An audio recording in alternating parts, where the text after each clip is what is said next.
The year is 2025. An extraterrestrial life form has invaded the Earth. The situation is getting tense, and humans have to retreat. The year 2038 has come.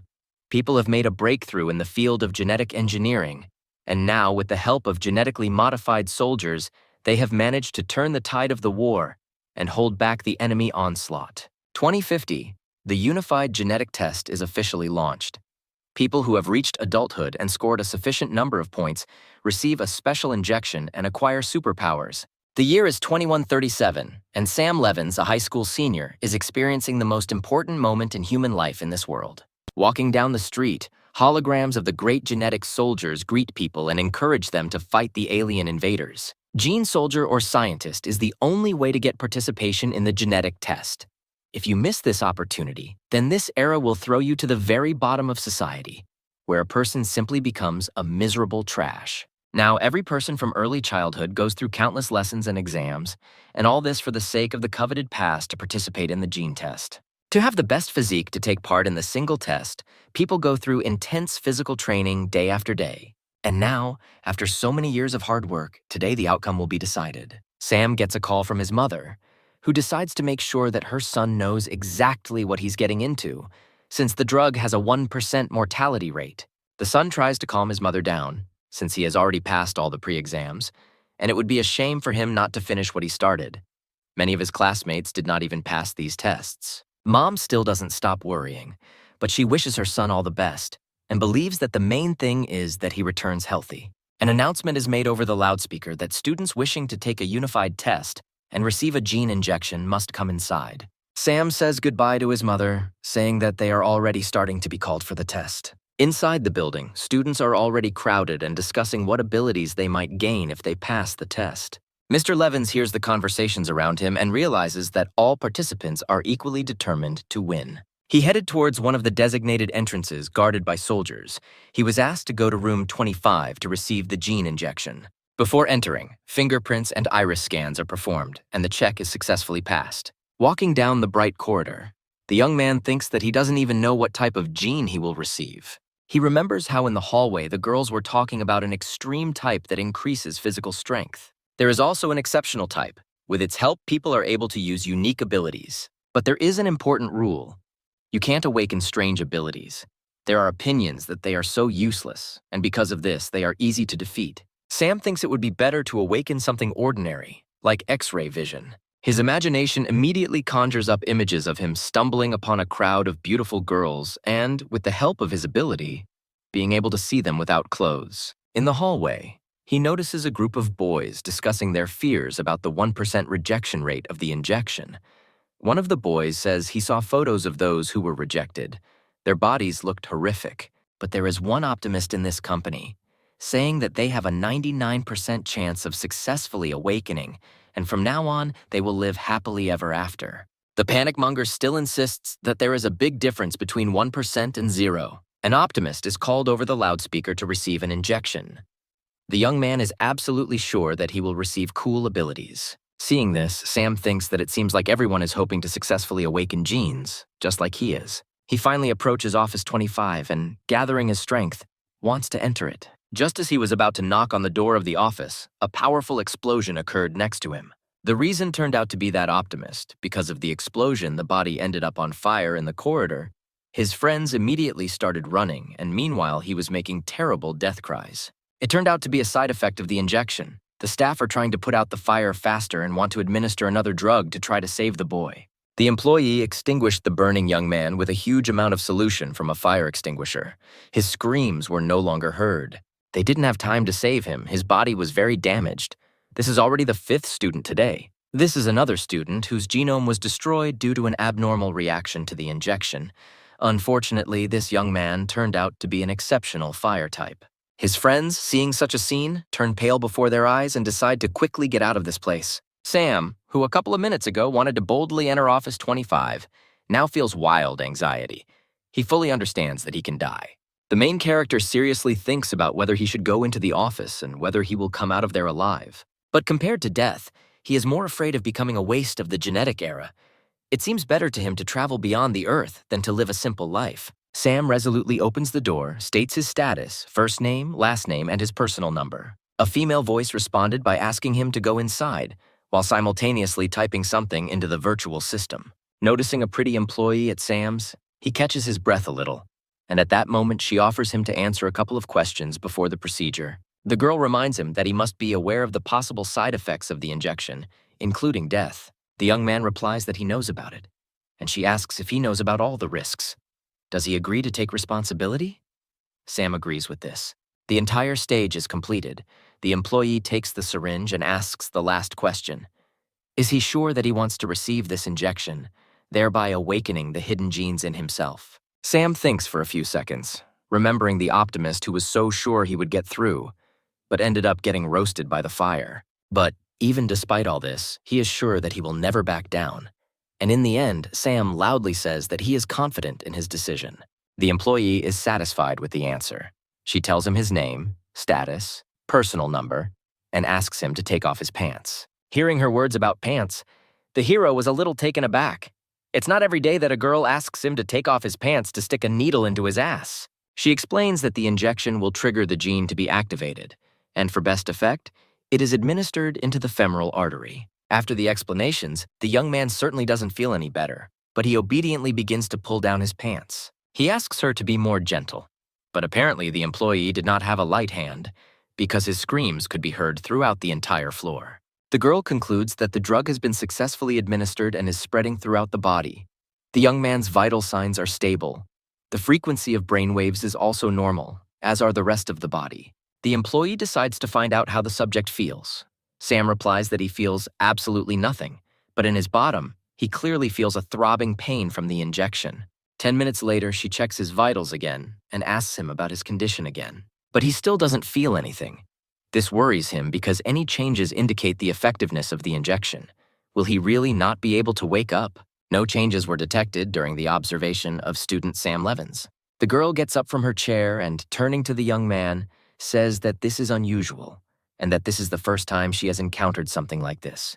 The employee came up to him and asked him to stand up, and for a second, the thought crossed his mind that this was the end and he would never achieve anything. But he could no longer get up. Sam felt as if he was being shaken, and the pressure in his head began to seem stronger and stronger. He suddenly falls off the couch and starts to make painful screams. The employee doesn't understand what's happening. He no longer hears the girl's screams and questions. He is only worried about his head, which feels like it's about to explode. Has the drug really rejected him? The employee doesn't pay attention and starts checking the indicators in response to the terrible screams. His heart rate has reached 180. His temperature has reached 50 degrees, and all his vital signs have sharply worsened. Sam feels like he is falling into an abyss. He stops feeling his body. The hero feels his death approaching. Finally, he feels lightness throughout his body. Sam wonders if he is dead. Opening his eyes, the hero sees that a huge astral body, resembling him in appearance, is sitting in front of him. Looking at the body, he does not stop asking himself questions about where he is, who is in front of him, and at the same time, he begins to hear a distant countdown. The countdown continues and a powerful discharge occurs, so strong that it brings Sam back to reality. The young man sits up on the couch and hears the employee report that after the first shock, the student regained consciousness. Recovering from the pain, he wants to know what happened to him. The girl says that 14 hidden genes have awakened in his body. Sam can't help but be happy about this news, because 14 genes, even hidden ones, are pretty cool. But he is not pleased by the employee's further words about all these genes belonging to the erudition class. She gives him a form, which, once filled out, they will enter into the database. Sam still doesn't want to believe that all his genes are of the erudition type.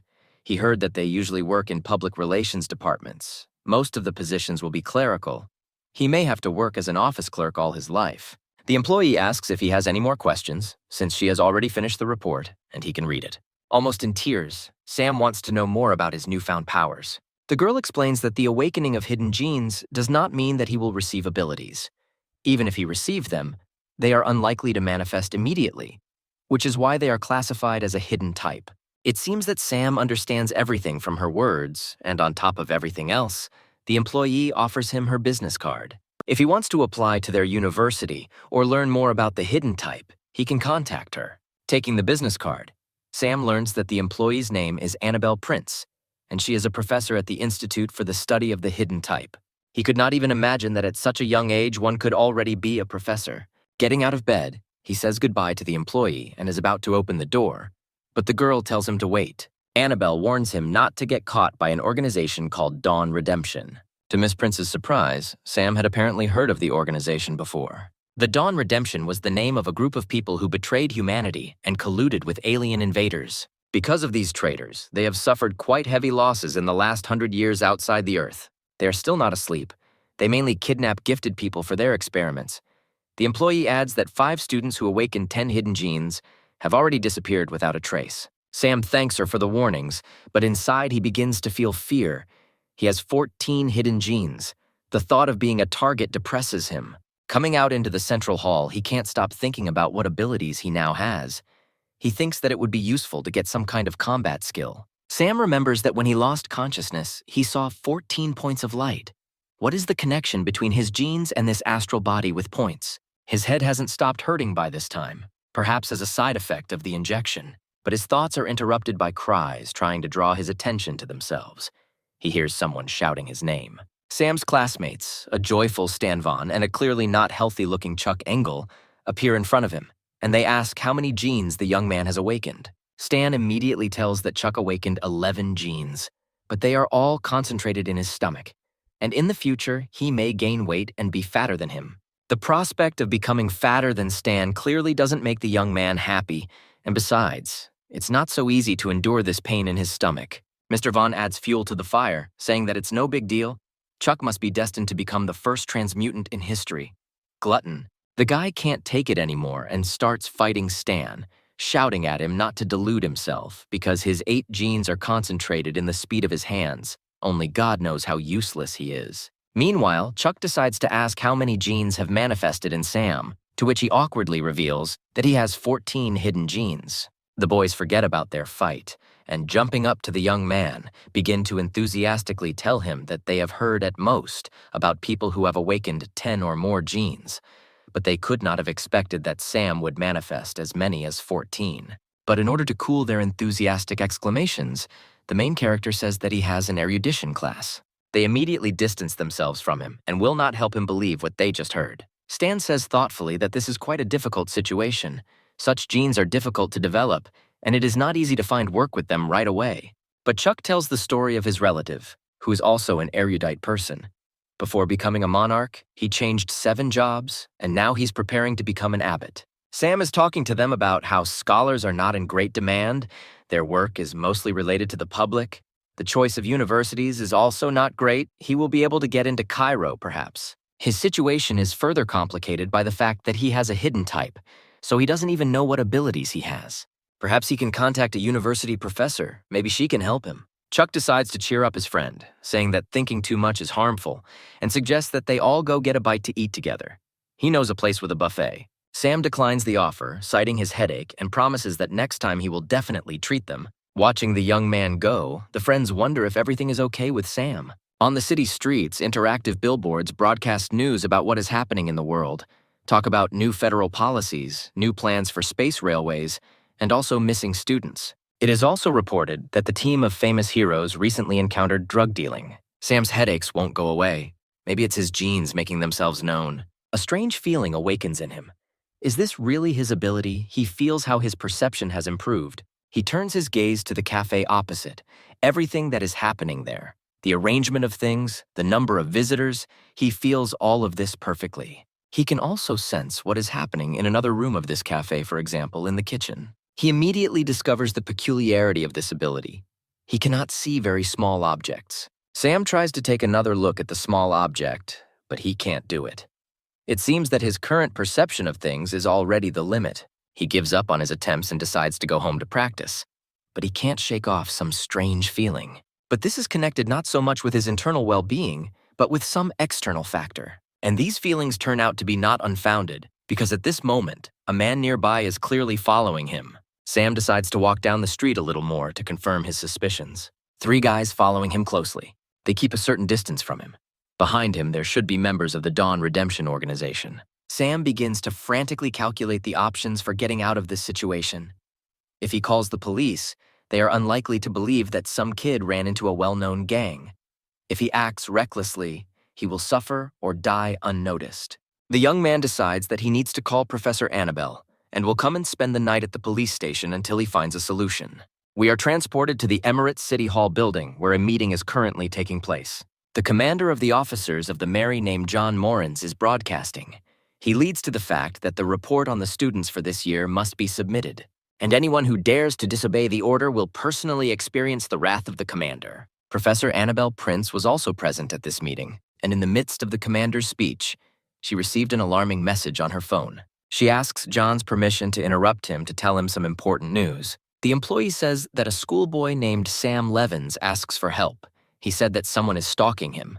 Annabelle wants to know if they will send help or if she should deal with it herself. The commander turns to an employee named Howard Lupin, who is startled by John's communication with him and asks him to wait a minute to give the correct order. The director of the Secret Service exhales and asks Professor Annabelle not to worry.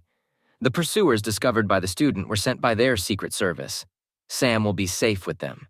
But the professor is interested in why send 3 employees for the sake of one erudite person. Howard starts to wonder, they sent 2 people, so why are there 3 of them on the screen? Annabelle jumps up from her seat. She is sure that the 3rd person may be a member of the Dawn Redemption Organization and believes that for safety, he must be eliminated. The girl turns to Howard again, trying to find out whether he will send someone or whether she herself will go and deal with the offender. The young man believes that all this is pointless and that everything should be left as is. 2 agents are quite enough to protect this student. Annabelle is furious that they may have discovered an enemy stalker, but Howard does nothing. She assumes that the Secret Service is using Sam as bait. The head of admissions at Cairo University, Hank Smith, intervenes in the conversation, saying that this is a perfectly rational plan. Even though Sam has 14 genes, he is only an erudite, so they will not suffer major losses, and he is the perfect bait. The girl is horrified and begins to swear at them even more. Because they dared to catch enemies on a student with so many hidden genes, she wants to know which of them gave such an order. Commander John replies in a menacing tone that it was his order. He did it in order to catch the members of the Dawn Redemption Organization hiding in this building and to minimize the losses of university students due to their antics. Annabelle confronts him and tells him that he can't use a student who just awakened his latent genes as bait in case something goes wrong. Surprises in this plan and many changes, including the death of the bait, were included in the plan. By sacrificing the life of the erudite student, they will ensure the safety of many people and will be able to gain some advantage. The girl can no longer listen to this nonsense. She asks for forgiveness and, citing the remaining business she has, leaves. Hank tries to stop her and asks her not to leave the meeting, saying that if the whole plan fails due to her arbitrariness, then the council members will send her to court, and it is not worth it. She abruptly removes his hand from her shoulder and replies that she won't do anything, but Sam needs to know about it. The commander allows her to tell the young man about this, but under no circumstances to reveal the plan. Annabelle immediately sends a message to Sam while Hank stands behind her, reminding her not to reveal the plan. The message reaches Sam, and from it he understands that 2 of the people are agents sent for his safety, and the 3rd is a person who may pose a danger to him. This makes him even more panicked. Why are the 2 people who are supposed to be guarding him not doing anything? It quickly dawns on him that he is bait and that he cannot stand still. He needs to find a way to escape. His feet lead him to a well-known chain of coffee shops in the city, Emirates. In order to avoid being on the deserted evening street, he decides to go inside, where an employee greets him and asks what he would like to order. Seeing that the young man was clearly tense about something, she repeated the question, and he relaxed and smiled and asked for hot tea with sweet potato and milk, repeating that the tea needed to be boiled thoroughly. She hands him sweet tea, wishes him a good day, and warns him to be careful. The drink is very hot. Sam walks out of the establishment and out of the corner of his eye notices a tall man standing at the entrance to the coffee shop. He moves on and continues to follow the object with his peripheral vision, which is not far behind him. The protagonist deliberately slows down to reduce the distance between himself and the enemy, and after a while he suddenly turns back. This is where the hot tea comes in handy. With a lunge forward, he pours this boiling mixture right into his pursuer's face. His enemy clearly couldn't have foreseen this, pressing the burnt part of his face. He is angry at Sam, but he stands on ceremony with the boy for a long time. He doesn't get ready and suddenly jumps up, flies at him, saying that if he can't take him alive, then it's better to take him dead. The idea with hot tea was not successful, and now Sam is already flying through the air from a powerful blow to the chest. The main character flies into one of the shop windows, smashing the glass into pieces.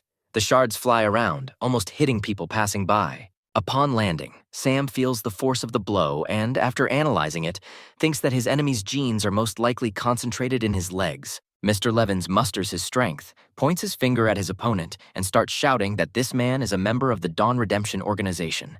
People around immediately notice the suspicious man. Sam orders the Secret Service agents to arrest the enemy. Hearing all this, the people begin to panic and run away, screaming for help. The Secret Service officers are shocked by the current, just like an ordinary schoolboy who discovered a traitor, and they understand that things are bad. The man, noticing the Secret Service officers, rejoices. He kept wondering how many of them were here. Although he doesn't care about the numbers, he'll still roll them all into the asphalt. A fight begins between the employees and the traitor, which Sam watches. He notices that the employees are strong, but the enemy is not inferior to them. Meanwhile, the man gives a powerful rebuff to the officers, hitting one of them in the face. The protagonist, despite the severe pain, decides that this is all bad. He is the target and therefore must find a way to help. But his attempts to get up were unsuccessful. He was really beaten up badly. He sadly realizes that someone is in danger and he can't help. Sam regrets that he is only an erudite. Suddenly, he falls again into an unknown space for him and sees his astral body. Looking more closely, he now realizes that the 14 glowing dots are his awakened genes. And from this, the following conclusion follows. The gray ones are genetic base points that are not awakened in his body. Sam realizes that he can see the structure of his body right now. Perhaps this is his personal ability. Seeing in the projection that the stomach digests food to obtain energy, and this force is immediately used by various parts of the body, the protagonist decides to see if he can control the flow of energy. He feels that there is a reaction. The energy on the astral body moves to the hand. Sam feels his right arm start to hurt, as if the blood vessels are about to burst. If he wants to awaken a new gene point, he will have to train hard and for a long time or use expensive drugs. There is no other way out. He must use his consciousness to redirect the flow of energy. But something goes wrong, and the point in his hand begins to glow more and more. At the same time, the enemy continues to actively resist the Secret Service agents. Even the fact that he is alone and there are two of them does not help them, and the enemy dexterously avoids the blows. He clearly has more strength and skill. Using his signature kick, he sends his opponent flying. A little more time passed, and now the Special Forces officers are lying knocked out, while the enemy towers over them and rejoices in his victory. He finally turns his attention to Sam, who is sitting outside the building, and offers him to surrender. The rival comes closer to the young man and warns that no one will save him. He had already reached out to him with his hand, but suddenly Sam woke up and opened his eyes. The enemy clearly did not expect such an outcome of events, and the protagonist, taking advantage of his vulnerability, strikes him with his right hand right in the stomach. The blow was not inferior to the opponent's strength, and also sent him to conquer the airspace. The flying object was stopped by a wall, blocking its path. The enemy left a large dent in the wall. The recovered Secret Service agents couldn't believe their eyes. Hadn't they been told that this guy was just an erudite person? Without wasting a second, they decide to fulfill their duty and arrest the traitor. At this point, a meeting was still going on at the city hall, but Annabelle wasn't listening to what was on the agenda. She kept glancing at her mobile phone every second. Sam, for some reason, doesn't write to her. She wonders whether he managed to escape from his pursuers or not. Howard's phone rang, and he was clearly not happy that he had been interrupted during an important meeting. But upon hearing the information transmitted to him over the phone, his face takes on a tense look, which the commander notices and asks him to report the situation. The director of the Secret Service begins to mumble incoherently, barely pronouncing the name Sam Levins. Upon hearing this, Annabelle wants to immediately find out what happened to him. John loses his temper and yells at him, accusing the service staff of lack of competence. Suspecting that the student was most likely harmed, Howard denies this, saying that the young man was not harmed and even helped fight back. With his help, the agents neutralized and captured a member of the Dawn Redemption Organization. But now there is another problem. The whole city knows that the traitors are going to kidnap a man. For a while, they will stop any actions. The commander is also worried about how Sam was able to find out that he was being pursued by a man from the Redemption of Dawn. He slams his fist on the table and demands to know who revealed this information to him. Annabelle understands what he is getting at and immediately sarcastically suggests checking his communication devices, while thinking that the young man turned out to be smart. John orders Howard to investigate immediately, so that a 20,000-word report will be on his desk today, and the young man accepts the order without question. A flurry of activity began in the building of the Secret Service of the City of Emirates. The stalker's identity has been established. His name is Fred Paris. His call sign is Underpants. The staff reports to the chief that previously only F-rank fighters were seen, and he is an E-rank, so 2 agents were unable to detain him. And Sam Levins is now in the interrogation room. He said that he himself struck Fred. The staff chalks it up to luck.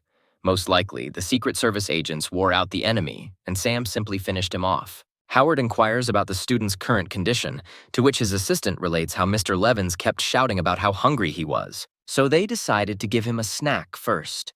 And when they entered the room, they could see how one after another, the pies they had brought him disappeared into Sam's mouth. Apparently, the forced awakening of the gene point not only causes a headache, but also takes a lot of physical strength. The protagonist understands that he was brought here for interrogation. This was to be expected. The ability turned out to be very strong, but it cannot be shown. Otherwise, he will end up on the surgical table for research. Sam admits that he received a message from Professor Annabelle, and himself assumed that one of the observers was a bad person. Howard thanks the young man for his courage and apologizes for his agents, for whom he is ashamed. The director had already suspected that Annabelle had let it slip, and he was also thinking that the young man opposite him had shown himself to be just right, and that he clearly had potential. Sam thanks him and wants to know when he will be allowed to go back home. Howard decides that they will do it this way. Mr. Levins must sign a confidentiality agreement, and as a reward for his assistance, he will be awarded 6 points and given $50,000 in cash. Sam muses that, according to the national merit rules jointly signed by the genetic commissions, catching a traitor of rank E is worth 10 points, so he was awarded the majority. The director had already stood up and wanted to leave, but the young man stopped him, asking if they planned to continue using him as bait. Howard replies that every year, geniuses with large numbers of genes emerge in different cities, but many of them later become targets of the Dawn Redemption organization. So they decided on a Secret Service covert operation. As for Sam, the director mentions that he awakened 16 genes today, and now he is under the protection of Secret Service officers. There is just one unpleasant detail. The previous students with genes exceeding 15 were not so resourceful, so they were all captured. Howard has already said too much, so he says goodbye and leaves to finish the rest of his business. Once outside, Sam immediately decides to dial Annabelle's number and tell her that he has applied to Keir University, Faculty of Erudition, and that he might soon become her student. The young man also says that the director of the Secret Service said that he would continue to be used as bait to prevent gifted students from going missing. Sam wants to ask the professor if this is all true, to which she gives a positive answer. The main character understands that dangers await him, and if he wants to create his own destiny, then he has only one way to become stronger. Meanwhile, in the lobby of the Secret Service, the main computer lights up and begins transmitting a message that object number 37 has begun to show unusual activity, and that if there is no response for a long time, the task will be solved according to plan number 1. 3 days later, good news comes to the Levinson house. Sam has been accepted to Kerry University. While his mother rejoices, the son barely crawls out of his room, holding his stomach from hunger. He immediately heads to the table to have breakfast, and his parents can't stop rejoicing and already want to send this good news to all their relatives. It is not without reason that Sam is tormented by hunger. In 3 days, he has exhausted his strength to open another gene-based point in his left leg. His body can no longer withstand it. The young man even fainted during concentration. But what's worse is that it had zero effect. For some reason, the right hand seems more sensitive. It is difficult for him to become strong now, but by entering the University of Genetic Evolution, studying advanced knowledge and using it in practice, he will undoubtedly be able to achieve his goal. The father decides to give his son some advice before sending him off to university, telling him not to stoop to debauchery and to do it only at night, but not too often, otherwise his body will be exhausted. Sam clearly didn't expect such a parting word, and now awkwardly tries to get out of it by saying that it was all a mistake, and that he's not like that. But his father interrupts him again, saying that he and his mother have prepared a gift for him. Looking into the box, Sam sees rows of neatly stacked capsules. His parents explain to him that the university will require a lot of resources from him, so they give him energy capsules. The main character again did not expect this kind of gift from his parents. These were E-rank energy capsules. These capsules are an important gene supplement for increasing strength, but the vast majority of ordinary people can only afford Franca capsules because they are cheaper. Sam begins to worry that his parents have spent too much on him. His father objects to him. Yes, their salaries are not high, but over the years, he has accumulated savings, and they are more than enough to buy these supplements, while his mother is worried about her son and expresses concerns about the bandits from the Redemption of Dawn. He and his father don't want him to be a hero and simply tell him to take care of himself. Sam calmly and with a smile on his face replies that he understands them. In the evening in his room, he begins to open his genes again, and for this he begins to try to concentrate. As a result, after some time, he manages to enter the world of his astral body. Sam watches as multiple lines appear in his left leg, showing the energy that has built up. He feels pain in his physical body. His leg is swollen again because there is too much energy, and if it is concentrated in one point, it will explode. The main character begins to concentrate more strongly. Changes are immediately noticeable in the astral body. Energy begins to distribute throughout the body. The distributed energy begins to light up in many points. Even in the left leg, the distributed force lights up 2 additional points. Screaming in pain, the hero comes to his senses and tries to catch his breath. He finally succeeded. He was able to awaken 2 more gene points. Sam falls onto the bed, his whole body aching. He reasons that the E-rank capsule will only be able to restore energy, but not mental strength. His eyes slowly begin to stick together. He even seems to have time to come up with a solution to the problem, but he cannot resist and finally falls asleep. He wakes up from the cries of his mother, who is rushing to make sure that her son has already woken up. Not wanting his mother to find him like this, Sam jumps out of bed, jumps onto the floor, and pushes off. But he clearly didn't take into account the new points he had awakened, because his jump was so powerful that it threw the hero up to the ceiling. Having hit his head, he falls onto the bed, and pieces of the ceiling start flying at him from above. His parents, hearing this noise, ask if everything is okay with their son. Rubbing the back of his head, Sam tries to use his voice to show that everything is okay, realizing that the strength in his leg has finally increased. But such noise could not leave the hero's parents alone, and they burst into his room. Sam gets out of bed and, still rubbing the back of his head, smiles sweetly, telling his mother how hungry he is. But his parents notice another intriguing detail. When did their son manage to bulk up so much? Before, he was as thin as a matchstick. Yesterday, Sam was able to awaken gene points in 2 places, in his left leg and in his brain. He himself felt how his powers increased. What is surprising is that the strength of the right palm has also increased. It seems that the genes of which parts of the body directly influence each other, but it is better to double-check all this, and the young man decides to throw the card. He tries to hit a tin can in the other corner of the room with a card, but misses. Strength is good, of course, but the main thing is to learn the correct throwing technique. All the cards he threw ended up stuck in the wall. His technique is clearly not enough at the moment. His gaze is drawn to a plate filled with beans standing on the table. Sam has the idea that the airflow might change the flight path of the map, since it is large but light in weight. But this design would clearly not harm the flight of the soybeans. After throwing one of the beans, it flies with force and pierces the tin can right through. This sight impresses Sam. If instead of a bean, a metal ball were used and it hits a person instead of a can, the outcome would be fatal. This thought pleases the protagonist, because now, if he gets into trouble again, he will at least be able to fight back. Finally, the big day arrives, university entrance, and many people gather to celebrate. Parents wish their children a bright future and a vibrant youth. Wishing them, strive to make their contribution to the association. While Sam's mother tries to contain her emotions, his father reminds him that his son should take good care of himself, and if he suddenly needs help, he should not be embarrassed and tell them about it right away. Then out of nowhere, Chuck appears and begins to calm his friend's parents, saying that everything is under control. He will look after his friend, and with him their son will definitely not go hungry. But someone is clearly missing.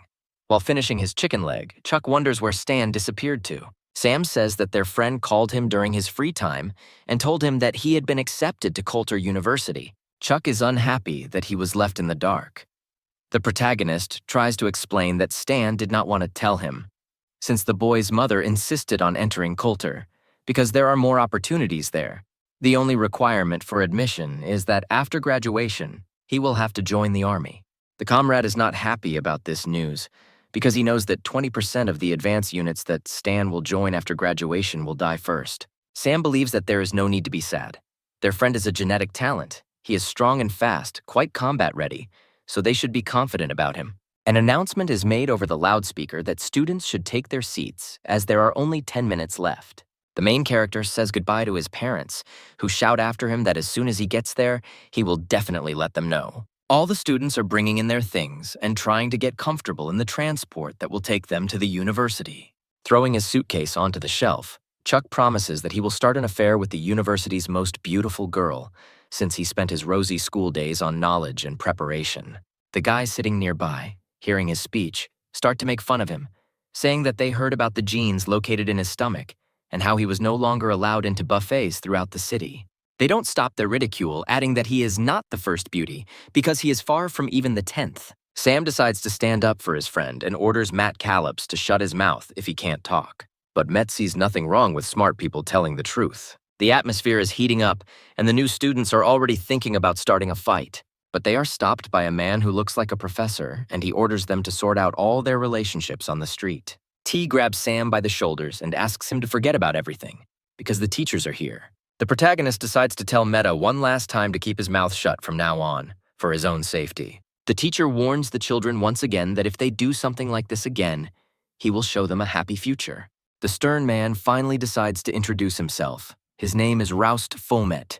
He works in the education department of the city of Emerance, and he was assigned to accompany them. Roust hopes that the students will listen to his commands and maintain discipline on the road, but if someone decides to distinguish themselves, he will be more than happy to teach them a lesson.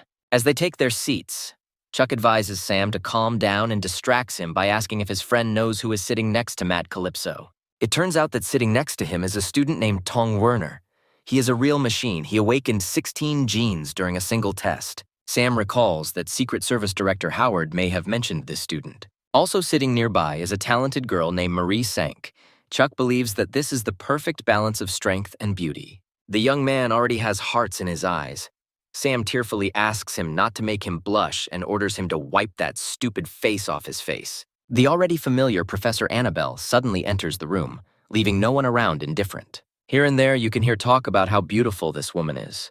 Her charm and attractiveness are striking to everyone. She introduces herself to the students and also ends up among their escorts. Annabelle warns that if anyone has any questions or requests for help, they can safely contact her. Sam's heart starts beating a little faster. Could it be that the professor got into this car too? At the same time, the transport continues to move further along the specified route. Commander John is informed that the transport column was already on its way, and each vehicle had started a generator of ultrafine radiation particles, and all signals were turned off except for the military communication channel. In recent years, due to the active implementation of the single genetic test policy, members of the criminal organization have lost a stable source of fighting forces, so the registration season is a high risk of being attacked. The soldier adds that usually the enemy sets up an ambush in the middle of the route, so this time the commander has to decide which route the column will take. There are about 100 vehicles here, and finding a vehicle with students is more difficult than taking to the skies. John decides that he needs to be more careful. If the enemies realize that they can't take the students, they will immediately kill all the soldiers. Machine number 3 is the top priority. They have no room for error. Sam guesses that he, his friend Chuck, Tong Werner, and Marie Sank are the students with the most genes this year. In other words, the traitorous organization has definitely noticed their car. Kyoto, where they are heading, is in the east, but for some reason they are moving west. Apparently, they specifically chose this route to confuse the enemy. Outside the window, the young man observes how the forest is entwined with vines and how many unusual plants grow here. Sam thinks how many years it has been since people have set foot in the wild. Perhaps he himself will try to visit there in the future. Roost asks everyone to pay attention. They will reach the first supply point in 30 minutes. The escort warns that the car won't stay there long, so they only have 3 minutes, and under no circumstances should they approach the wall. Otherwise, the soldiers will kill them.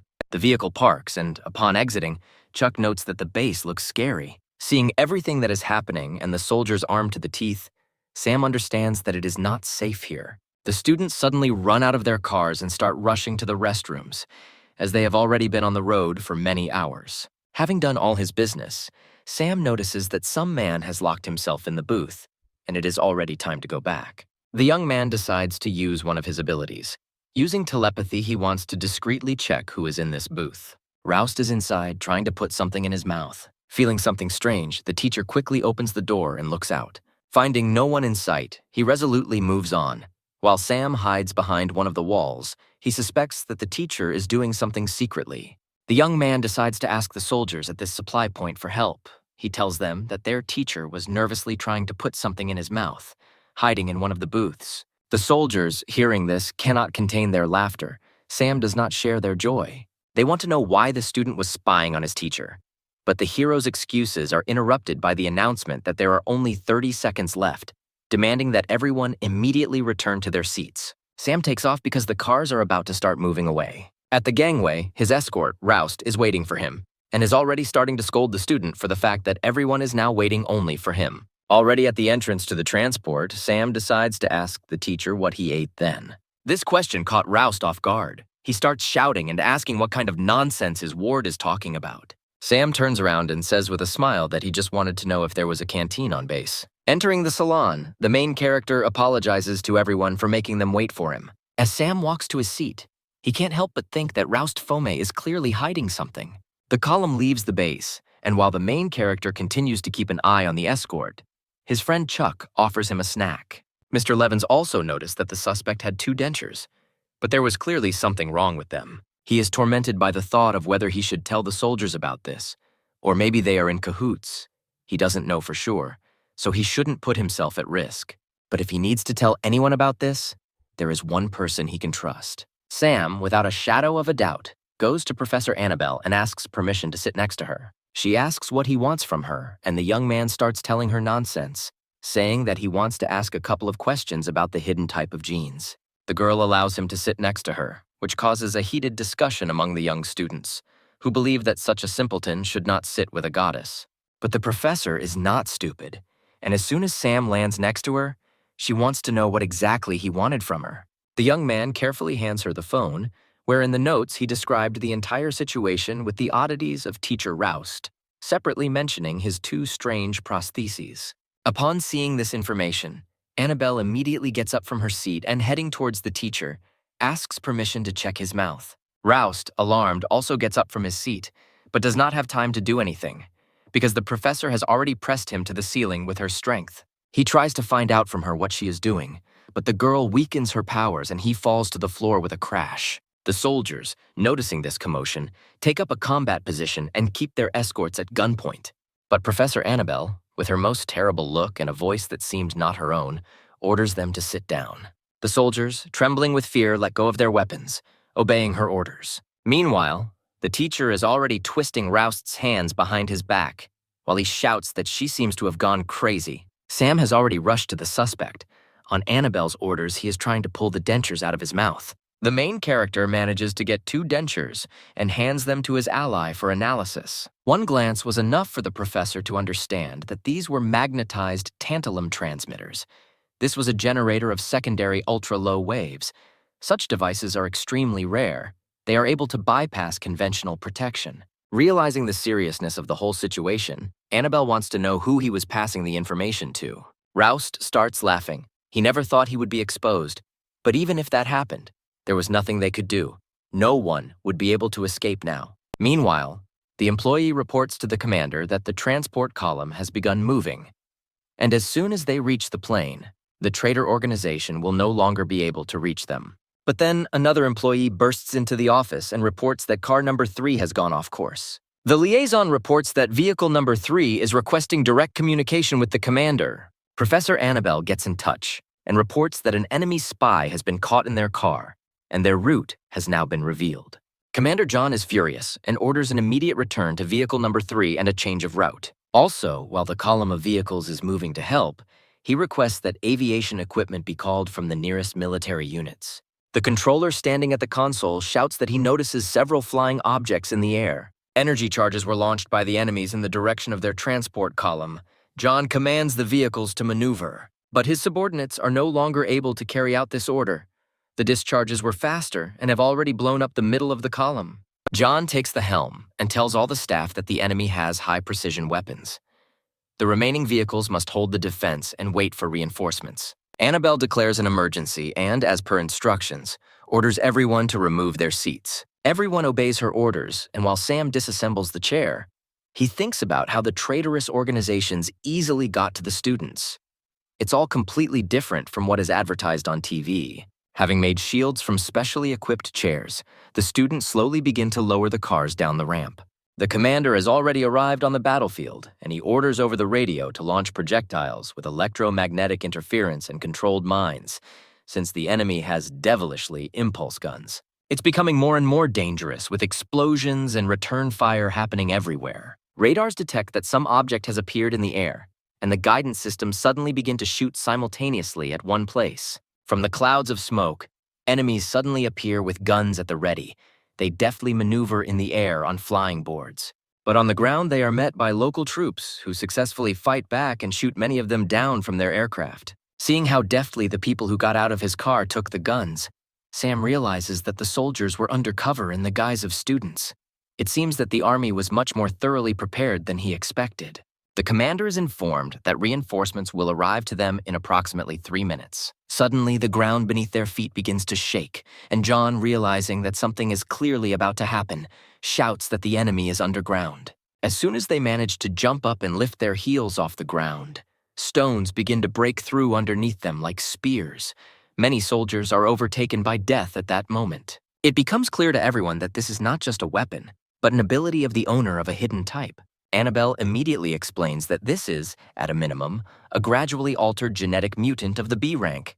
Perhaps he has a complete transformation, but the radius of his attack is limited. In the distance of the forest, they notice 2 opponents, one of whom has clearly arranged a final deadly attack on them.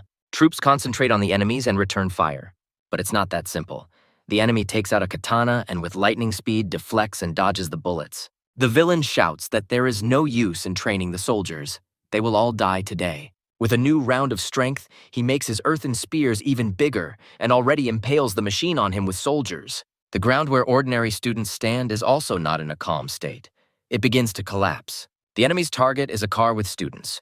Realizing that things could not get any worse, the commander quickly heads to neutralize the enemy. The enemy doesn't have time to get his bearings, as John had already cut through his katana and pierced the traitor through with a spear. A powerful explosion occurs, throwing the accomplice aside. The traitor's henchmen come running. The man with the hidden gene orders to buy him a little more time. At this time, reinforcements finally arrive for the guys, and Chuck notices that the commander has drawn all the enemy fire onto himself. Having formed a strong shield around himself, no bullet could hurt John. He successfully continues to withstand the onslaught of his opponents and scatters them in all directions with his spear. Chuck and Sam, watching this, understand what the expression extreme power means. Strange sounds begin to come from the forest, similar to the clatter of huge paws and hooves. Marie is the first to notice it. Annabelle immediately realizes that these sounds can only be made by mutants who have come to the aid of their enemy. Having noticed these creatures, the army does not stand still and begins to fire at them from cannons in order to keep them from getting closer. But the animals turn out to be no less agile. And now, the tiger destroys one of the cannons, thereby allowing his relatives to break through. The wolves begin to tear apart the soldiers with their claws and bite into human flesh with their teeth. Sam realizes with horror that the last line of defense is almost destroyed. Roost, lying on the ground, continues to gloat, saying that he warned them of the consequences. Annabelle orders him to shut up and stomps the traitor's head into the ground with all her might. She tries to calm the panicking students by saying that there are other teachers here besides her, so no one will touch them. Gathered with other teachers who also have more than one ability, they act as the last line of defense. One of the mutants was about to attack the remaining soldiers, but he was stopped in time by the teacher, who suddenly appeared behind him and, grabbing the tiger's skull, began to squeeze it with force. Another young man who looks like a wolverine is constantly chopping down wolves left and right. Commander John shouts for them to quickly head towards the 3rd vehicle because the traitors are targeting it. Annabelle replies that everyone already understood this and there is no point in commanding now. Sam ponders that the professor most likely also has a hidden type, and he wonders what methods of struggle she will use. He expected to see anything, but Annabelle simply took out metal balls and threw them with force, inflicting a sea of lethal damage on the enemies. She notices another mutant who has already closed his paw around the neck of one of the students. The girl immediately carries out the same attack on him. The tiger manages to dodge while releasing the hostage. The enemy is angry. Where are their remote support units now? Meanwhile, the familiar energy charges are directed towards Annabelle. But fortunately, the girl manages to use the shield, and the bullets simply get stuck in it, unable to penetrate the barrier. But the enemy's attacks continue with redoubled force. The professor continues to build an even larger and more powerful shield around himself. The mutant decides to try to call for some more reinforcements and lets out a loud whistle. From the air, the enemy receives reinforcements in the form of giant eagles, which swiftly swoop down to tear the enemy apart with their sharp claws. The animals and birds begin to attack with redoubled force. The army and teachers begin to rapidly lose ground. In all this confusion, Sam hears Marie screaming for help, and he already sees an enraged wolf flying down on her from above. He thinks how good it is that the steel ball he brought in advance just in case actually came in handy. The ball flew by so quickly that Marie didn't even have time to understand how the wolf that almost killed her ended up with a completely pierced neck. But this maneuver was noticed by the mutant tiger, who had already set his sights on Sam as his next target and was already rushing to finish him off. The tiger was already hovering above him in the air when suddenly Chuck appeared in front of him, holding his shield forward. But any board was unlikely to be able to stop a mutant with potentially enormous power. The tiger's punch slams Chuck into a nearby rock, leaving a large dent behind him. Sam decides to use an old trick and again launches a steel ball towards the enemy with all his might. The tiger fails to dodge and lands on his paws, looking at his opponent with a ferocious gaze, while a small abrasion from the ball is visible on his forehead. The main character is very scared by this. The mutant's head turned out to be too strong. The attack with the ball did not kill him. He was just about to reach into his pocket again, but his opponent did not stop, and without giving him a second of extra time, the monster was already advancing on him. But out of nowhere, powerful plant stems began to break through from under the ground, and they instantly twisted the mutant. Marie came to Sam's aid. Using one of her genes, she tells her comrade to hurry. The main character takes out his balls again and throws them as far as possible. Tiger starts laughing, thinking that his enemy just missed. But it wasn't Sam's mistake. He hoped that he would be able to throw them as far as possible, and his plan succeeded. The balls were able to fly to the forest, where at that time additional troops of traitors were hiding. Annabelle's shelling suddenly stops, and she realizes where her real target is. The bound mutant screams at her allies to continue firing at her and not give her any opportunities. But it's too late. The professor uses his power again and starts shooting balls in rapid succession at his new target. This line of the enemy's defense is defeated. Annabelle's power is so powerful that even the crowns of the old trees are turned into splinters. The mutant tears apart the vines that were holding him back and is already flying towards Sam, who has no time to get his bearings. But the tiger is stopped by a ball flying through his skull, and the monster lets out a loud death cry. The young man's savior turns out to be the same Professor Annabelle, and all the mutants flee from her. Even heavenly beings are caught up in karma, and the balls quickly knock them down. Reinforcements also come to her from the air. Ships launch an attack on the remaining mutants. Looking up into the air, the commander feels a little better at the sight of their warships. One of the main traitors orders a retreat. The operation fails because they were unable to finish off the girl. But John doesn't even think about letting go of the enemy. He's rapidly moving towards him. The enemy commands his minions to carry out the third emergency evacuation plan. Lined up in a single line, the obedient soldiers suddenly raise their heads upward from the discharge that pierces them, and they all explode at the same time. At this moment, Annabelle's strength leaves her, and losing consciousness, she begins to fly downwards. Sam notices this, and gathering all his speed, manages to catch the professor, who is about to touch the ground. Looking at the exhausted girl in his arms, the young man feels calm. Fortunately, he managed to catch her. John, emerging from the smoke, wonders how he could allow his subordinates to blow themselves up in order to escape. The soldiers of his army warn the commander that they are beginning to pursue the enemy. But the commander stops them and orders them to build a fortification and take care of the wounded. At the beginning of this operation, John was confident that everything would go well, but everything went wrong. After a little while, Chuck finally comes to his senses on the hospital couch. He tries to get up, but his whole body hurts like hell. Sam advises him not to move, but just lie down. Chuck lies back down and wants to know what happened to their enemy. The protagonist says that with their joint efforts, they were able to send the enemy running. These words calm the student. He already thought that his life was over and Chuck did not want to die a virgin. Sam says that his friend got off with minor injuries, but he was prescribed rest for the next 3 months. The young man is glad that he at least survived. The main character mentions that if it weren't for teacher Annabelle, the circumstances would have been much more tragic. The last thing Chuck remembers is her being pinned down by snipers.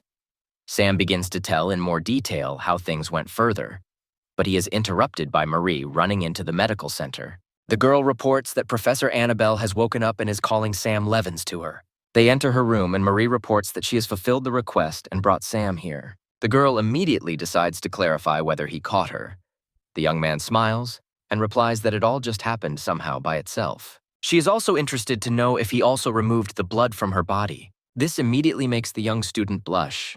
Marie, standing next to him, giggles and says that it was she who cleaned up the blood and changed her clothes. Annabelle throws off the blanket and asks to be taken away, as she needs to talk to the commander. Sam quickly runs up to the bed and, taking the professor by the hand, wants to help her up, but does not meet with a positive reaction. Behind him, Marie laughs again and says that she would rather help the teacher get there. The young man burns with shame and quickly removes his hands from Annabelle. Roust is being tortured with electricity. Despite the pain, he screams for them to continue and not stop. Annabelle enters the room with Marie and Sam. John asks how the professor is feeling. The girl reports that she is feeling better, and she thanks them for their concern. And in addition to all this, she asks if there are any results. John says that no amount of torture or drugs could make Roust talk, and his neighbor said that his family had disappeared a few days ago. Apparently, he had thought it all out. Annabelle wants to know what he will do about it, to which the commander believes that the traitor should be court-martialed. Mr. Morins reports that the enemy has made a technological breakthrough. The transmitters they extracted turned off almost immediately, and now they are ordinary prosthetics that they cannot present as evidence in court. Roust lets out a loud laugh, saying that they are blaming an innocent man.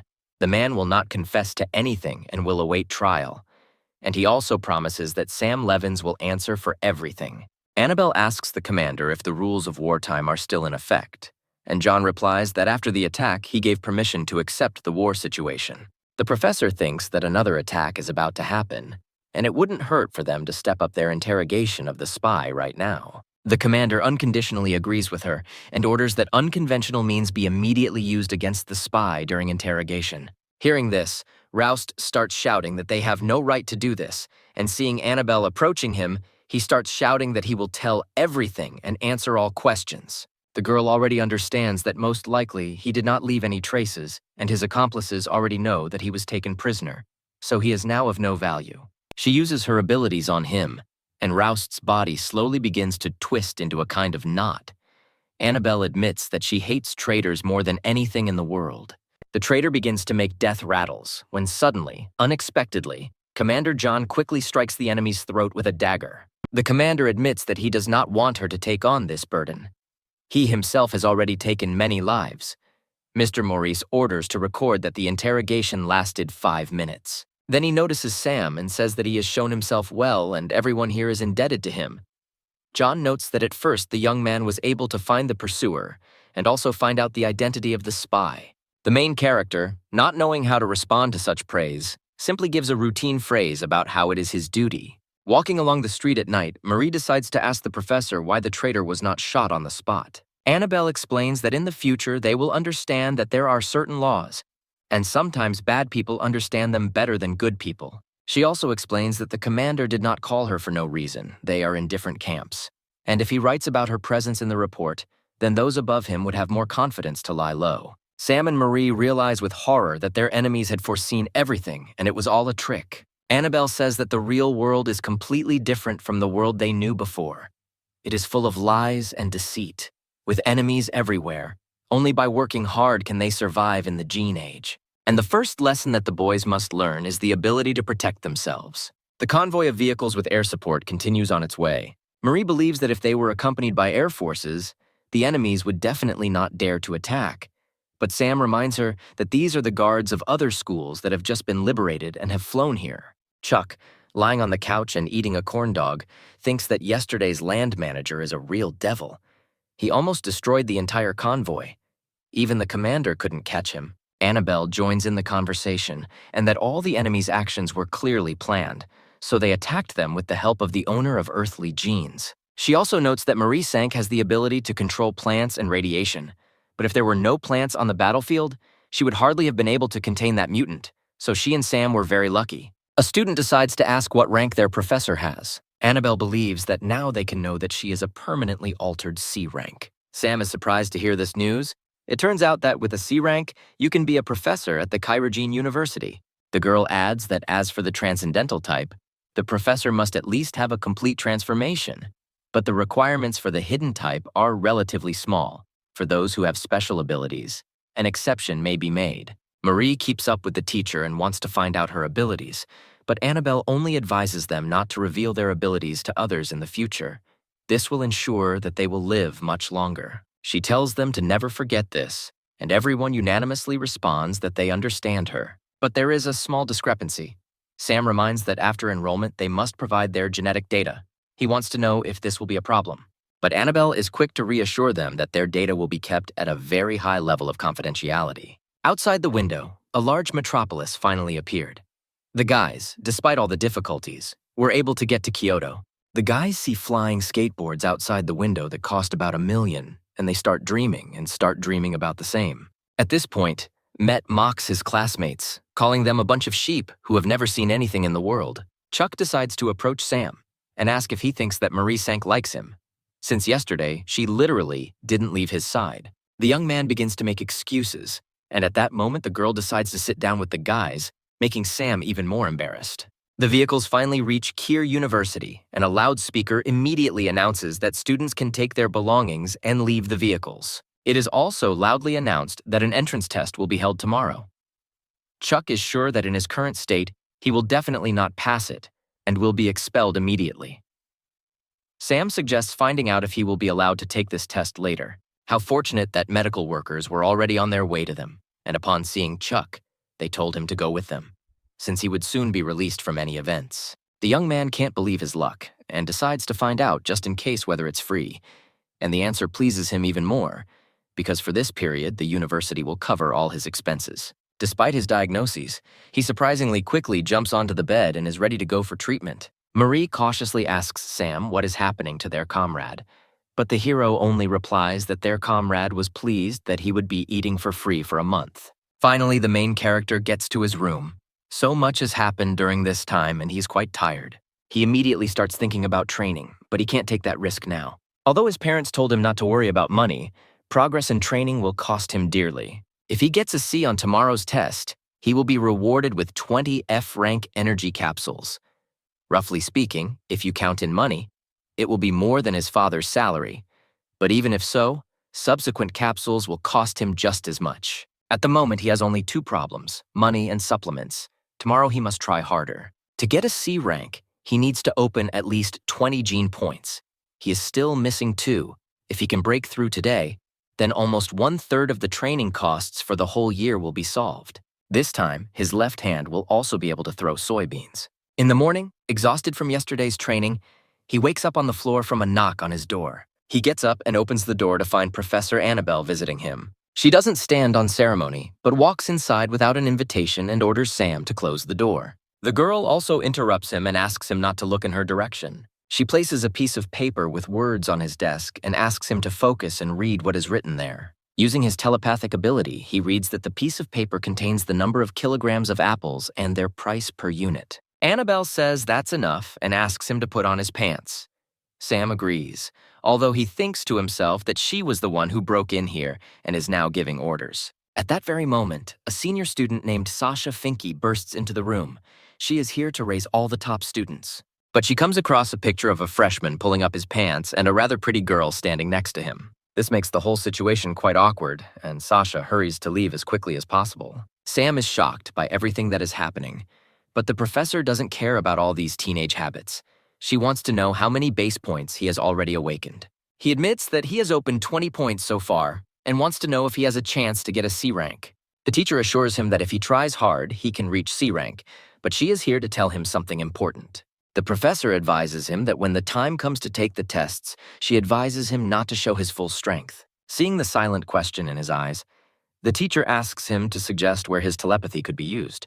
Sam has a hunch that his skill could be useful in surveillance. Annabelle is sure that this is the ideal option, and she is also convinced that if everyone finds out about this, he will be drawn into all the internal wars and intrigues of their universities. Of course, he can ignore her instructions and show off his power left and right, but Sam says that he understands everything and wants to know whether he should hide all his power. She recommends not to show at least half. Besides, he studies at the hidden-type faculty and therefore completely went under her name. Annabelle wants to know if he is satisfied with this state of affairs, to which he receives a positive answer. Since he is satisfied with everything, the professor allows him to sign the report. He sees that he needs to sign a paper stating that he neutralized the enemy during an enemy attack. Sam turns to Annabelle because he has nothing to do with it. It was she who killed the tiger. But the teacher tells him that without him, nothing would have worked out, so he deserves credit for it. Moreover, the association will give him a good monetary reward.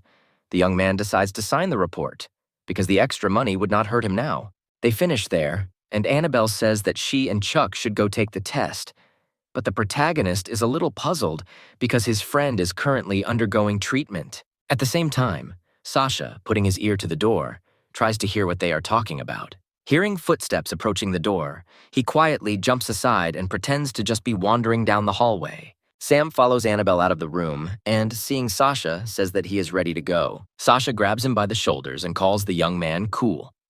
Because he spent the night with the Ice Queen goddess of the faculty, he wants to know how he did it. Sam tries to explain to him that he got it all wrong. She only came to him to get him to sign the documents. He continues not to believe the freshmen, because they were the only two here. The main character says that now, unfortunately, his neighbor is in the hospital. This news shocks Sasha even more. He thinks that Sam deliberately sent his friend to the hospital to stay with the beauty, and already considers him a real alpha male. The young man understands that he cannot allow this crazy chatterbox to say such things. Otherwise, rumors will quickly spread about him. He must somehow be forced to keep quiet. Sam invites Sasha to reveal his secret of seduction and make a bet, to which the guy immediately agrees. The bet is that he will throw a metal ball at Sasha with his right hand. If he dodges, then he will reveal the truth, but if not, then he will never tell anyone about what he saw. Sasha agrees, and they take up positions. The senior student has super reaction speed, and he is confident of his victory. But Sam doesn't give him any extra time to think and throws the first ball at him. Sasha barely managed to jump away from the first one, but the second ball hit him right on the cheek. The senior immediately starts accusing Sam of being a cheater, since they only agreed on one ball, and how could they throw it with their left hand? The main character reminds that no one said that it was impossible, and if you look closely, it's all one ball. Looking at the floor, Sasha notices that there is one half of a metal ball lying nearby. Sam split it in two, and so technically he didn't do anything wrong, so he won. Well, an argument is an argument, and Sasha promises that this topic will not be mentioned again. And the main character was once again convinced that yesterday's training was not in vain, and now his left hand is in no way inferior to his right. They and Sasha come to the test center, and then they each go their separate ways. Sam gets into the room he needs without any problems, since the erudition class does not receive much attention. There was no line here. The employee tells what his blood test results showed. In total, he has already awakened 20 gene base points. According to the rules, he can now take the test for a low C rank. She also adds that since he has telepathic skill, he should be tested on a special device, and if his abilities are shown well, then he will be given an average C rank. As he left the office, he was concerned with only one question: how to get a high score when testing the power of telepathy without attracting much attention. As he enters the testing room, he sees one of the students straining to find out what is in the dark box opposite him. Seeing how another student is graded, Sam realizes that if he can improve 2 grades like the previous student, that will be enough. By applying his skill, he understands what optimal distance and clarity he needs to measure. The hero will control his distance to get a good grade and make sure he gets an average C rank. The grade is not particularly high and will not attract attention. Sam notices one of the inspectors looking at him and a shiver runs down his spine. Has he really been found out already? He pretends that his eyes suddenly started itching in order to divert suspicion from himself. He is called in for testing and asked to describe an object he feels inside the box. In the cube, he senses several objects at once. His maximum distance was 3 meters 24 hundredths of a meter. Previously, he could only see up to 3/12 hundredths of a meter. His limit increased by 12 centimeters. It turns out that in a few days, his ability increased. If he shows them all his power, he will definitely get the best score, but he doesn't want to attract attention because he still wants to live. As a result, for the judges, he was able to see bread, raw meat, coffee beans in a cup and a half-eaten hamburger, the distance was about 1 63/100 of a meter. As a result, he is given a low C rank and his telepathic ability is assessed as normal. Unexpectedly for the hero, the teacher takes him out of the office, introduces himself as an associate professor of the Faculty of Mental Telepathy named Jean-Paul, and offers Sam to transfer to him, since his telepathy is impressive. This whole situation is stressing the young man out, because he made it clear that his abilities are ordinary. He politely refuses Jean, citing the fact that he has already chosen the faculty of erudition. The teacher doesn't leave him alone and starts telling him how much he can get if he chooses his faculty. Sasha, passing by, hearing about special recruitment quotas and rank increases, begins to get angry that everything is going to Sam again. This makes the protagonist think, this is too tempting an offer. If his rank increases, it will not only reduce the burden on his family, but even help him in the future. But he has a hidden type, just like Professor Annabelle, so his strength is clearly more in line with that direction. The right direction is most important, so he refuses the offer, which surprises Sasha. On top of that, Professor Jean, upon learning that Sam's teacher was Annabelle, immediately began to behave strangely, began to shake a little, and beads of cold sweat appeared on his forehead. But after a while, he returned to his normal appearance and continued to insist that Sam definitely needed to think some more, and the faculty would be waiting for him. Seeing these strange mood swings, he thanks the professor and they say goodbye. Walking with Sasha along the corridor, the hero wants to ask him if his miraculous power of throwing beans can lead to a rank increase. After all, his ability can be attributed to the transcendental type. The assessment of the transcendental is slightly higher than the hidden one. Sasha is stupefied by his questions. Has the first one really decided to compete with him? He advises Sam to just forget about his crazy ideas. The main character heads further to test the strength of his palm, and it is his turn. He approaches the entrance and the system starts scanning him to make sure he is Sam Levins. Suddenly, his watch starts receiving a bunch of notifications about unread messages. He decides to look at them after he passes the test, because he waited in line for a whole hour. At this moment, unexpectedly for everyone, people in the line start pushing each other. Some big guy orders everyone to make way for him, because he has the authority of a middle E rank. A squabble begins between those who agree to let him through and those who consider this unacceptable. In general, public facilities and services are given priority by those in high positions of power. If a person with low authority prevents a person with high authority from doing something, he will be arrested and convicted. Ordinary civilians usually have F rank powers, and if they want to move up to the highest, which is E rank, they need to upgrade their qualifications, and this takes a very long time. In a university where all students have F rank powers, a person with E rank powers is demolished by God, not to mention an average E rank. Sam reasons that either this guy is very strong and got 50 merit points from his abilities, or he inherited his family's privileges. Having dispersed the entire line, the rude guy gets to him and tells him to move, again mentioning his E rank. Hearing that Sam has already confirmed his turn and will not give in to him, the big guy loses his mind and starts screaming and orders the hero to get out of there immediately. The main character asks the teacher how many minutes he has left until his turn, and he is told that he is next in line and the wait will be about 3 to 5 minutes. The bully is not going to tolerate this, and having lifted Sam off the ground, already wants to punch him in the face. But the young man stops his fist. Apparently, the bully decided that he could be easily intimidated. He bends his fist back with force so that the sound of bones crunching can be heard. The bully immediately lets him go and tries to feel his sore arm. He cannot stand such public humiliation and, standing up, swings his good hand at Sam. The main character's reaction does not fail him, and he notices the opponent's unprotected groin and takes a free kick. Everyone who saw this also felt pain in the groin area, and the bully fell to his knees in pain in front of Sam. His henchmen decide to answer for their leader and decide to attack the young man. Before the guys had time to show all their hidden techniques, the main character had already taken out his famous metal balls and launched them into the necks of his opponents. So all 4 hooligans were defeated by the main character, and now they were lying on the floor, groaning in pain. Sasha, watching from the queue, begins to have another attack of envy, because how the first one managed to defeat the 4 of them, who also had a high rank. Sam asks the bullies if they are going to fight again, because next time he will launch metal balls in the direction of their eyes, and then at their heads.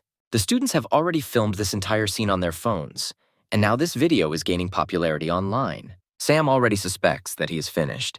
He hasn't really succeeded in becoming invisible, holding onto his junk. The bully stands up and tries to threaten everyone who is filming this that they will be in trouble, and he will settle personal scores with Sam. Sasha decides to come up and support his comrade, saying that people from the discipline department will arrive here soon. Sam is not afraid of the accusations against him, since there is evidence on the surveillance cameras that he was attacked first, and he was only defending himself. The comrade is worried that from the department's point of view, all four were knocked down, and Sam was left without a single scratch, even if he is telling the truth. But he will also receive a punishment, albeit not a serious one. The hero still doesn't understand what he did, to which Sasha explodes and says that this bully Gilbert Mulligan has considerable powers, and the fact that he didn't let a person of a higher rank through is punishable by law.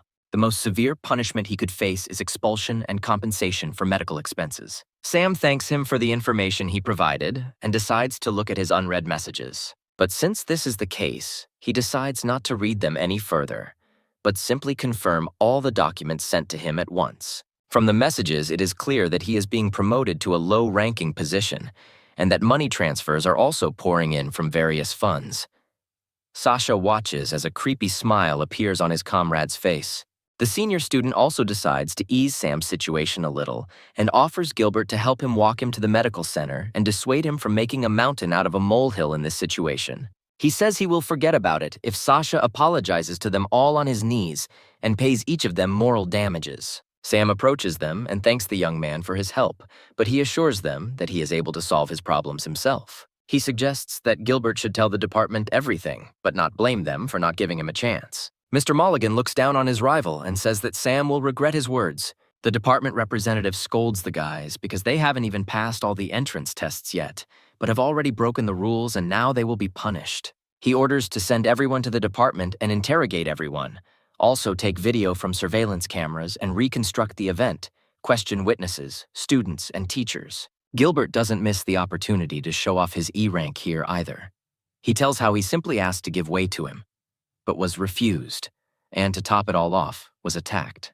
The examiner makes sure that his rank is genuine, and in this case he really has authority. He can tell everything in his own words, and he will not be interrogated. Gilbert is jubilant and asks Sam if he has any courage left, but the young man pretends to be unperturbed, turns to the representative, and mentions that he has the powers of a low D rank who also enjoys an advantage. Gilbert begins to laugh hysterically, trying to catch his opponent in a lie. The representative himself doubts that a first-year student can have a low D rank. It is impossible. He himself worked hard for many years to gain the authority to a high E rank, and for a low D rank, hundreds of points are needed. After checking the data, the representative confirms that Sam Levins is not lying, but has a low D rank. Now he will be asked to write a report and send it to the discipline department, and also to be in touch if he has any problems. Gilbert can't believe his ears that it's all true. The department representative introduces himself to the students as Tim Schema and asks everyone to remember to adhere to the rules of discipline. The hooligans leave along with the representatives of the discipline department, clearly having lost this war. The teacher on the screen asks everyone to stop making noise and states that they will start the assessment again. Sam is finally able to pass the test. The observer even grabs him for the work done. In the next test, the teachers took care of the young man because they took him for a descendant of heroes. They even turned a blind eye to the fact that he was late for the test. After passing the test, Sam goes to the registration and fees office, where the employee tells him that his average grade is an average C rank. His tuition is $16,000 a year, and the cost of course materials is $1,000. Also, since he has low D rank authority, according to the regulations, Sam gets a 5% discount, and now his pay is $16,200. In the hall behind the main character, they begin to whisper that perhaps this is the young man who fought back against Gilbert Mulligan. Sam hears these conversations and doesn't like that he is being taken for a descendant, some kind of hero. The employee finishes and tells the protagonist that the admission procedure was successful. After receiving the documents, he sees a message on his watch from his teacher, Annabelle, inviting him to come to her at the Genetics Research Institute. This was just right for the young man. He wanted to thank her for the special student recruitment quota that raised his rank. Entering the professor's office, Annabelle invites Sam to sit down. There are 3 reasons why she called him to her, but the young man ignores them all because he cannot take his eyes off the girl. Noticing his gaze on her, she threatens to transfer him to the insight class. Mr. Levins admits that she is so beautiful and temperamental that if he looks at her for a long time, he may lose consciousness. Hearing his words, she only sighs deeply because what can you expect from a young guy? Annabelle reiterates that there are 3 reasons. The first of which is that the City Hall Defense Command sent a letter of apology and asked her to pass it on to him. Sam doesn't understand what the point of sending him their apologies is. They should have apologized to the affected students and soldiers, not to him. The second news is that he is now an intern at Research Institute number 14 and will mainly be assigned certain tasks. As a bonus, he will be given E-rank energy capsules every month. She wants to know if Sam has any objections. The main character has no objections to this, with or without bonuses. The main thing is that he learns to use his powers. The third news concerns his education and choice. Does he know what is most important for entering the Hidden Institute? To be precise, there must be mental strength for this, and the use of any of their abilities is based on mental strength. Moreover, it itself is a genetic ability. Annabelle takes out some metal balls and throws them, making them fly all over the office. But there is a small peculiarity. When they fly, they do not touch anything. The teacher says that with sufficient development, mental strength is not inferior to unique abilities of an exceptional type. Human research has discovered countless secret cultivation methods, and the genetic base of their type also has a secret method called inner vision. As he goes outside, he suspects that his teacher knew that he himself possesses inner vision. She also mentioned that anyone who is able to sense the smallest things has inner vision, but only a small number of genetically modified people and gradually named mutants are able to possess it. Students using this unique method discover an average of 15 gene base points, but these may or may not be useful. Plus, there are various side effects to consider. This news makes Sam a little happy because everything actually depends on luck. Annabelle corrects him, saying that this is not quite true, before it could be compared to playing roulette. But after 100 years, humanity has developed safer methods of awakening genes. The main character also wants to know if their type has anything else besides inner vision.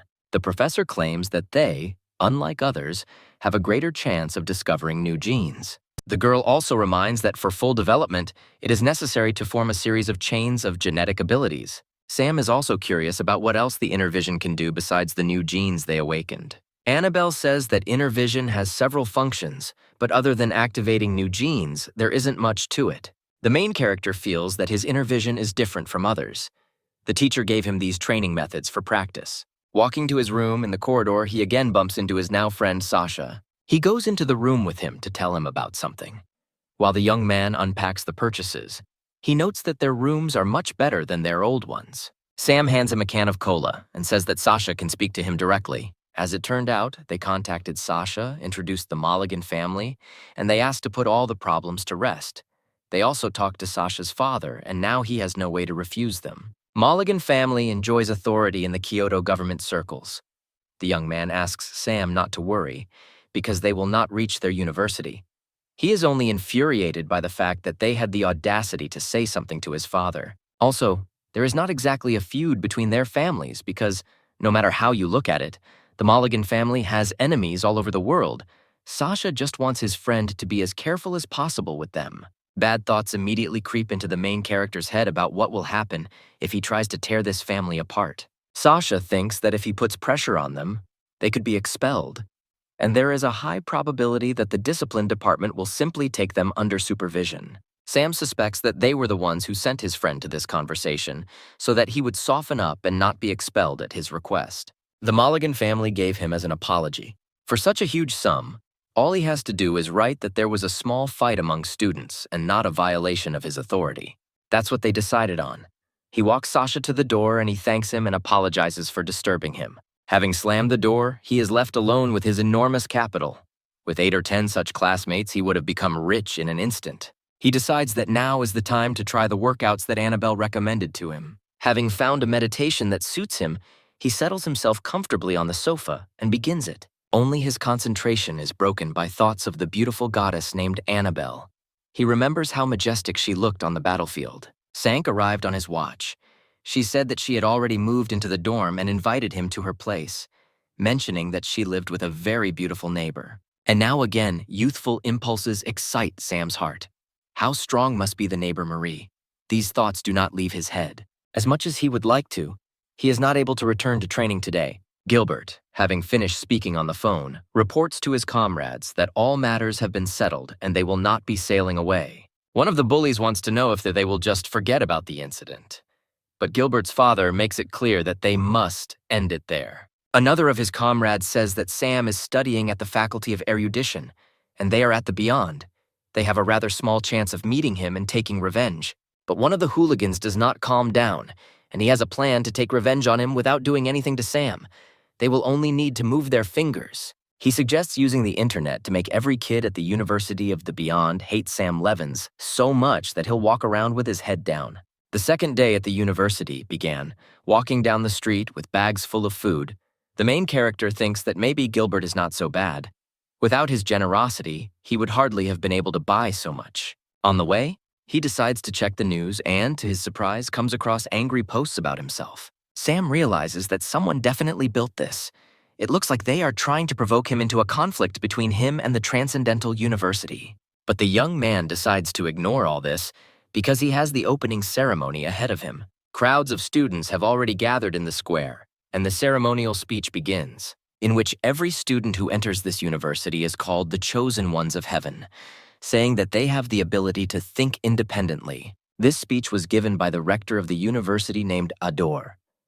He wants to end his speech colorfully, so he releases purple lightning into the sky. With a snap of his finger, Mr. Wold makes lightning thunder and clouds thicken. From such impending bad weather, all students' ears begin to get blocked. Here the lightning suddenly disappears somewhere and the students see a clear sky again, with no signs of an approaching hurricane. One of the students notices that there is something else in the sky and shouts for everyone to pay attention to it. At that moment, a man descends from the sky like lightning, and for some reason, everyone immediately takes him for Superman and starts chanting it. But it turns out that it's just their rector named Tom, and even though he's beyond his means, today he agrees to be a Superman for the students. While the crowd rejoices, Rector Ador declares the ceremony over. Here comes the time of long school days in the first class of the year. A teacher named Severus North introduces himself to his new students. For the next couple of years, he will be teaching them spiritual power training, the basics of hidden type theory, and the basic practices of hidden type. He also notes the horn on his head, which has already attracted the attention of the students. Severus says that this is the result of a mistake during training, and if there are any students who want to get a pair of horns under their foreheads, then he allows them to sleep during classes. From his speech, Sam understands what Annabelle's teacher meant when she talked about useless genes at the base point. Having said the introduction, the teacher suggests starting today's lesson and orders the assistants to distribute the teaching materials. Severus reminds them that they should all know that spiritual power is the main one for the hidden type. Now they will begin the first lesson on her training, pointing to the flask. He says that this technology is needed to accumulate and test this power at the initial and middle stages. The material in the bottle is extremely rare. He orders everyone to pick up an instrument and focus on it, saying that they must give it their all, because only then will they be able to perfect their spiritual power. First of all, you should focus your gaze inside the bottle, and then feel with all your might what is inside it. Severus reminds that the first time will be a little difficult.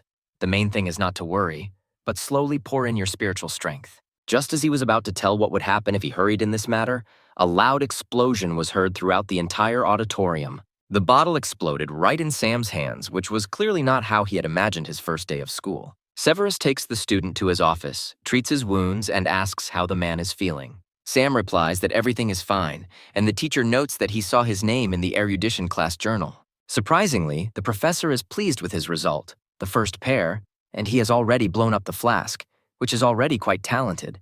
He also says that it would be better for Sam to take 20-gram stones instead of 1 or 5-gram stones. With Severus, the same story is repeated as with the other teacher. He again offers a special quota so that Sam moved over to him. But as before, the young man remains faithful to Professor Annabelle and refuses the teacher's offer, which clearly does not please Severus. Although this does not stop him, and he selflessly gives Sam information about unique methods of an exceptional type. They discuss all the issues, and after making sure that everything is okay, they decide to return to the classroom. Meanwhile, the class is in a heated discussion about what caused the explosion and what the teacher is doing with the careless student. Sam enters the auditorium and, returning to his seat, sighs sadly, because initially, he wanted to live an inconspicuous life, and now here he is again, getting into something. Severus also returns to his place and says that the practical part of the lesson will now begin. For this, he calls his assistant. The fashionable man greets everyone and says that his name is Dan Schneid. He is a first-year student in the speed class of the extreme type. He has currently already opened 3 chains of genetic abilities and has an E rank. The group immediately starts whispering and saying that at such an early age, this is already incredible. Severus wants to use an example to explain to the students the main disadvantage of the hidden type, and asks if there are any willing to become Dan's opponent. He warns that it will just be a little sparring, and that protective equipment may also be worn. But to everyone's surprise, Dan says he has only one condition: for Sam Levins to spar with him. The teacher is interested in why this particular student was chosen, and besides, combat practice is voluntary. Dan admits that since there is such a strong student in the Faculty of Erudition this year, he really wants to have a practical lesson with him. Sam is under pressure from all sides, because if he doesn't show up for sparring, everyone will think he's just a coward. But to everyone's surprise, one of the students also volunteers to try practicing. The young man introduces himself as Frank Gelm, and he is the owner of 2 chains of genetic abilities of an exceptional type. Dan agrees to feed this guy first. He asks if the teacher agrees to their sparring. Severus agrees, and pressing a button on the remote, they find themselves in a makeshift ring. He warns the participants not to overdo it. Even in exhibition sparring, it is possible to get injured, so he wants them to be careful. The report is in and the fight is declared open. Frank warns that he has quite a powerful fire, and his opponent needs to be more careful. But it looks like he should have been more careful, because Dan knocks his opponent down very quickly. To the student's surprise, the fireball Frank had been holding at the ready flew out of the ring. But Professor Severus orders not to panic and puts out the fire. Dan, sitting astride his opponent, says that in a real fight he would already be dead. Frank wants to try again. They again go to the corners, and Dan says that this time he will give him 1 second to attack, because the exceptional type is very troublesome to attack. Having learned from his past mistakes, Frank realizes that he needs to take some distance first. The second round has begun. Mr. Gulm keeps his distance and waits for his opponent to decide to attack, because then he will meet a counterblow. This time, the young man manages to dodge the enemy attack for a short time. But unfortunately, everything ends the same way as in the first round. Dan turns out to be quicker and wins again. Severus thanks Frank for his participation and notes that this fight was an example of how they could see the hidden type's main weakness. The teacher invites others to try their hand at fighting, but Dan remembers that he never sparred with Sam Levinson. Sam decides that since his classmate says so, he wouldn't mind practicing with him too. Going down the steps, the hero thinks that this fight would have happened anyway. There is no point in hiding. Now he will teach this Dan a lesson in front of everyone. Let them know that it is better not to mess with him. While walking upstairs, Frank decides to warn Sam to keep his distance and mentions that his left leg is weaker than his right. While his opponent is warming up in the ring, Dan decides to record their fight on camera. Sam, noticing this, was only glad, so he would be able to see the background of their fight. The fighters take their positions and the next round is declared open. Dan attacks first. Sam realizes that Frank wasn't lying about the enemy's speed. He moves very quickly. But suddenly, before the enemy wanted to hit Sam, he seemed to dissolve into thin air. An object resembling a pyramid hung in the air for a second, and while Dan hesitated, it crashed right on his head. Having risen, the enemy cannot understand what it was, perhaps a spiritual incarnation. But do first-year students study this? Watching the fight, Severus realizes that, even though the move was done roughly, Sam Levins is becoming a real genius in his eyes. But Dan doesn't sleep and, flying towards his opponent, grabs his hand and kicks him in the face. Mr. Schneid does not hesitate and returns to his starting position in one jump. This is done to gain speed again and deliver the decisive blow. Despite the fact that Sam, with the help of telepathy, clearly sees all of Dan's attacks, his body is unable to keep up with his reaction. The hero already understands that he will have to spend all his free time on training. Despite the variety of Dan's techniques, his telepathy can still pick up the trajectory of his movements. Sam throws the spirit form at him again, and his opponent scoffs because he's sure he won't fall for that trick now. But having dodged once, he did not expect that the blow would come from behind and again his face would be mangled. Jumping high into the air, Dan goes for a powerful punch, but Sam blocks it. With the hatred boiling inside him, he continues to kick with all his might and finally breaks through the enemy's defense. Sam is thrown to the side and hits his head on the arena dome. But even this is not enough for his opponent, and he again hovers over him and delivers the decisive blow. Sam ends up losing, and Severus rushes to stop the fight, saying that Dan has gone too far. There are dissatisfied voices in the audience. They don't like the cruelty that Mr. Schneid showed. Dan notes that first comes the fight, and then the training, because they are genetically modified people, and they will have to face a lot of dangers, so they must always give it their all. Sam, who has woken up, also thinks so. But will his opponent have enough strength? The young man says that if he has enough courage, he can see his opponent through to the end. Only this time he'll really go all out to knock him down. Sam agrees to a rematch, but decides to check with the teacher if this is combat training. Then he can use all his abilities. Teacher Severus turns out not to be against the duel and gives the go-ahead, and Sam wants to know if in this case he can use his special ability. Dan just smirks in response and says that there is no problem with that. The protagonist already feels that the advantage is on his side and asks the audience for a couple of metal balls since he forgot his at home. This comes as a surprise to his classmates, some of whom think that Tun will use a bomb thrower. Marie, sitting with one of her classmates named Lily, asks to lend her necklace, to which she unconditionally takes off and gives back the jewelry. The girl is very grateful to her for this. Miss Sank runs up to the arena and hands Sam 3 pearls. The young man says that this should be enough for him. He warns his opponent that he has already spared him twice, but if this time they are really going to fight to the fullest, then he should be more careful. But behind this mask of confidence, Sam is actually afraid that Dan's speed is too high, and there is a high chance that the enemy will dodge his balls, so he must find a way to increase the speed of his throws. Dan is already in position and also wishes his opponent to be more attentive. He breaks away from his spot and rushes at Sam, shouting that he will beat him until his opponent gets up on his own. At this moment, a spiritual embodiment is already flying towards him, trying to inflict damage on the enemy. But Dan manages to get his bearings, and with a powerful blow breaks his spiritual cone, saying that now it won't work. Sam doesn't give up. This time he doesn't waste time on trifles, he creates many cones. But even this is not a hindrance to the opponent. He again destroys each of the projectiles launched at him. To Dan's cries that he wonders how much longer his opponent will last, Sam releases another batch of charges. Mr. Schneid dodges the blows again, but he understands that sooner or later these cones will hit him, so he needs to somehow get out of this circle. He wants to gain some space for himself, and so, pushing off from the ground, he rises into the air. Now, in what he thinks is a more advantageous position, he shouts that Sam won't fool him. The young man grins and takes out his 3 treasured balls and is already preparing to load them. Dan is undoubtedly very fast for a super type, but without support he cannot be so nimble. The enemy realizes with horror that his opponent had deliberately directed the cones along such a trajectory. Sam has already collected enough energy and, concentrating the strength of his hand, he releases all 3 balls into flight. Dan is so unlucky that one of the balls flies straight into his groin with ultrasonic force. The opponent is knocked out and now, languishing in pain, is holding on to his bells. His classmates start clapping and shouting about how beautifully Sam made the teacher's assistant. Severus, meanwhile, is not laughing. He sends a message to the ambulance to come in urgently, since there is a student here with a serious injury who may need surgery. The doctors quickly arrived and put the victim on a gurney, making a preliminary diagnosis. Sprained ligaments, the meniscus and synovial membrane were seriously damaged. The rest will be known after the operation, but it is believed that even the operation can leave consequences. The medical worker asks Severus how this all happened. The teacher covers his face with his hand and replies that first of all, everything possible must be done to cure the student, and he will write a report on the incident later. The doctors agree and carry the victim away. Frank decides to approach Sam, who is sitting at his desk, and ask him if he regrets that he beat up Dan. But the young man does not regret it at all.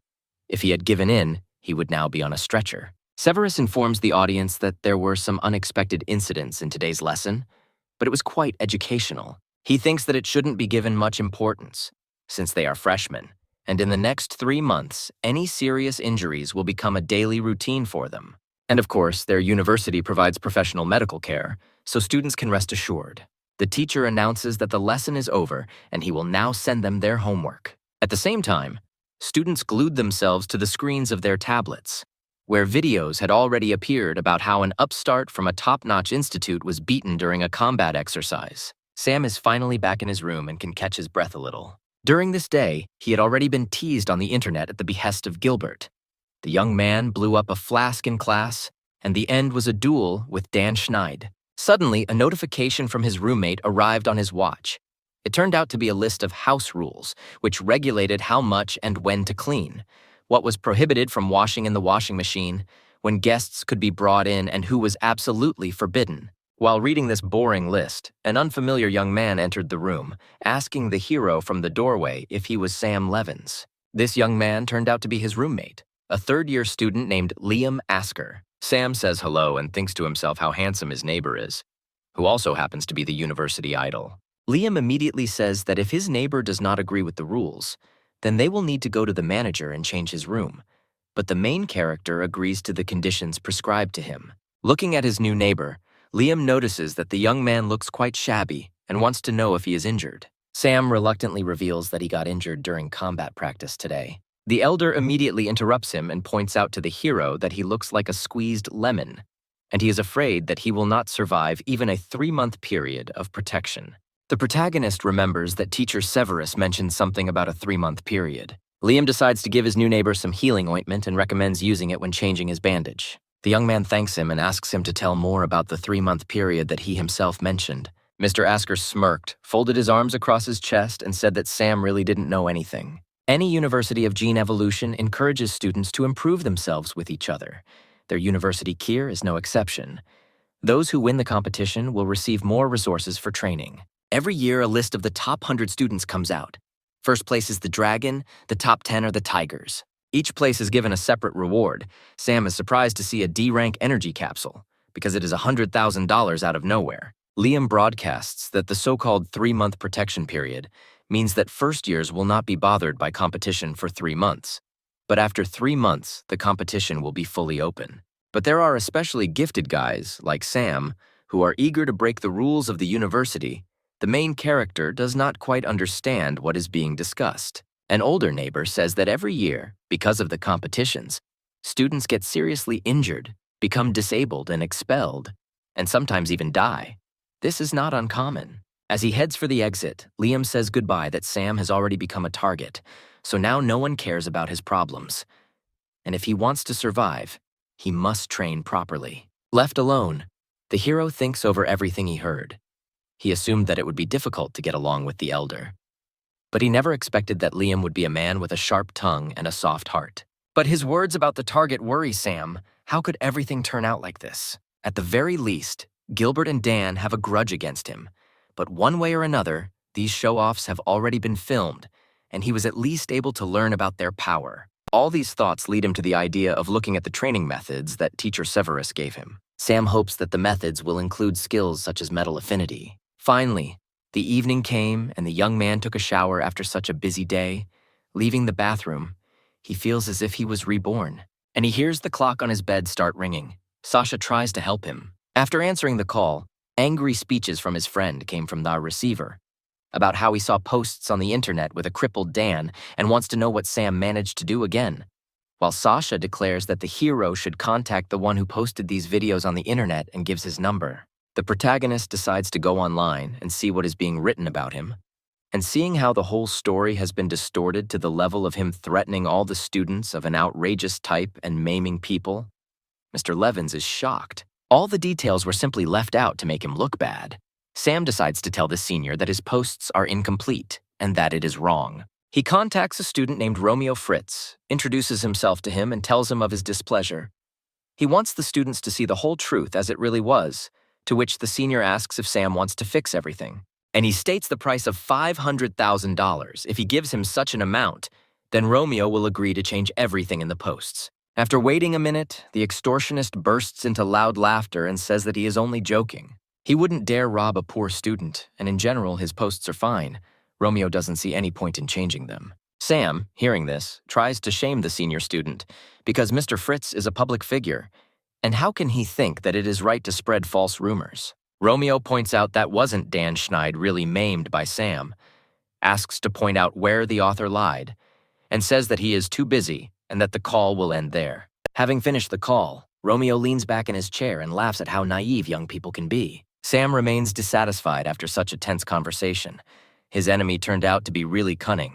His loopholes cannot be recorded. The hero gets the idea that he can try to complain about his work, but at the same time, he understands that Romeo can continue to work on other conspiracies, and he will not get rid of the infection this way. But still, some measures need to be taken, and Sam begins to get ready, thinking that since his opponent did not want to do it the good way, then he should not blame him for being rude. At such a late hour, he decided to go to the discipline department, and when he entered the lobby, he was greeted by the secretary. "Scheme, whom he already knew, entered the foyer to find out what was going on. Sam reports that someone has been using the university's website for blackmail and extortion. Tim confirms that these are very serious violations. He already knows roughly what the matter is, but he now needs to go to a meeting, and the head promises that he will deal with this matter in a while. Mr. Scheme orders the secretary to first block Romeo Fritz's account and mentions that further punishment will be given after the meeting. By this time, an extraordinary meeting of the University of Genetic Evolution, KIR, has already begun. Rector Ador wants to know if everyone is in their places.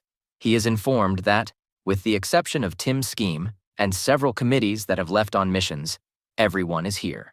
The reason for their meeting today is two students, Sam Levins and Dan Schneid. Ador knows that everyone is already aware of the events and asks everyone to express their opinion. The first to speak out was Deputy Dean Stormhold, who believed that Sam had been extremely harsh with Dan by injuring him, and that Levinson should be given a serious punishment. Gelia Schaffer, on the contrary, believes that it was a normal combat training, and Dan himself provoked the young man, while also brutally attacking his opponent. In addition, Sam restrained himself twice, and his contract was justified. Vice Principal Tom reiterates that the problem is not the counterattack, but that he crippled Dan. Deputy Information Officer Denver believes that the young man cannot be punished too harshly, but he certainly cannot be left without punishment. Salvatore Haynes believes that Sam Levins had bad intentions, and the bad thing is that he took the tape of the fight, which is why they have a problem. So the school board believes that this young man should bear the main responsibility. Ador has listened to all the deputies and managers and now wants to know what Teacher Severus thinks about this. Sweating with excitement, he admits that he too is responsible for this incident because he did not watch their fight. The rector loses his temper and starts yelling at the professor because he has a huge responsibility. After what happened, he did not scold Sam, but allowed the situation to develop further. In addition, he should have immediately contacted the information department of the Hidden Institute and posted the full video of the battle on the internet. But due to his carelessness, such a commotion occurred. Ador thinks that Severus wanted to glorify a student of his institute. But first and foremost, he should support students and not engage in conflicts for personal gain. The rector also wants to know, after they finish, the opinions of his colleagues on what to do with Severus. Opinions are divided. Some believe that the teacher is to blame, but Sam should not go unpunished either. Tom suggests giving them a warning for the future. Ador asks if the students at their university don't want to resist the deliberate humiliation of their rivals, then why do they teach them? He gives birth to a speech about how even if those students who resist are punished, will other students maintain a spirit of resistance in the face of powerful enemies of the future? The rector suggests that Severus take on the main responsibility and that the teachers of their respective faculties limit themselves to educational talks with regard to the other students. All those gathered fully agreed with his decision. Towards the end of the meeting, Tim approached Ador and brought him a completed, full report of the incident. After running his eyes over the report, the rector throws the tablet with it to Denver and asks him to look at it for himself, because he did not expect that something like this could happen at their university. Ador says that a student named Romeo used his popularity to blackmail and extort money. 3 cases have been confirmed, and the video itself is in the Denver Information Department. The head of the university suggests that Denver, instead of the director, go to the front if he is doing such a poor job of his duties. Meanwhile, Romeo mocks Sam because the freshman thinks that if his number is blocked, there is nothing he can do. Hearing knocks behind the door, he decided to go up and open it. A man appeared from behind the door, handing his ID to the senior student. Having called his name, the people introduced themselves as employees of the Special Department of the Intelligence Agency. They had an order to arrest Romeo for extortion and blackmail, and they asked him to go with them. Early in the morning, a scream is heard in one of the dorm rooms. It turns out that all the videos that the students filmed were deleted, and now they won't be able to make money from it. The students notice they receive notices that they can be brought to court for the video and the use of blackmail and extortion. Professor Severus is removed from his position as vice dean, and the university states that it encourages competition between students because this is the only way they can create strong heroes. That same morning, Sam continues to meditate and persistently train his genes. Having finished, he falls tiredly onto the bed. Finally, the last 36th base point of the first level is open. Usually it takes at least half a year, but he did it in 4 weeks. Sam feels that although his spiritual power has not increased to the sky, but the intensity has increased significantly.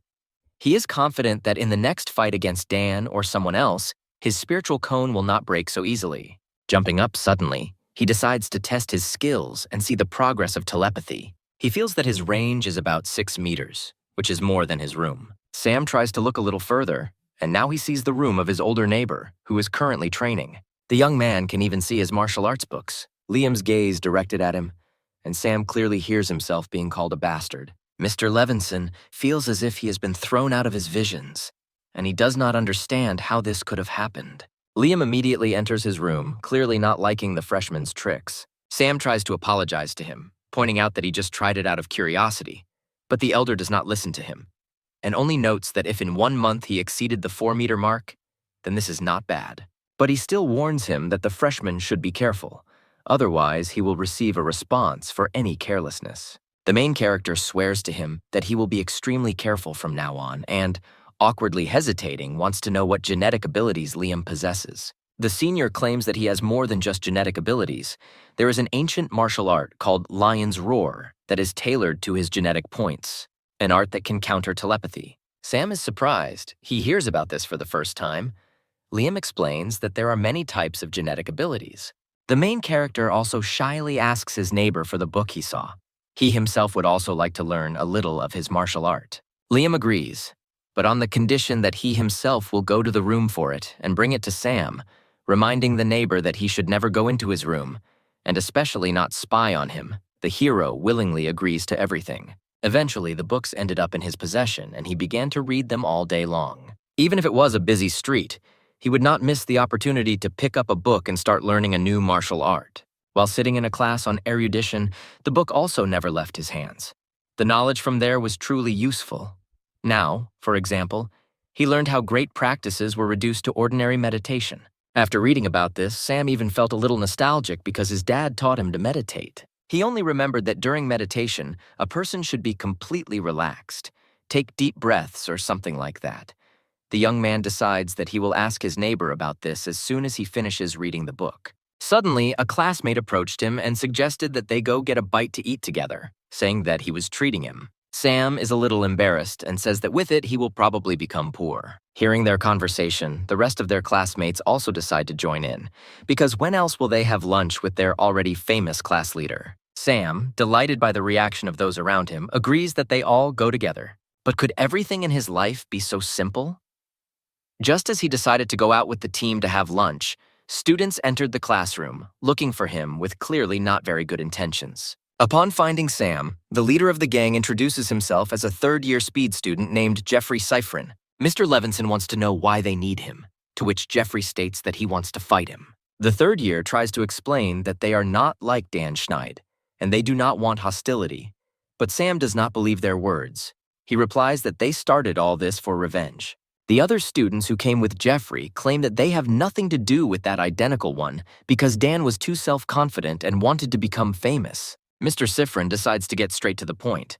The Dragon and Tiger rankings are coming up soon, and since Sam's fighting abilities are very unusual, they want to fight against him to hone their fighting skills. Hearing this, the main character doesn't even really know whether to tense up or relax. It turns out that the students are preparing for the Tiger and Dragon rating. Jeffrey offers him to fight in the training building. If the opponent is worried about safety, they can also ask the teacher on duty to be the judge.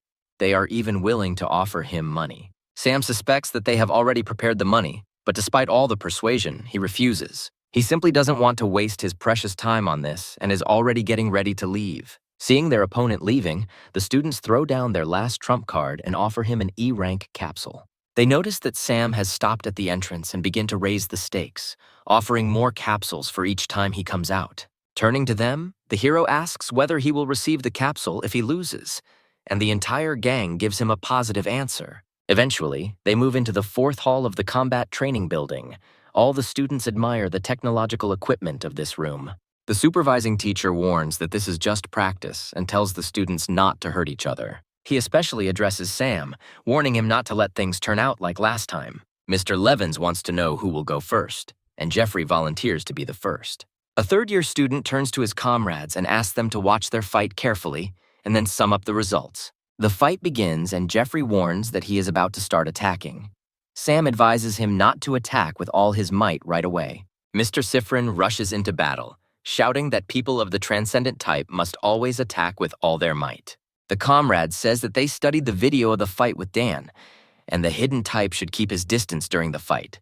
So, in the fight against Sam, you should close the distance as quickly as possible. Jeffrey mentions that he noticed that during the fight with Dan, Sam was directing the spirit cones in specific trajectories to make the enemy jump upward. The third-year student gathers his strength and, having reduced the distance as much as possible, tries to strike the enemy and crashes into the spiritual wall.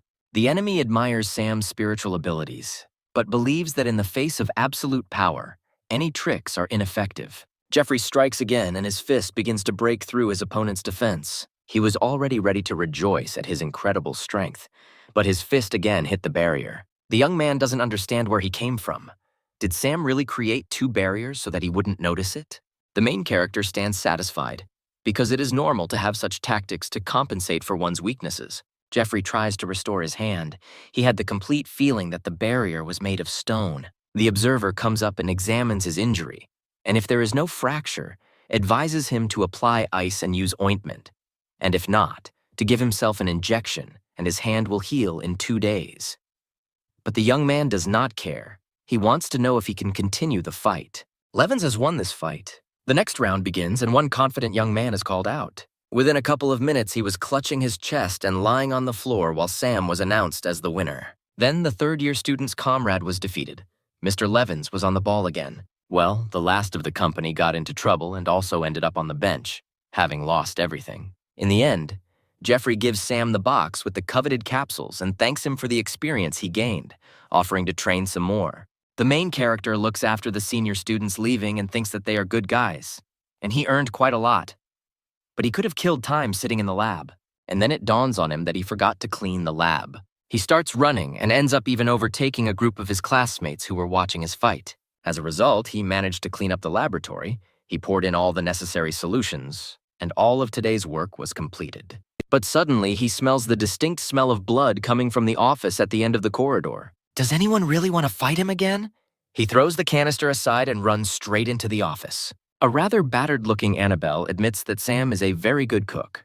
The young man admits that as soon as he smelled blood, he thought that someone had broken in, and he is also worried about where the professor has been all these days. In addition, he notices that the girl is very badly injured, and he is still plagued by the question of what happened to her hand. Annabelle notices his curiosity and decides to show him what she was doing and why her fingers generated such a thing. The girl already knew that he would ask her about this, so it was high time to start the experiment. Walking down the long corridor, she pays attention to the fact that if he had shied away less, he would have found this place already. Annabelle leads him to a huge flask where a complete copy of her floats unconscious. It slowly dawns on Sam that the teacher could have been using this clone for healing. He decides to ask the teacher this question directly, and she confirms his guess, adding that not all of these clones are needed for treatment, but also for research purposes. The professor says that in addition to her clones, there are also clones of Sam here. Mr. Levens doesn't understand when they managed to take his DNA,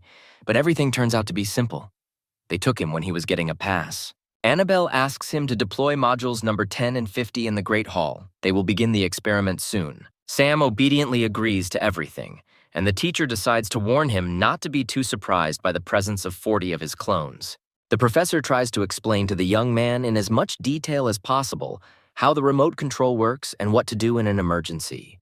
The main character finally saw the army of his clones and it made him feel uneasy. Besides, it seems to him that cloning technology is not very popular now.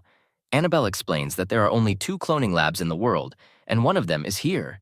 The main character is interested in where their institute gets such rare resources, and whether it is worth spending these resources on it. Sam wants to somehow pay back for all this, even if it's just an experiment. The professor asks him if he's heard about the new Gene People project. Their institute number 14 is also a direction called Quirk. They mainly conduct some genetic research, although they have many research results. Some of them no one could surpass. And also there are people who hate their research results. And now the professor gives Sam a choice to decide whether he will join their direction or not. The young man is unconditionally in favor of this idea, because then his future will be more exciting, and there are advantages that he will not find anywhere else. Since the hero agreed, Annabelle shows him the queen bee, which is capable of managing tens of thousands of workers, has spiritual power, and is also of great value, and now her head is in front of them. The scientists wanted to introduce the spiritual gene data of the queen bee into the experimental body to obtain enhanced gene mutations, with the possibility of obtaining the skill of the queen bee. Mental control, the ability of the queen bee to control tens of thousands of worker bees.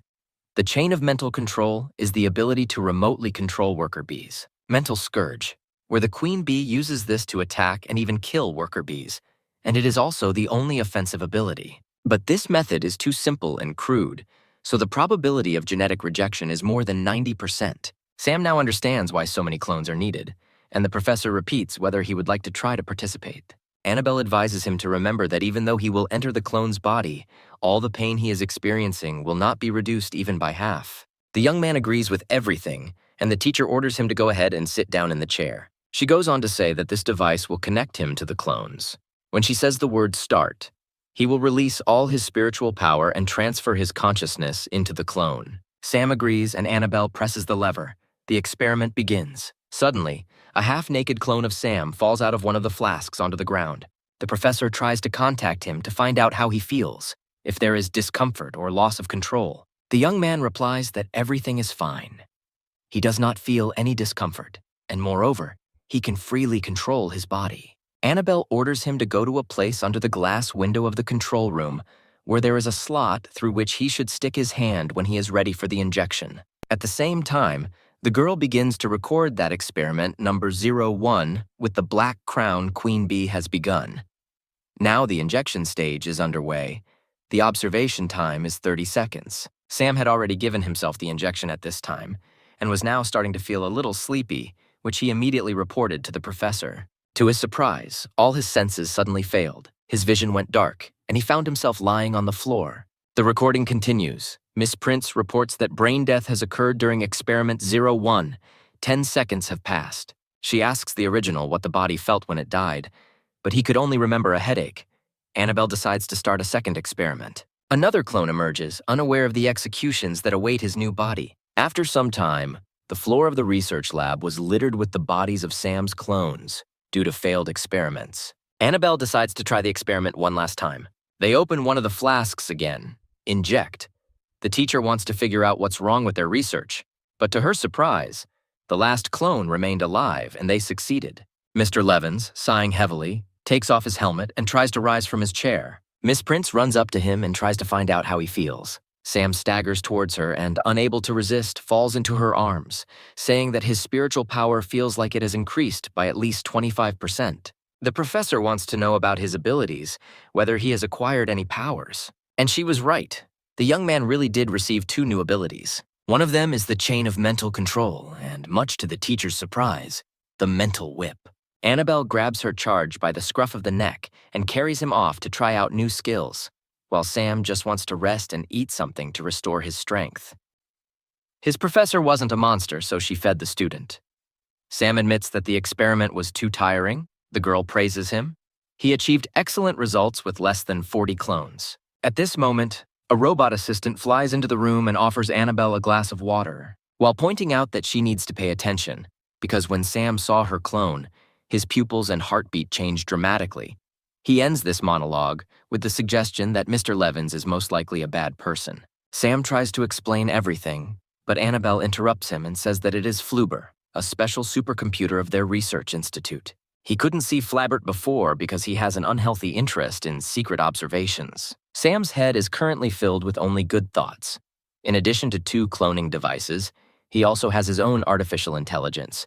Apparently, it's good that he entered the Research Institute number 14. Flaber starts shouting that he feels the boy's heartbeat quicken and that he might be thinking about something bad.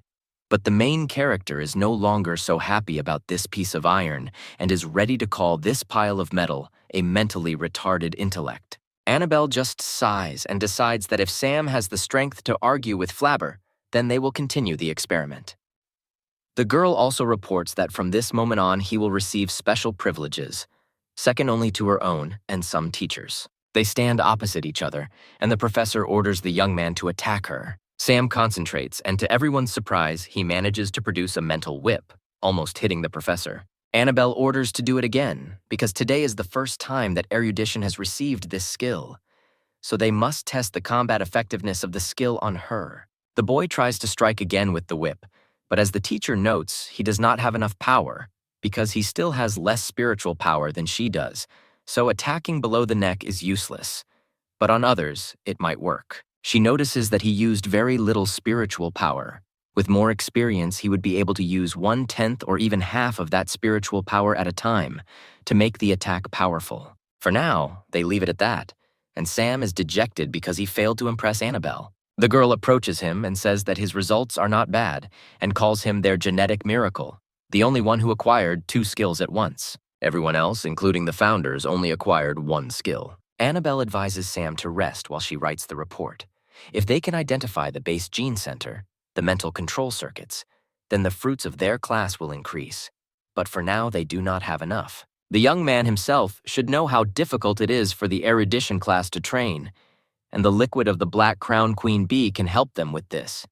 Besides, the corpse of the queen bee is extremely difficult to obtain, so the professor does not know when they will be able to recruit new volunteers. Flaber expresses his displeasure because Annabelle said that Research Institute number 14 is just her and Sam, forgetting to mention him.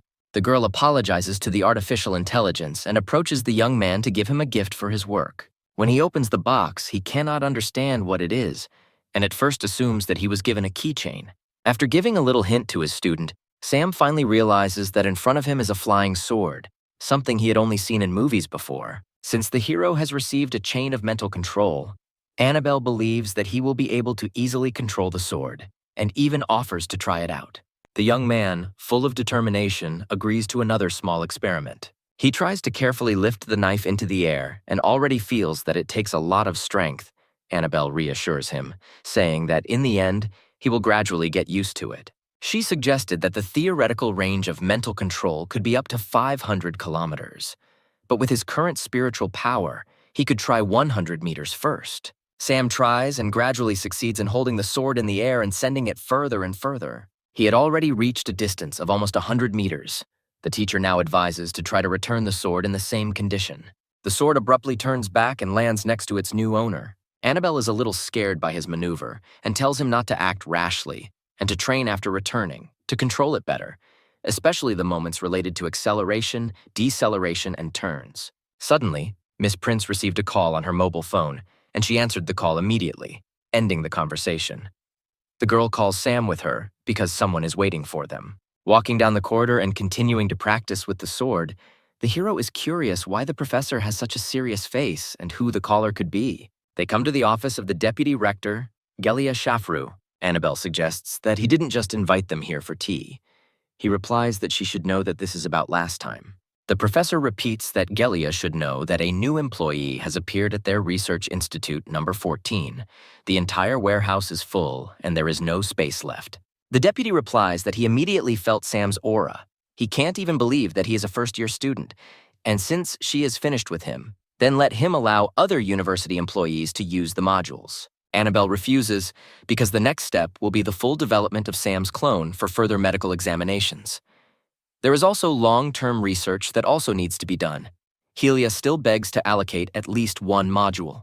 This is starting to annoy Miss Prince, and she threatens that if the teacher mentions it again, the conversation will go differently. The man states that she has no choice anyway, because she must know the rules and regulations of the university.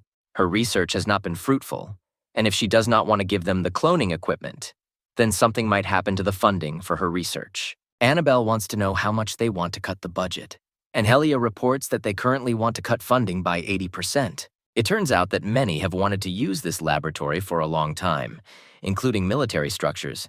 Helia promises to contact Annabelle and advises her not to worry. Sam, walking out the door with the teacher, wants to know how much money the institute needs to operate normally for a year. In the deputy's memory, the funding for this institute has never been less than $50 million a year. The young man wants to know if it was because of him that they started putting pressure on the professor, Helium, patting him on the shoulder, declares that he is just the reason and nothing more. Their arms are getting longer and longer, and even the founder's idea of cloning has attracted their attention. Previously, teacher Annabelle did not work alone. Some left and some betrayed them. Helia wishes Sam to grow up quickly and help his beloved professor. The protagonist wonders how he can help her, but the deputy says that there are many ways to help, such as new research and performance evaluation, but there is a more direct and effective method. And by this effective method, he means the dragon and tiger ranking. The top 10 students who are at the top of the ranking. If a first-year student gets into the general list, then this will be recognition of the contribution of their research institute. Annabelle, leaving the office, notices that only Sam is left, and upon learning that Helium's teacher has left, recommends that the hero go train using the flying sword, while not forgetting his duties of cleaning the laboratory and the cultivation warehouse. Sam wants to know what she will do next. The professor says that she will complete several tasks to get funding. Now the proposal about the dragon and tiger rating did not leave the hero's head. He needed to think and choose the appropriate tactics. While thinking about this out loud, he did not notice how Sasha approached him, and now he wanted to know what tactics they were talking about. He called Sam, but he didn't hear him. And when his comrade approached, he heard him muttering something about tactics, and began to think that these were his Don Juan methods again. The hero asks if his friend has any desire to train. Sasha thinks it's funny, because he is ranked 89th in the second-year rankings, so it won't be easy to defeat him. Noticing the grin on Sam's face, his comrade explodes and says that, fortunately for him, he was just heading to the battle hall, and now he will show what he is capable of. Entering the hall, they notice a girl who is clearly not happy with their appearance. Sasha brings Sam closer to her and introduces him as her girlfriend named Sierra. Can't. She immediately says not to call her anything. She's a sophomore. Sierra doesn't understand why he came here, and he's also late. Sasha starts making excuses that he met a friend who wants to spar. The girl assumes that the freshman is strong enough if he trains with someone older. Her friend reminds her of that video with Dan and says that it was Sam's work. Sierra calls the young man a newly hatched chick who was able to defeat a strong opponent. Moving away from the guys, she takes out a knuckle duster from the pocket of her skirt and says that she wants to fight this chicken. This confuses Sam a little. He is not particularly eager to fight with his friend's girlfriend, and Sasha meanwhile shouts out that she took 32nd place among the second-year students and asks not to overdo it. Sierra asks the enemy to get ready, and they take their positions. The protagonist commands that he is ready and she can begin. The girl gathers her strength and jumps into the air while Sam creates multiple spiritual shields around himself. The lady deftly breaks through all the shields with her weapon, taking the young man by surprise. He could never have expected that she would be capable of such a thing. Landing, she punches the stone floor where Sam stood a second ago, and he managed to jump back. A quick thought process begins in the hero's head. Is this really the power of the sophomore rating? The speed, the strength, and even the skills that are completely different from those of Dan Schneid, Jeffrey Seifrin, and others? It seems that using spiritual power alone is not suitable against upperclassmen. He would also really like to experiment with controlling the mental chain. But now he has nothing at hand, and the flying sword is too dangerous. So there is only one thing left. While he was thinking, Sierra launched another attack, trying to break the enemy's shield once again. Sam warns that he will now be forced to offend her. The girl only laughs at him and breaks through his defense again. She herself is eagerly awaiting what kind of technique he will be able to use in this state. To her surprise, the young man decides to use a mental whip against her. Striking her with it, he immediately knocked out Sierra. Sasha immediately runs up to her and tries to find out if she needs to be taken to the doctor. Raising her head, the girl and the guys fall into a stupor. Sierra looks as if she doesn't understand where she is and what is happening to her. Sam couldn't even imagine that the mental whip would be so strong. He was frightened by the facial expressions of his defeated rival. The young man tries to apologize to Sasha, complaining that he hasn't figured out the technique very well yet, but his friend interrupts him mid-sentence. He says that the current generation of the extreme type becomes stronger by getting injured, so he does not consider it their fault. Sam understands that he has nothing more to do here and wants to leave, and his friend somehow strangely begins to urge him on, saying that he will take care of Sierra himself. Looking behind him, the protagonist sees the second-year student licking his lips sarcastically. He understands with horror why Sasha allowed him to knock her out. This guy used such a vile method so that the girl would be defenseless. Just as he turned away again to walk away from here, he heard Sierra's voice ordering him to stand and telling Sasha not to let the young man go. Hearing this, Sam stopped. The girl told him to wait because she had one thing for him. The The protagonist, confused, wants to know what they need and hopes that Sierra feels better. She hands him the phone and offers to watch the match between the students of the Indian Federation and the Star Districts of Korea. He sees a fierce battle being shown on the screen, the Korean representative throwing something like spiritual cones and the Indian dodging them. But it was not to be.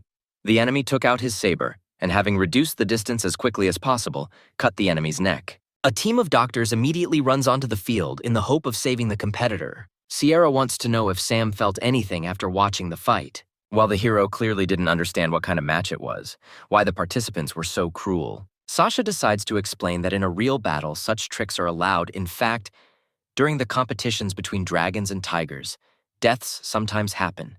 The risks are very high. The boy thinks that the Indian participant intentionally hurt his opponent. Sierra tells him that this person's name is Azari. He is extremely talented and is in the top 10 in the Dragon and Tiger rankings among second-year students. Recently, universities have started exchanging students, and last time a Federation member knocked out 6 second-year students.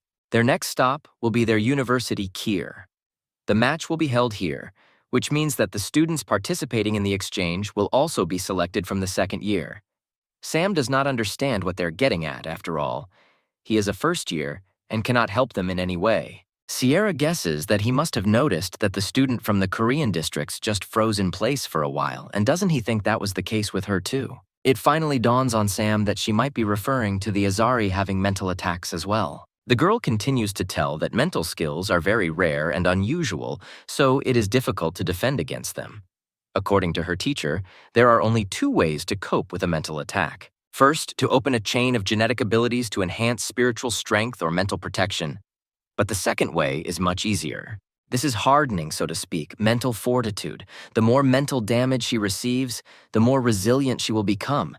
Then she will not be knocked off her feet after the first attack, like today. So she wants to use Sam's ability to enhance her ability to resist mental attacks, while he can also hone his skills on her. As cruel as it may be, he really lacks practical experience now, and in the end, he agrees to her proposal. Sierra is so happy with his agreement that she immediately suggests beating him and Sasha right now, but the guys are against it. It's better to let her rest first. Watching as Sasha awkwardly tries to offer his help to the girl, and she is too proud and therefore barely hobbles to the exit. Having refused his services, Sam notes that they are 2 peas in a pod. The young man understands that he needs to think about an offensive attack, and of course, gain practical experience. Walking along one of the buildings, Liam doesn't even pay attention to the girls who can't take their eyes off him and whisper about how cool he is. But he is suddenly drawn to a familiar voice. Sam happily greets him. The hero immediately rushes to tell him that he has read all the books that he gave him. But now a lot of questions have accumulated in his head. But Liam asks him to slow down. As he's in a hurry at the moment, Sam wonders where his neighbor needs to go. A senior student has a lecture scheduled on ancient martial arts. Upon hearing this, a neighbor suddenly blocks his way and demands to take him along. But Liam explains that if the student does not have an invitation, then he needs a recommendation.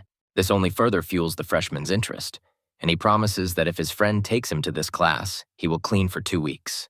And such a neat freak as Liam obviously couldn't refuse such an offer, and in the end, agrees to take Sam with him. They got to the main building by hovercar, and Mr. Levins wondered how much it cost. Liam replies that it wasn't that expensive, something around $2 million. Sam reasons that it is good to have a rich family. His neighbor supports him. He himself is undoubtedly from a rich family, but he earned it all himself. Liam tries to explain to the freshman that he must understand that times have changed. They are genetically modified people at the pinnacle of evolution. For ordinary people, 1 or 2 million is an exorbitant price, but for them it is a reward for 1 or 2 tasks. Obviously, the difficulties and dangers of the mission are also unimaginable for ordinary people. But when you are strong and meet the requirements of the university, you can also complete these tasks. Entering the auditorium, Liam continues to talk about how Seth Rogen, the vice chairman of the Ancient Gene Martial Arts Association, is giving a closed lecture today. And since Sam wants to clear his doubts, he should listen to the lecture first, and then they will see if he understood anything. While standing looking for a place, a girl notices a local idol and willingly calls him over, saying that she has saved a spot for him. She says that she came here at 5 o'clock in the morning and managed to take the 2 best seats. Liam thanks her and invites her to sit in the place Sam has prepared. The young man immediately understands that this is a very bad idea, noticing the gaze of the person in love. Liam sees that his friend does not want to sit in this place and suggests sitting in the other remaining free ones. Sam decides to sit down in the place prepared for Liam. The idol asks the girl to choose where he will sit, either next to Sam or in the opposite row. The woman in love will especially allow Liam to sit with a guy than with those hungry she-wolves from the neighboring rows. And so she did, giving him her seat and sitting down on his prepared row herself. Sam was sweating from the tension.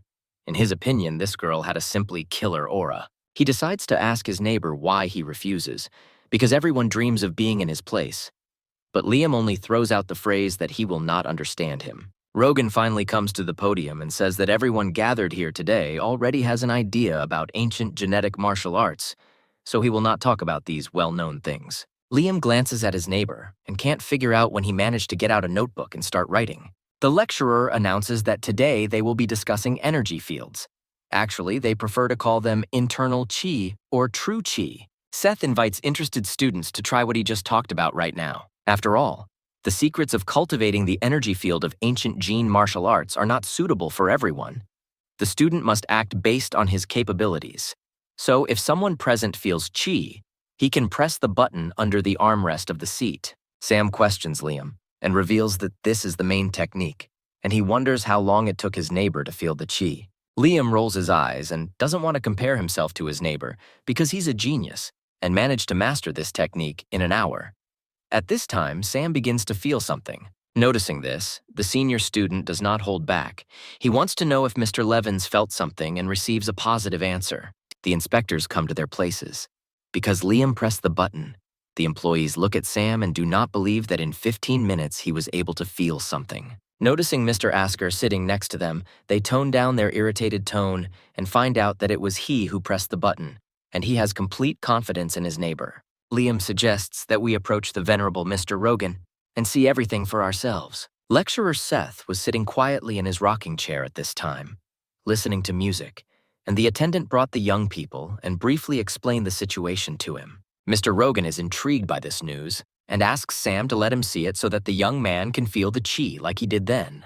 The main character agrees and in just a couple of seconds was able to feel that very chi, which greatly surprised the old man. He asks Liam if he taught this young guy. The senior student replies that no, he just studied his books. Old Rogan is delighted to hear this news and calls Sam a good seedling. Seth approaches the young man and offers to join their association of ancient martial arts. The protagonist apologizes and refuses him, since he is already a member of a school called the Gene Miracle. After hearing this news and putting all the facts together, the old man suggests that if within 7 days, Sam can open the place of concentration of life forces and condense the mass of internal chi. In that case, Seth would make an exception and personally take on his training. The guys couldn't believe their ears when they heard these words. Leaving the classroom, Liam says that he couldn't even imagine that his first-year neighbor would learn so much today. Sam thanks him and says that it's all thanks to his help. The protagonist receives an alarming call from Sasha on his watch.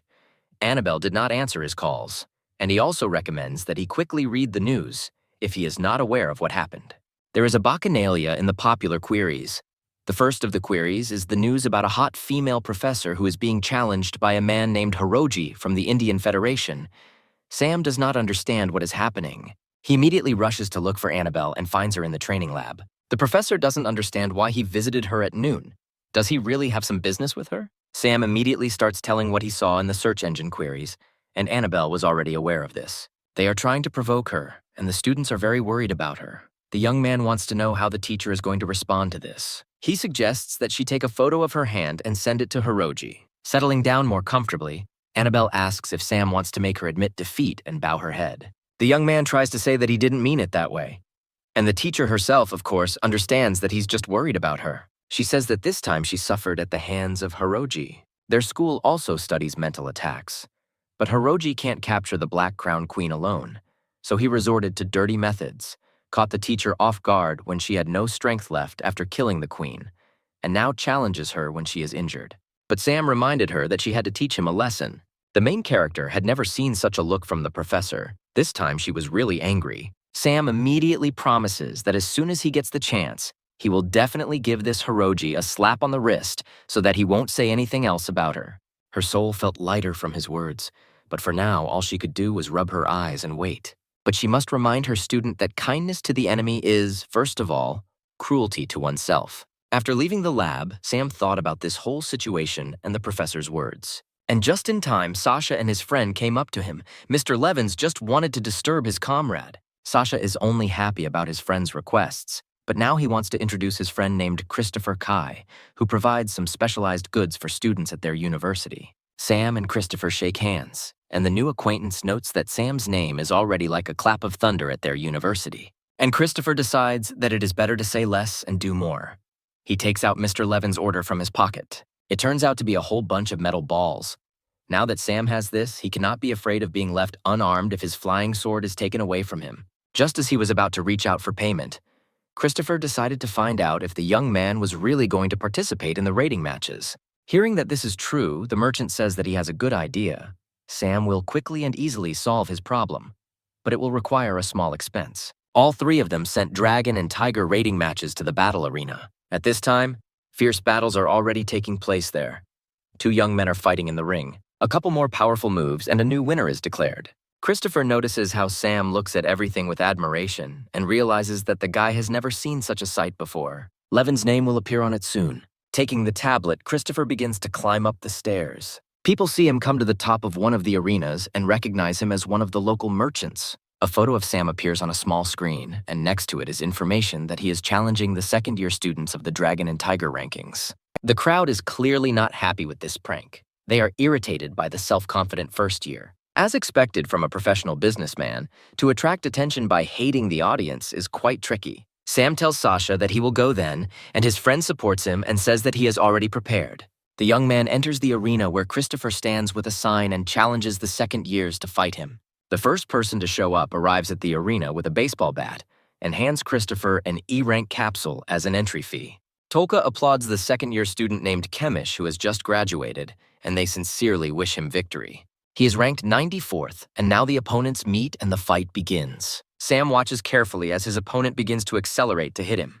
But the metal balls released in time cool Hamish's ardor and knock him off his feet. He approaches the loser and says that he couldn't even imagine what level the second-year students were at. Everyone in the stands heard his derogatory words about the second year. A group of students discuss what a stupid kid he is, and in any case, he has nothing in common with either the third or fourth years. One of the students approaches the leader of their society, Killian Ferb, to find out what the second-year Tigers should do about it now. Kemish returns to the stands in disgrace, while his friends are left wondering how a first year defeated their comrade with one blow. He explains that he was not careful, and these balls are faster than bullets, and the angle of attack is very strange. Hamish could have died. The young man admits that he is not sure that he will be able to beat him again, and warns everyone to be careful. People start talking about whether someone else will come out. Now the person must be ranked higher than Hamish. Hearing these conversations in the crowd, Christopher comes up with an intricate idea. He takes the loudspeaker and announces that with each subsequent section, the reward in the form of E-rank capsules will only increase. A student named Heinrich, who is ranked 29th, decides to enter the arena. He tells Sam that he underestimated him before, but now he realizes that he is worthy and will fight him. Having taken a fighting stance, the opponent still asks if Mr. Levinson needs a rest. Sam gives a negative answer, which makes Henry think that his opponent did not spend much spiritual strength in the last duel. The fight began, and a couple of charges of balls were immediately launched at the enemy. He appreciates the improbability of controlling them, but that is precisely why it is easier for him to defend himself. Heinrich decides that he needs to pick the right moment and attack him when his controllable range is reduced. He skillfully hits each ball, knocking them back. Manipulating the object with mental force means that a single connection is established between the object and the manipulator. And as soon as the object is attacked, the spiritual power begins to devour its owner. Realizing all this, Heinrich was already rushing towards the enemy, savoring the feeling of his victory. But as soon as he approached Sam, he dodged his attack and smiled and said that the fight was over. Using a mental whip, he knocked out his opponent. Watching this battle scene, all the spectators in the hall froze in silent shock. Killian, seeing this, wishes this guy had shown up 10 days ago. He would have paid him to use his mental skills on him to increase his stamina. One of the henchmen jumps up from his seat and asks the leader what will happen next. At this rate, Sam will disgrace the entire second year. Killian orders him to go and fight. He's just up to the task. They won't let a first year think there aren't any strong students in the second year. The comrade agrees and immediately takes off into the air, hurrying to overtake the other volunteers. Sasha, looking from the stands, points out to Sierra that Killian really did send Brad to fight. The girl notices that Sam is behaving quite provocatively. Meanwhile, Sam was mourning the loss of his 2 expensive marbles and was wondering whether to ask for compensation for them. Suddenly, an E-rank capsule flies into his hand, meaning that a new enemy has entered the scene. He introduces himself as a sophomore named Brad and says he is ranked 7th. Reaching into his quiver for an arrow, he says he hopes for a good fight. Noticing that his opponent is an archer, Sam tenses up a bit. The long-range attack is a hidden-type nemesis, but for an archer, distance is very important. This arena is not attractive for him. It seems like the battle will be difficult, and as he expected, Brad asks him to change the arena, since it will be uncomfortable for him to fight in this one, and Sam agrees to this condition. Everyone is excited about the battle, and many are looking for better places to capture it. The right arena was found, and the fight began.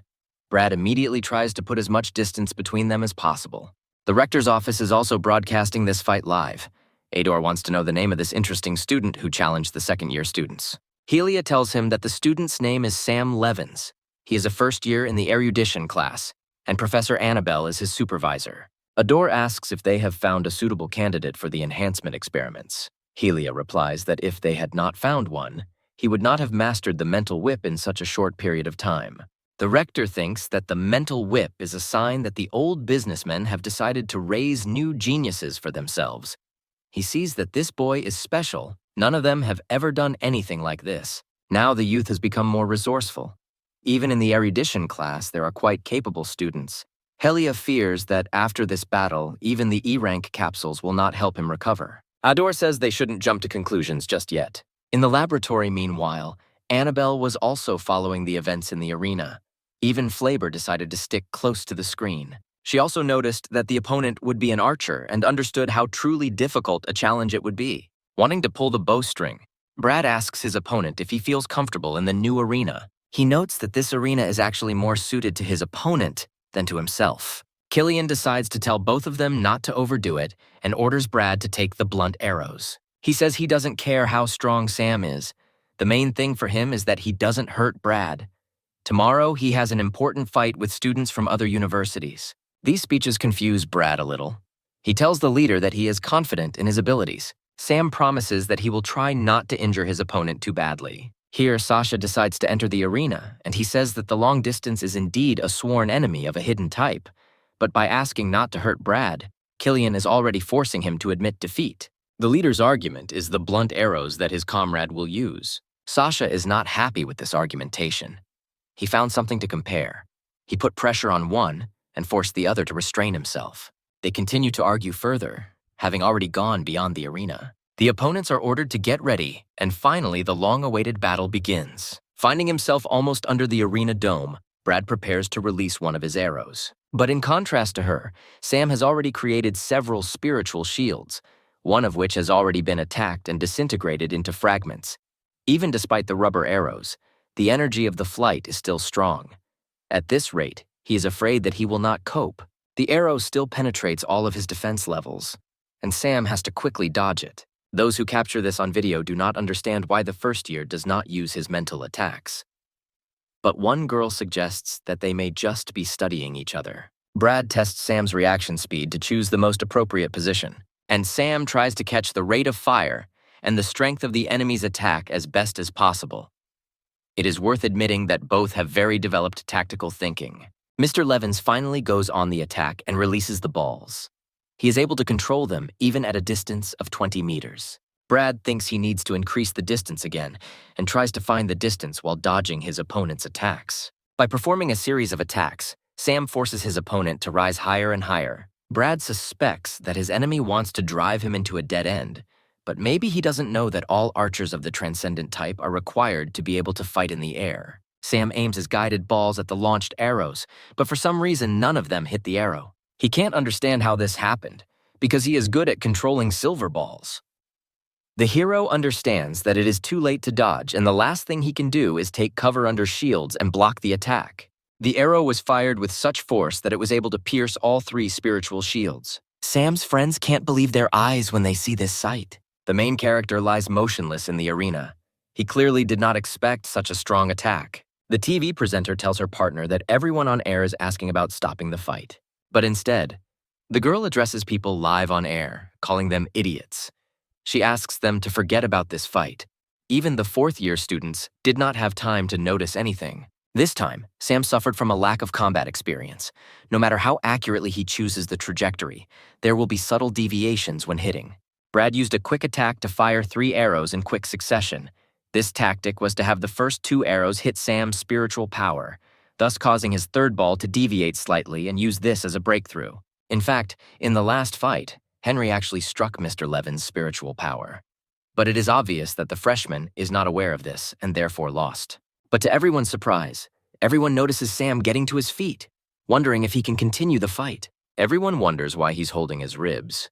Didn't the arrow hit him in the shoulder? To which another commentator says that they should pay attention to the shields Sam was making. He used a curved shield on purpose. It's a clever trick, so he got wounded in the ribs. This time, Sam realizes that he was inattentive and did not expect the enemy to use such tactics. However, this style of aerial combat must be a huge strain on him.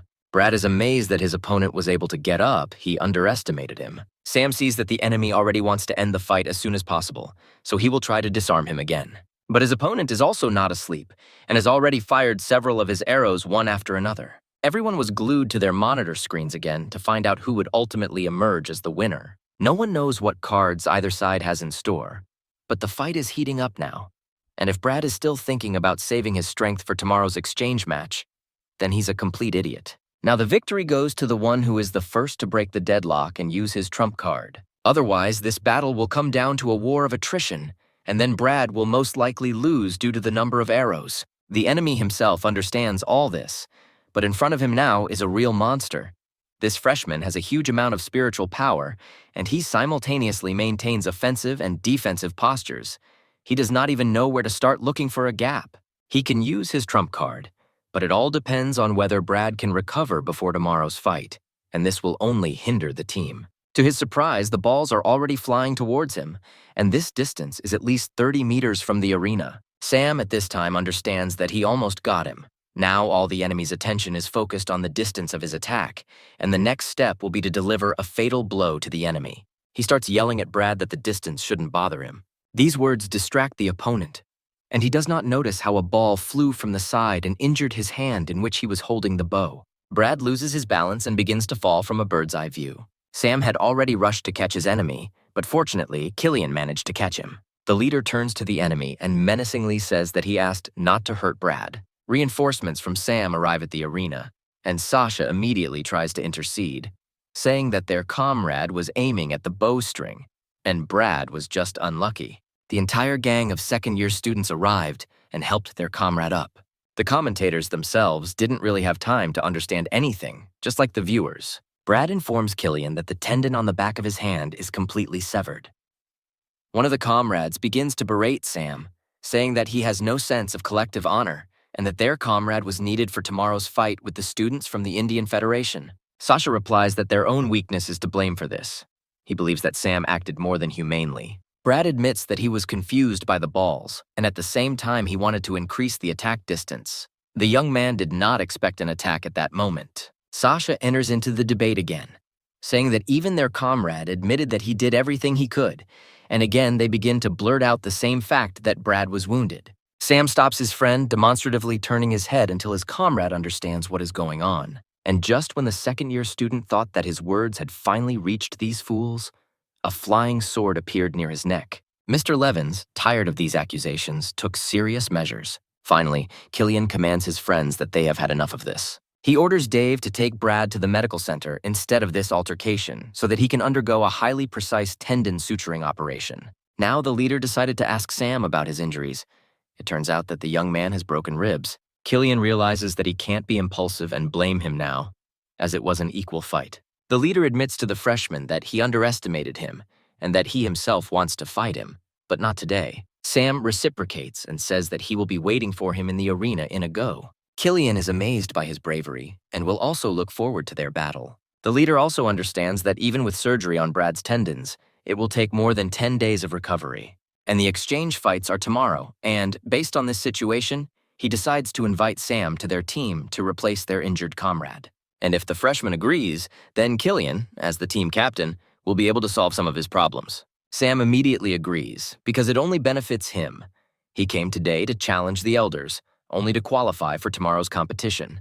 And tomorrow he will participate on behalf of his professor, Annabelle Prince. Hiroji challenged her. Sam explains that his teacher was injured and is having a hard time fighting, so he wants to enter the competition on her behalf. The leader is satisfied with his explanations and says goodbye to him until tomorrow, saying that he will take care of the academic side. Sierra didn't like Killian, with his constant talk of principles and collective honor. And Sasha is already advising Sam to use a flying sword during their training. Mr. Levins suddenly remembers that his marbles are broken, and he rushes to Christopher to find out if they can be fixed. He says that they cannot be restored and can only be recycled as material, but this will still cost money. As a good businessman, he charges a considerable amount for the repairs, and Sam can only agree with it. Christopher also decides to show him a video of their fight, where the commentators again call him a soy Superman and a ball. His friends immediately begin to tease him, calling him a silver sword and telling him that it's time to get something to eat. Suddenly, Sam himself starts shouting that he is a silver ball and everyone around him is a silver ball. After watching the fight, Rector Ador says that he will allow the boy to participate as a temporary replacement. But nevertheless, he orders Helia to still remind the boy of one important aspect. Despite his kindness, if he had acted more decisively, the match would have ended faster and he would have suffered far fewer losses. But if he is so cautious in tomorrow's match, he will certainly suffer. Ador thinks that nowadays people are not able to stand firmly on the ground, so they must be reborn as soon as possible. Only then will they be able to resist. And in the University Hostel of the University of Cairo, a meeting of students of the Indian Federation is taking place. The teacher tells the students that he has finally received the list of people they will be competing against tomorrow, and 2 of them have been replaced. One of them is a girl named Sierra. Cans, a second-year extreme type, according to information this afternoon, she reached level 18 in the second-year Dragon and Tiger rankings. She is good at close combat. Her style is characterized by active and brutal attacks. She has experience fighting hidden-type masters. However, she is a replacement and does not represent anything serious. The most significant change is Sam Levins. He is a first-year student, erudition class hidden type. The teacher interrupts the student with a mixture of the fact that he presents the first-year student as a threat to them. The professor loses his temper and shouts that he is the only stupid one here and suggests that they watch a video from today's match. He asks a student named Azari to say something as a hidden type. The boy notices that he is skilled in using the flying sword and that its range is very large. As for his mental attack, he doesn't think so. His strength is great overall. One can say that he is a formidable opponent and will need to be carefully prepared. The teacher believes that by overestimating the enemy's strength, they will be able to prolong their lives and become a nightmare for their opponents. And from now on, within half an hour, the professor needs everyone to come up with at least 3 different battle plans for this Sam Levins. He also needs options for those who are most suitable to fight him. In the end, he will personally choose who will have to fight Sam. Sam comes to Annabelle and tries to justify himself for today's fight and why everything turned out this way. The teacher gets up and starts scolding the student. She said that by doing good to the enemy, he only harms himself. If this were a real fight, then most likely, Sam would have died. The young man tries to explain that he and Brad study at the same university. He couldn't just go and kill him with a flying sword, isn't that too much? Annabelle also wants to know why Brad didn't admit defeat even when Sam hit his bow twice. His opponent knew that he would be kind to him. Besides, his opponent is a second-year student in 7th place in the ranking and has more experience.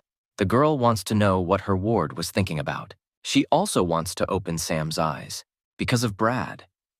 In these past year and a half, 2 students have become crippled. In addition to this, several dozen students have been seriously injured. Mr. Levins should know that no one would have pitied him. After listening to all this, the hero comes to the conclusion that he really needs to become stricter and more attentive. He thanks Professor Annabelle and promises her that he will definitely change. As soon as Sam left the door, Flaber decided to ask if she was being too strict with the student. But it turns out that Rector Ador asked her to convey this, and she herself agrees with his words. Annabelle learns from Flaber that there are only 4 clones left, and the girl orders them to begin preparing for Plan 37, as she has little time left. The girls arrive at the academic building. Marie worries about Sam's health, and Lily tries to calm her down. saying that his injuries are minor and that modern medicine is very advanced. Levin's in the crowd, alive and apparently healthy. From afar, Marie shouts out her comrade's name and, coming closer, they greet each other, and the girl invites them to sit down. Sitting down on a bench, Miss Sank offers Sam a bun for breakfast, which turns out to be very opportune, because the young man trained all night and even forgot to have breakfast in the morning. Mari also wastes no time in asking to take them to the inner side of the arena so they can watch the match, as the outer side is too far away and they won't notice anything. Sam wasn't even aware of this privilege. Miss Sank says that theoretically a participant in exchange fights can take one person with him, but the hero has a question about how he will then lead them both. Marie begins to feel embarrassed and thinks that the university should show leniency. Out of nowhere, Killian comes up to them and says that it won't be a problem. He also got data on the students from the Indian Federation, their strengths and weaknesses. He hands the tablet over to Sam and tells him that it contains all the information about the enemies and recommends that he carefully analyze everything. Killian points out that special attention should be paid to Azari, as Sam is the second participant and he will be pitted against Azari, and reminds the hero that he has half an hour left to think about a battle plan. Rector Ador entered the building and Salvatore, almost from the doorway, announced that he had bad news. 20 minutes ago, they received a message from the exchange delegation from the Indian Federation. 2 of the participants had stomach problems last night and had to be replaced. Only the names of new participants are known, so in this case, their pre-planned strategies and plans go to waste. Ador turns to the second-year students with questions about whether they are afraid of enemies. Maybe they are not strong enough. If such news puts them into a stupor, Sam is the first to raise his hand and loudly says that they are not afraid of anything, and the crowd immediately starts chanting after him. This news pleases the old man, and he wants to tell him about the essence of today's competition. Ador believes in living and killing. Killian doesn't like that, because this delegation is of national importance. Won't death cause problems? The rector is happy with the question and begins to tell that there are 3 things. Fear does not mean sweetness. Secondly, if the interlocutor drinks a jacket and then they have nothing to fear. The second-year students quickly pick up the slogan and chant that they will go and kill. The competition is declared open. All spectators want to take the best places for viewing. The host invites the heroine of the Jean University, Kairi, onto the stage. The people in the stands are not particularly happy with this presenter, but they reassure themselves that today everything will be different, and his chatter will not take up much time. He hereby announces the start of the competition. To his left is a second-year student from Shinan Genome University named Azari, and opposite him is a second-year student, Sierra Khan's. The first exchange match between Kier and Shinan Universities. Sierra versus Azari. The gong is rung, and the fight begins. The opponents begin to get closer, which surprises Sierra, because her opponent is not a hidden type. She assumes that the range of the enemy's mental attack is not great. Azari decides to warn his opponent that he can be rude to girls. Sierra manages to land the first blow, but Azari successfully blocks it. Smiling at the enemy, Azari informs him that his opponent has nothing but explosive power, but right now, her power is useless against him. Sierra can't believe her ears. The hidden type is unable to withstand a direct hit from the beyond type. Seeing the misunderstanding in the girl's eyes, Azari decides to help her, and she understands that there will now be a counterattack. In this case, she decides to move away and slowly check the enemy's distance. She jumps away from him at quite a large distance. Having already seen the capabilities of his opponent's strength, Azari wants to demonstrate what he is capable of. His beams are aimed straight at her. She tries to move further away because she already counted the distance to about 7 meters. However, she feels that his attack is not as strong as Sam's mental whip. Azari is surprised by her resilience. He didn't think she would be so tough. Sierra says that his attacks aren't strong enough to break her. As the girl decided to attack again, she ended up being grabbed by Azari's hand. She didn't expect the hidden guy to fight her with such determination. Wanting to carry out another attack, Sierra did not even have time to really understand how the young man was able to cut her hand so quickly and decisively. One of his weapons turns out to be a genetic skeleton. His left arm remains unharmed. She decides to use her brass knuckles and successfully lands a couple of blows on the smug enemy. This trick makes Azari very angry, and he starts performing a series of attacks and eventually knocks his opponent to the floor. The young man does not hesitate and plunges the tip of his genetic skeleton into her chest. A shield is activated around the girl while her opponent sits on her and hits her with all his might. Pausing for a second, Azari realizes that his punches are no longer landing. Turning back, he sees one of the teachers cast this shield to keep Sierra alive. The medics had already arrived at the arena and put her on a stretcher. Sasha wanted to run to her, climbing onto the arena, but Sam stopped him, saying that now she needed to be entrusted to the doctors. But he still runs up to his chosen one, and she is even able to whisper something to him. After saying goodbye and approaching his friends, Sasha tells him that Azari's mental attack is in the form of a thread, more than 12 times per second. The maximum distance is 7 meters, and the force of the last one is explosive, half of which was given to him by Sierra. The guys start to puzzle over what this half means. Sam assumes that she meant half of his attack power. Sasha decides to follow his faithful wife and leaves the arena. Killian realizes that Azari is unpredictable. Before, he only used very powerful mental attacks of a hidden type. What is unexpected is that he used a gene weapon. Levin's turn. The leader wants to know if he needs any help. Sam actually has a request. There are supposed to be 2 interviews with journalists in the middle of the competition, and how about giving him the floor? The professor approaches Azari as he quenches his thirst and says that now everyone knows about his genetic skeleton. And now they'll have to toughen up plan number 3 a little. He orders them to put on the device and watch out for Sam's flying sword. After putting on the device, the student wonders if it is true that his mental attack will be ineffective against such an enemy. The teacher explains that his mental skills are not strong. Moreover, Sam Levin's mental strength may be on the same level as his. A live report from the arena begins, hosted by a journalist named Kaylee, who announces that 2 participants have just demonstrated a wonderful fight to them and that they will now interview the next participants. She approaches Sam and wants to know if he is nervous before the fight, since this is his first competition. But the young man replies that he is looking forward to the fight. Kaylee wants to know the reason. The hero tells a story about Professor Annabelle, who was seriously injured during one of the tasks, and he, as her student, feels obliged to respond to Professor Hiroji's provocation. After hearing a portion of this interview, Hiroji is furious to learn that Sam is Annabelle's student. The arena is being prepared for the next fight, and Sam climbs to the top in advance. Hiroji orders his apprentice Azari to kill Mr. Levins. Sam is the first to attack, releasing the already well-known balls, but Azari successfully beats them with a new device that his teacher gave him. The flying objects never stop circling around him for a second, not even allowing him to really change the distance. Journalists believe that this fight will be more intense, and for now the participants are simply testing each other. Everyone can see that Sam hasn't yet pulled out his flying sword, and is currently only fighting back with balls. Kaylee says that Azari's full attention is focused on Sam's flying sword, and while defending himself, he is only testing the strength of his opponent's attacks and speed. The second commentator wonders why Sam doesn't use his sword. The girl came to the conclusion that at a distance of 10 meters, neither the silver balls nor the flying sword posed any particular danger. But now the power of these objects was different, because Sam is deliberately spinning it around to cause centrifugal force. But it's not clear what he's going to do now. Azari had already cursed his opponent. Did he really want to distract his attention with his flying sword to knock him out with the silver balls? Since his opponent isn't going to use a flying sword, then he'll get rid of his fucking marbles first. Sam realizes that the enemy has finally fallen into his trap, and he launches a flying sword at Azari. Even at night, Hiroji said that his opponent was a newbie, and several chances to win turned into a complete failure because of his soft-heartedness. He gave instructions that if Sam took up the flying sword, he would try to inflict minor injuries with it, thereby forcing the enemy to admit defeat. At such a moment, you just need to try to dodge the attack. Azari wanted to know why he needed to dodge the first attack, but it turned out to be simpler. The sword had one weak spot.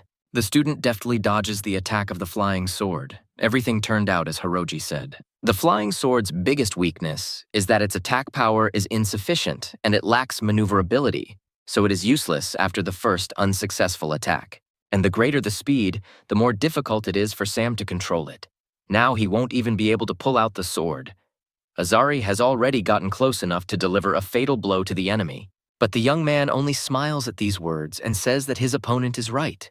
But so what? Hiroji shouts at his student to be careful and look behind him. Azari only has time to direct his peripheral vision when a silver ball pierces his neck. Doctors examine the young man's body and say that the brain membrane is damaged and he will not survive. Sam approaches Professor Hiroji, saying that he seems to be better at talking than teaching. One journalist is perplexed, as are most of the viewers. Kaylee, arms folded across her chest, assures that Sam Levins has deceived them all. Previously, everyone thought that the flying sword was the young man's main trump card, so they only paid attention to it, and the participants from the Indian Federation thought the same. But in reality, the final move was the ball being cut in half, with journalists noting Sam's level of preparation and tactics. The main character starts receiving hundreds of notifications about the growth of his social media followers. Hiroji can't find his place and tells his students that they have a new rival. He wants them to teach these monkeys a lesson in the next fight. While Sam was sitting in the stands waiting for the next fight, Ryo's teacher was heading towards him, and he began to praise the young man for a good victory. The main character thanks him for the fact that the teacher does not accuse him of killing his rival. Ryo tells him not to be afraid. As long as he is within the walls of the university, he can fight boldly. The teacher hands him 2 flasks and suggests that he use them to restore his strength. Convinced that it was a free gift, Sam drinks the entire contents in one gulp. The gifts don't end there. He is given a set of new silver balls. Ryo tells the young man to try hard, because the university will not allow itself such a loss. The break is over, and the host asks who will go next from Shinhan University. A student named Shakuro enters the arena, his whole appearance exuding wild confidence. Teacher Ryo freezes in place, and Sam wants to know what he knows about this student. The teacher mentions that Shakuro has a hidden type and a water class, but he is worried about something else.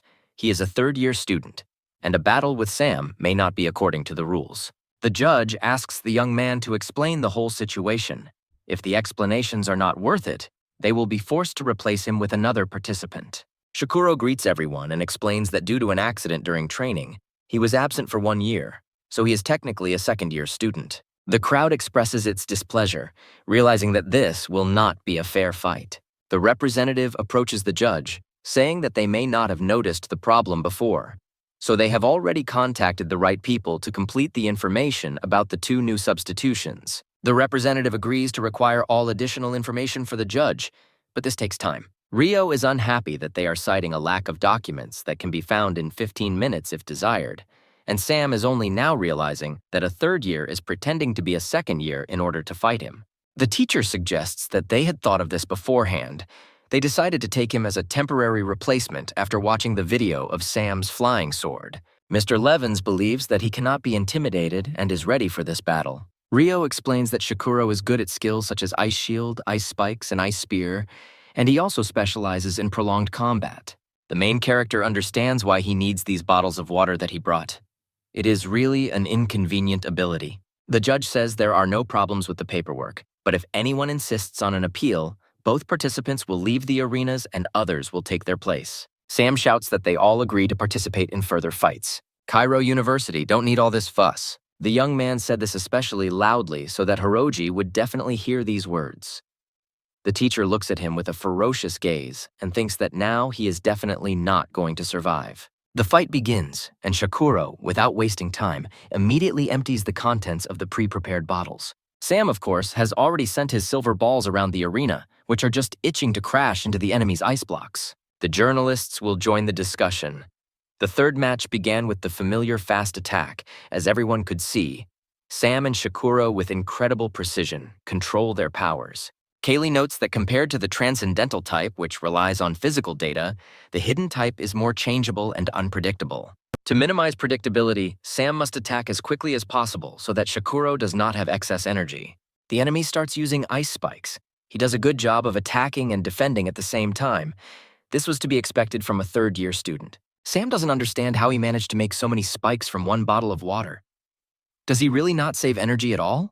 But the young man notices one peculiarity.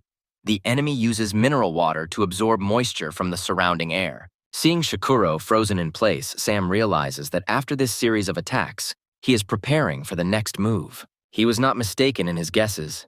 Stepping on puddles of water, he begins to kick them into the air so that the drops fly apart. And then in the air, it immediately crystallizes these droplets, turning them into a kind of small, sharp needles. Sam tries to keep his distance while dodging the needles flying at him. The main character decides to use balls to break a couple of these annoying needles. But to everyone's surprise, the balls turn out to be encased in ice blocks. They fall to the ground and Sam feels the mental connection broken. He needs to start acting quickly.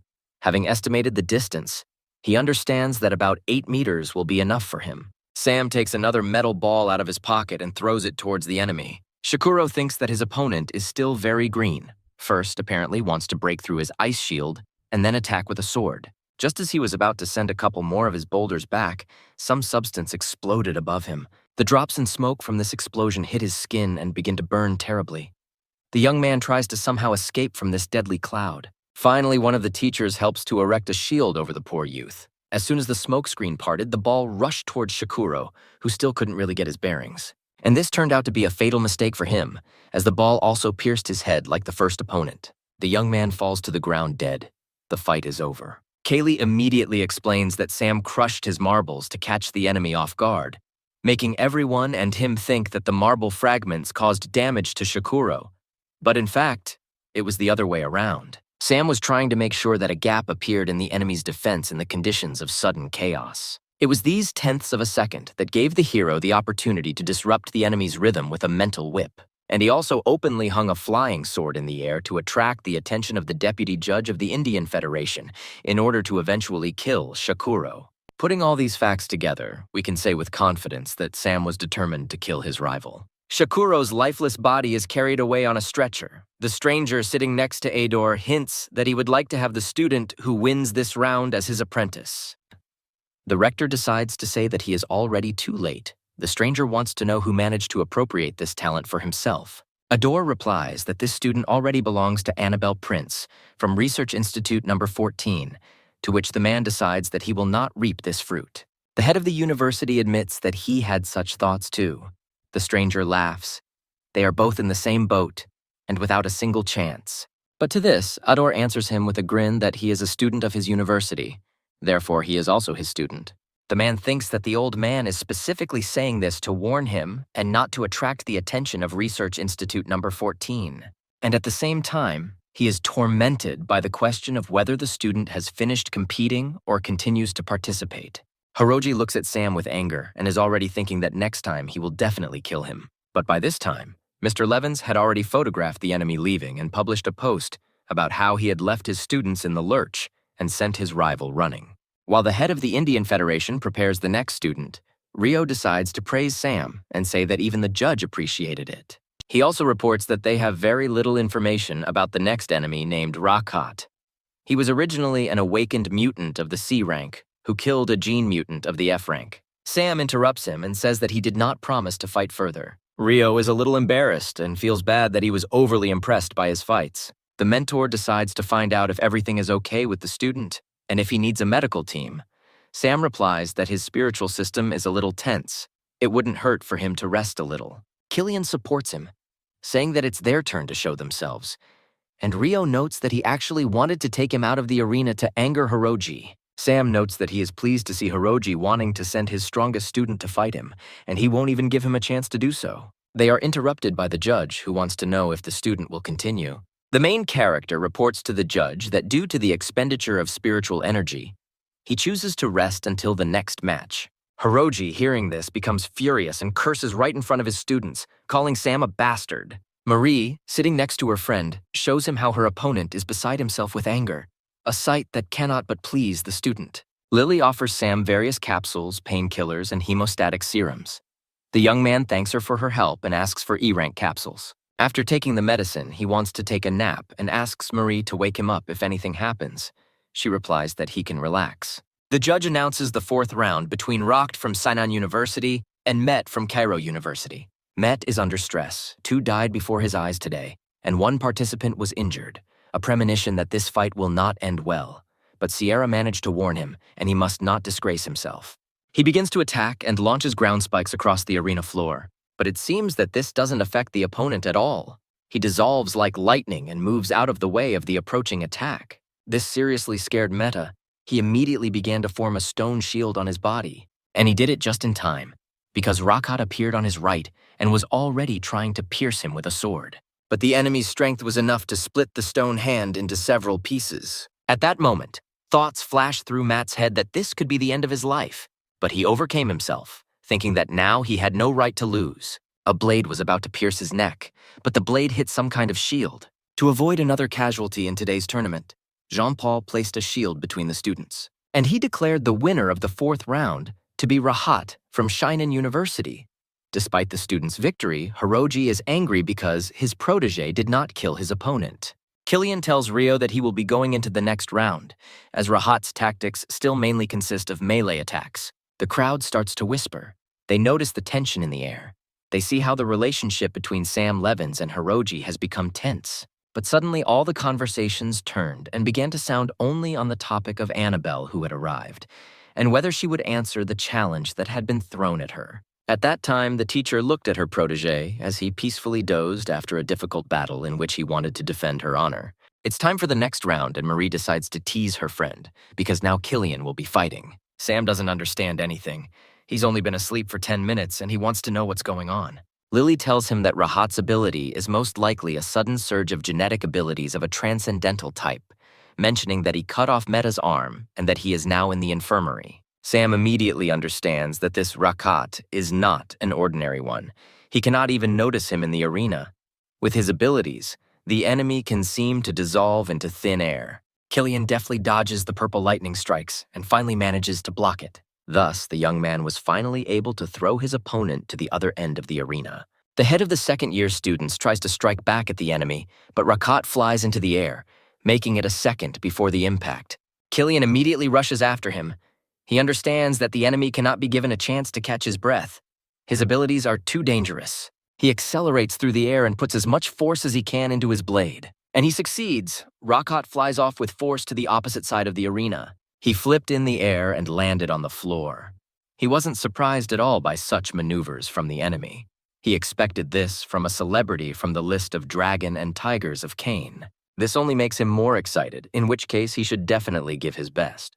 The fight continues, and Rahat stabs Killian in the shoulder with a dagger. Feeling a wild pain in his arm and falling backwards, he used his last strength to hit his opponent's arm with all his might. This force was enough to break Rahat's arm and twist his elbow in the opposite direction. But even this was not able to hold him back. In one moment, he cuts off Killian's hand. Maddened by pain, the young man uses his last strength to raise his sword and throw the enemy back with a blow. Seeing this, Jean-Paul was about to declare Rahat the winner, but Killian objects, believing that he is still capable of fighting. The enemy adds fuel to the fire by calling Killian a damn monkey. He lunges at him with his sword, but he disappears into thin air again. Jean screams for them to stop immediately. Rahat was already behind and raised his blade over the enemy's severed limb. The young man, with a devilish smile on his face, tells Killian to prepare himself forever, to say goodbye to his hand. The opponent rushes back, while Rahat's blade once again rests against the protective field. Jean took action again, which displeased Hiroji, who believed that one of the judges was maliciously interfering in the combat competition. The spectators in the stands are unhappy. They do not understand why the mentor of dishonest students has the right to protest. The judge asks Jean to give a reasonable explanation for his intervention in the fight. He replies that he noticed a participant named Rahat intentionally wanting to mutilate Killian's limb, and he was trying to prevent the students at their university from becoming permanently disabled.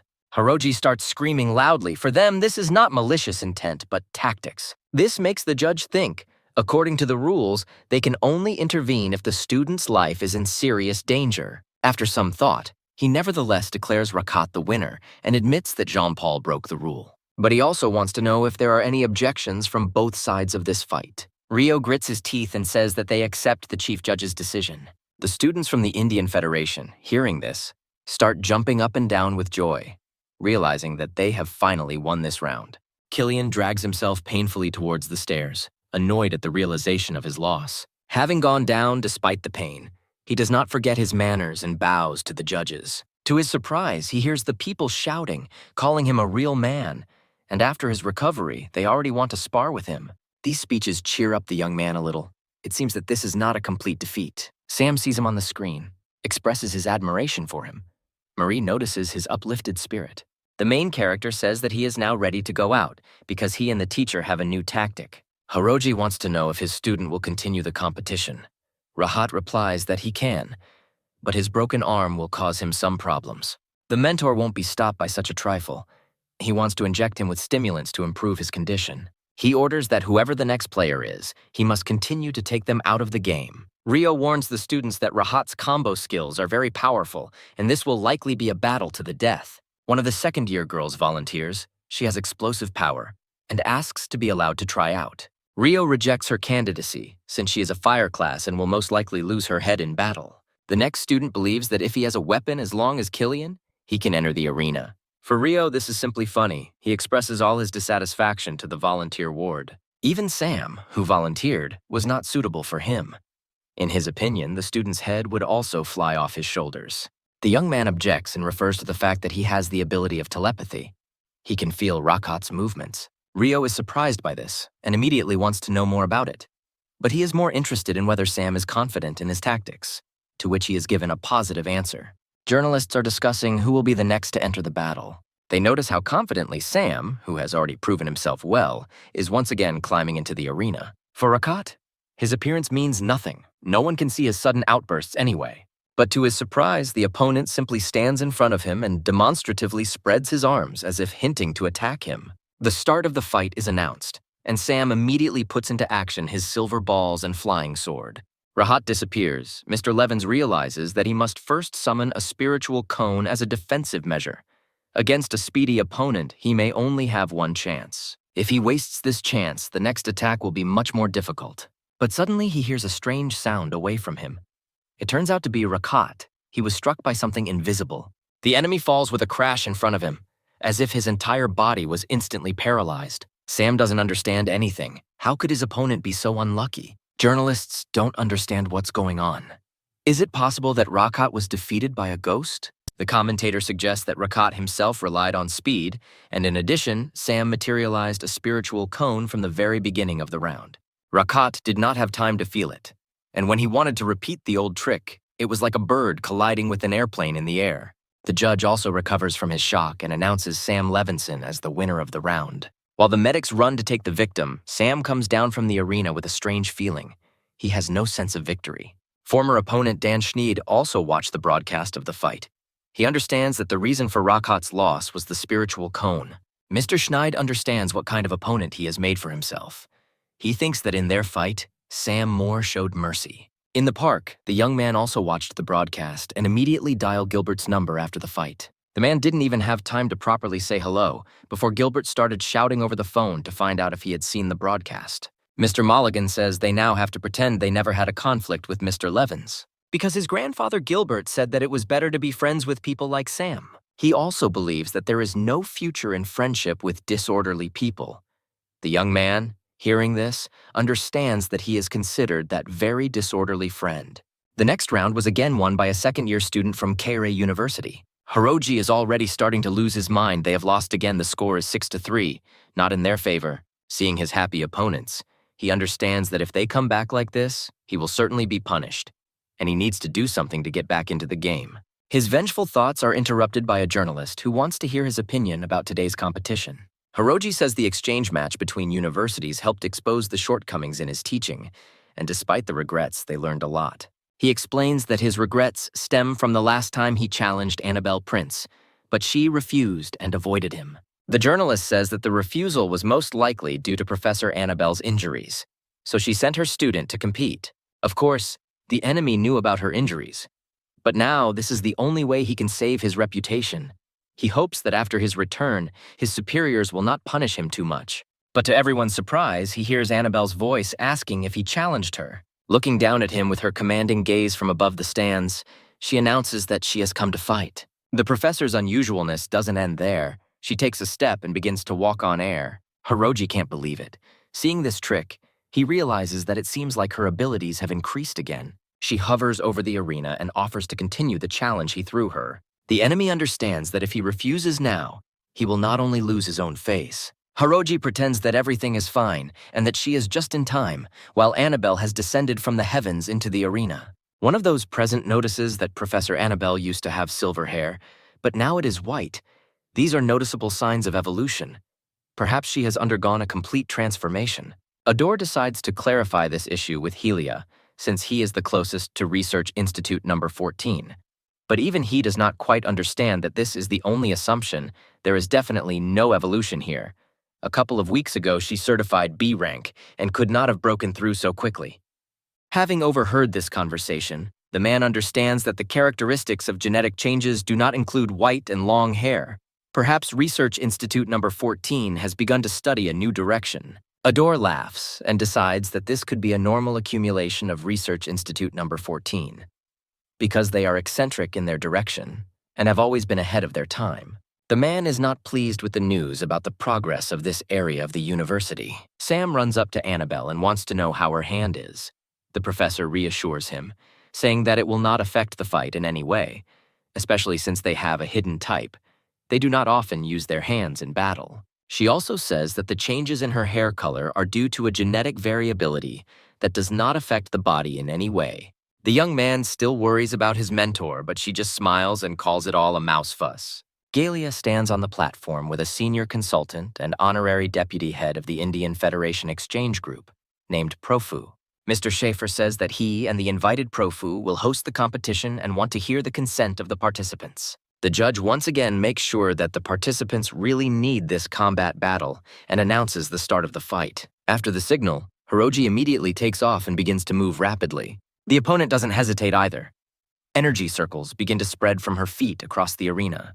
Hiroji notices how these circles are catching up with him, and he did not foresee this at all. The enemy stops and directs a blast of his power straight at Annabelle. When the two forces meet, they create a powerful explosion, filling the entire arena with smoke. When the smoke clears, Hiroji sees her opponent unharmed, having erected a shield around herself.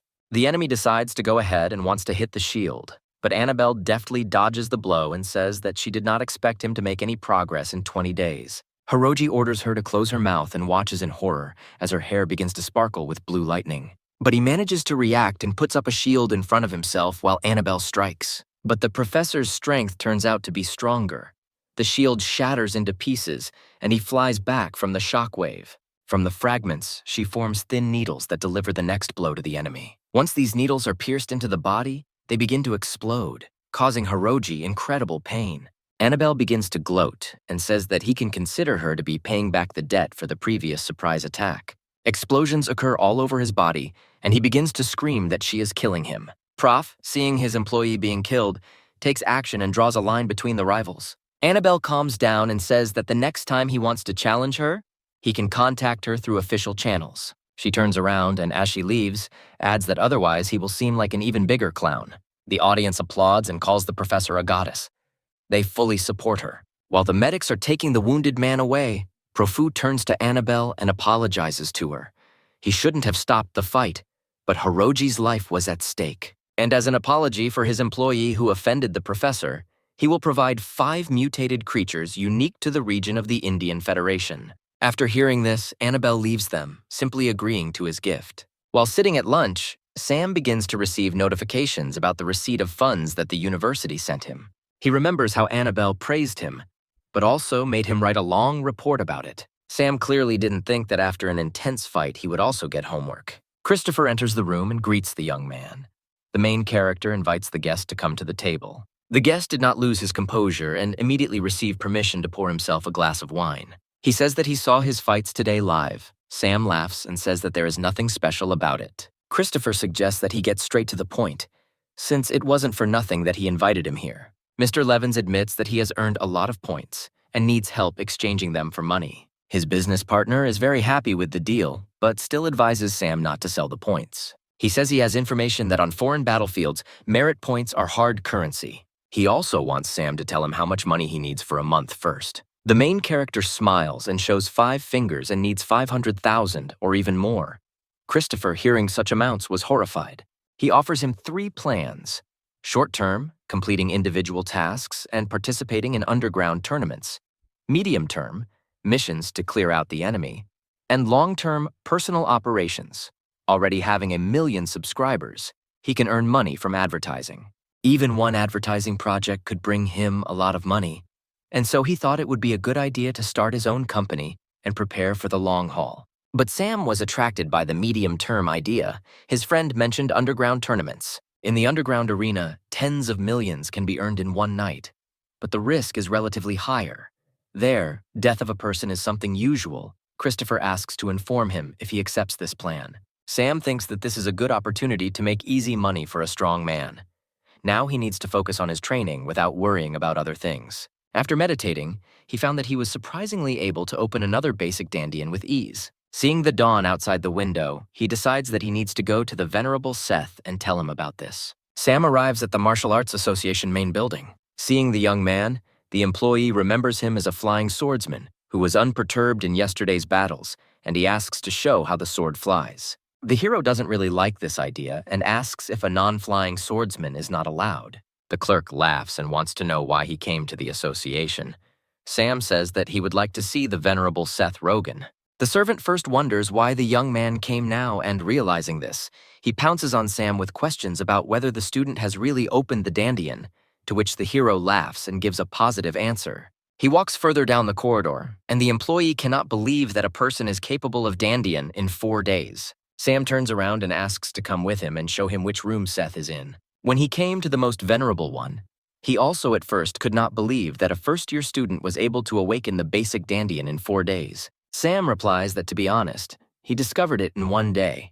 Before that, he was too busy to practice, so he only started last night. Seth smiles and thinks that just a day is pretty good. The servant is shocked by his words. Why is his master not surprised that the youth awakened Dandian in 1 day? The hero also does not understand why the master does not show surprise, while the old man thinks about the fact that Sam is still too young, and it is too early for him to talk about this. But the wisest one decides to ask if the young man wants to become his disciple. Sam wants to know if he can learn something useful along with regular students. Seth was clearly surprised by this question. Their cultivation method could be learned by ordinary students. But it is not so easy to learn the energy field, the so-called Vajra tide. This is a secret skill aimed at protecting the body. There are only 5 levels in the entire Lavsidan. No more than 10 people have learned it. And Seth mentions that it just so happens that he is also one of the people who owns it. The young man's eyes lit up when he heard this. He just lacks defensive skills. Mr. Rogan has noticed this and already understands that this talented person in his school, by accepting him, he will be able to brag to the other old people. He says that in the past, when he accepted students, he had to hold a 3-day banquet and invite famous martial artists to witness the event. But now it is not like that. If the student agrees, he can simply bow to him. Sam, without a second's hesitation, falls at the old man's feet and asks him to become his patron. The mentor extends his hand to him and tells him that the founder of their school is named Philip Franz, and that in the future, on a foreign battlefield, the young man will hear this name. The protagonist finds himself at a banquet in honor of the victory of Care University in the exchange competition. Annabelle approaches him and wants to know how his interview went. Sam is glad to see the professor and replies that it was unusual. They watch as the vice-rector of their university takes center stage, and the professor adds that she asked to give Sam the title of Junior Research Fellow, and in exchange he will send his financial inspector to their research institute. Sam worries that this is an attempt to interfere with the research institute's finances. Annabelle asks him not to worry about it, but to take better care of himself. Having said this, she leaves, and the young man remains, embarrassed. The professor is really strict with everyone, but he himself understands that he really needs to hone his abilities more. Retreating to a corner of the banquet hall, he calls Flabert to discuss something with him. A projection appears, and the disgruntled AI wants to know why it was summoned. Sam explains that the teacher asked him to hone his abilities a little more. Flaber immediately understands what is being said and assumes that the young man is talking about underground tournaments. Surprised by the system's awareness, the hero asks to collect information about the participants of underground tournaments. Flaber agrees, but sets 2 conditions. Buy him 100 superconducting thermostats of Class 3A for the reaction field. Learning about the cost in hundreds of millions, Sam is horrified by such a request. The intellect assures him that this task is for him from 3 to 5 years old and voices the second condition. The young man must take it with him, putting on a wireless earphone to the tournament. Sam begins to think whether the amount required of him is affordable, even if it is paid in installments over several years. Perhaps it will not cause any difficulties. He eventually agrees to his terms and suddenly hears someone talking to him. He was approached by a deputy director named Jin, who noted that the young man was much more energetic in reality than on the other side of the screen. Sam greets him, and Jean asks if he is really Professor Annabelle Prince's student. He also heard that now this student is also a junior research fellow at Research Institute number 14. The hero confirms all his statements. Jean assumes that in the future he will have to help Annabelle, and Sam is counting on this. The deputy reminds him of how the young man was doing a research project on mental power and wants to know how progress is being made.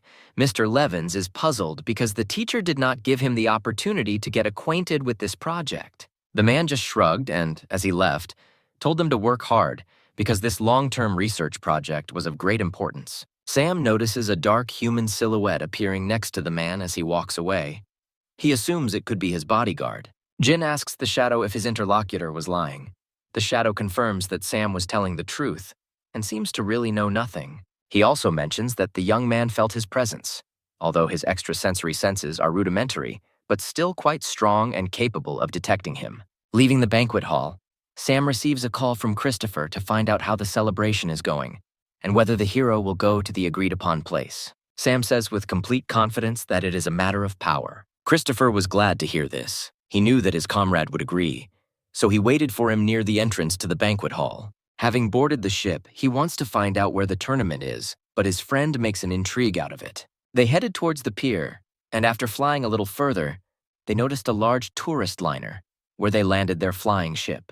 By nightfall, people were already having fun here, chatting, dancing, and playing in the casino. While the employee takes them to the right place, Sam admires everything around him. It's the first time he's been to such a place. Before that, he'd only seen it in movies. Christopher tells him not to believe the movies because where they are now is a real paradise by the sea. The doors open in front of them, and they see another fighting arena. A friend tells Sam that they need to go to the recreation area for the participants of the matches. The security guard at the entrance does not want to let them in, saying that outsiders are not allowed. Christopher says they are certified participants. He checks the documents and tells them the amounts for the various winnings. They go to the recreation area. A friend suggests that Sam choose a nickname for himself, something strong and bright. Flavor begins to suggest options in his earpiece and insist on the nickname Hellwolf. Artificial intelligence begins to threaten the young man if he does not use the nickname. Then it will start playing a recording of endless dog barking in his headphones. Sam hesitated a little and awkwardly called out to Christopher. As his face grows redder with each passing second, he says that his nickname will be Hellwolf. As expected, Sam Levins is making a splash in the arena, knocking out several opponents already. The crowd in the stands goes crazy. They are ready to throw their money and bet on the tournament newcomer. During the break, Christopher brings him some water and tells him that the young man has earned a fortune, $5 million. But Sam says that at this rate, they won't earn $10 million. At the moment, the odds are too low. They need to find a way. Otherwise, they won't reach that figure even if they win 10 rounds in a row. Of course, he initially thought that $8 million was just an unattainable number. But now $5 million is on his card. After some thought, Christopher admits that his friend is absolutely right, in which case, they should challenge the champion. But Sam has heard that you need to win 10 times in a row to challenge. Comrade says that's true, but in 5 rounds, Mr. Levins won in the first 5 seconds. Now, even if he enters the arena, he most likely won't have an opponent who wants to fight him. The hero thinks that Christopher is exaggerating, but he points his hand at the group of people in the recreation area, as if hinting that there are only fools left there. The guys in that company heard his words and they felt very embarrassed about their helplessness. Sam suggests that in this case, it would be better to try to negotiate with the organizers. Christopher volunteers to help his partner in this important matter and decides to take on this assignment. When he returns, he says that the job is done. The other side also thinks that it is not interesting to continue in the same spirit, and now they contact the champion. People are watching the participants and continue to actively support them. The next round is announced between Hellwolf and Fire Lotus. No one expected this turn of events. Meanwhile, Christopher is trying to wake up his friend for the final fight. Sam opens his eyes and wants to know what he missed. He learns that the champion is already there, and his name is Fire Lotus. And now is the time for Flavor to report the information he has on this participant. He will find out that the enemy has a hidden type, has made 13 victories in a row. There is an assumption that he is stronger than Shakuro. Hearing all this, he orders his partner to place his bets and get ready to raise the money. The loudspeaker announces that the contestant is ready, and Sam realizes that his opponent is very impatient. As he walked towards the exit of the recreation area, the thought of how difficult it was to earn money was spinning in his head. A cute hologram appears on the stage, a girl in a chic bunny costume. She asks to welcome a 19-year-old hidden genius who has decided to challenge the hidden champion. And then she announces the champion, who is on a 30-fight winning streak. She asks everyone to call the Fire Lotus onto the stage as loudly as possible.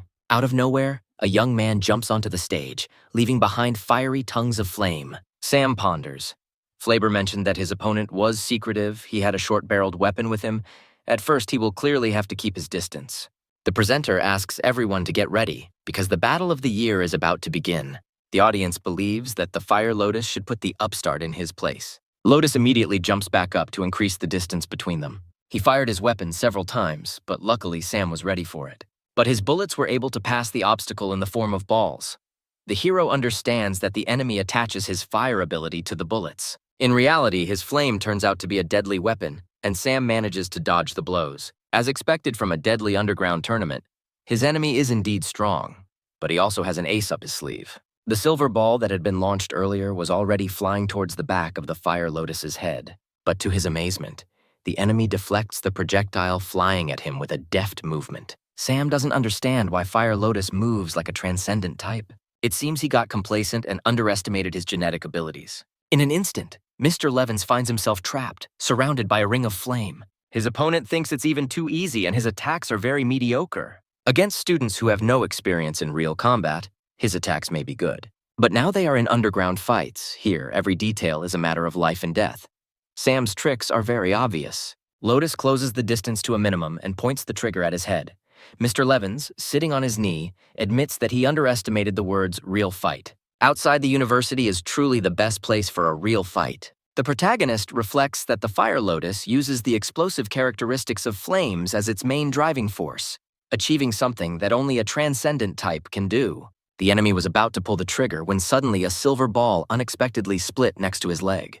But this small misunderstanding distracted him for only a second, and now he is ready to put his plan into action by pulling the trigger. There's a deafening explosion and the entire arena becomes invisible due to smoke. Fire Lotus lets go of the burnt cannon from his hands and does not understand what happened. Sam explains that when he pointed the gun at his head, he used mental power to use the spirit rod to block the barrel of the gun. The opponent is not embarrassed by this, because even unarmed, he hopes that his opponent does not expect an easy victory. Taking a breath, Sam wonders if his opponent thought it was strange that Lotus was moving like a transcendental type, and he didn't distance himself from him and chose to engage in close combat. The fiery enemy suggests that Sam would not be able to follow his movements even if he moved away. This is incorrect reasoning. Hellwolf explains that his teacher showed him an interesting move. He realized that he had a strong opponent in front of him and decided to go for this experiment. Lotus is beside himself with anger. How dare this upstart experiment on him while being on the verge of death? It seems that Sam doesn't take him seriously at all, and this makes his opponent extremely angry. He is once again gathering his fiery power and is ready to knock out his enemy. Mr. Levins looks at him with a piercing gaze and stops the fist flying at him. His body stiffens and severe cuts begin to appear on his skin, as if invisible blades were piercing him. Sam mockingly says that his opponent did not notice at all where the silver powder went after the balls exploded. The powder entered his body through a wound on his hand. The balls are made of silver tellurium, and the more the opponent used his abilities, the better the silver powder in his body exploded. Now that he can't use his powers, he looks like a fish on a cutting board waiting to be chopped up. Since Lotus helped Sam with the experiment, he will spare him, and now it is his choice to surrender or die. The enemy begins to analyze their fight. First, Hellwolf blew up his gun and then used silver powder to block him from using fire abilities. He sighs, and having accepted everything that is happening, realizes that there is no choice. He gives up. The hologram announces that the winner of the evening is Hellwolf. The young man didn't even suspect that his information had already been passed on to an important manager. This cruise ship underground tournament manager is named Rex Serby. He learned that today's winner is named Sam Levins, and a few days ago he showed off his talents at a college exchange match. He is interested in whether there is any money to be made from this young phenom. The secretary reports that Sam's agent has declined the offer to continue the game. The reason being that the participants' mental powers are too depleted, so he will not be able to fight. Rex immediately understands that the young man knows how to retreat gracefully, but one way or another, he will spend tonight on the ship. He also asks the secretary to upload the video and see what can be done with it. After much fighting, Sam was finally able to wash away the burden of the day in his soul. Looking at himself in the mirror, he understands that he has received a lot of benefit today. After he returns, he will have to train a lot. Flabber's voice came from the communication clock. He reports that he received 2 messages that the supercomputer read his personal data and sent it over an encrypted network. Sam begins to get nervous about this information. Someone on the ship received information about him. He wants to know if Flabber can track who this information was sent to and gets a negative answer. But the second message was with the text that Sam had become a target for pirates called black-tagged ants, and the car they arrived in was damaged. It shows a 3 times magnified image of the car and slows down the playback to 3 times the speed to allow for a better view. With this, Flabber was able to spot a special intelligent nanorobot.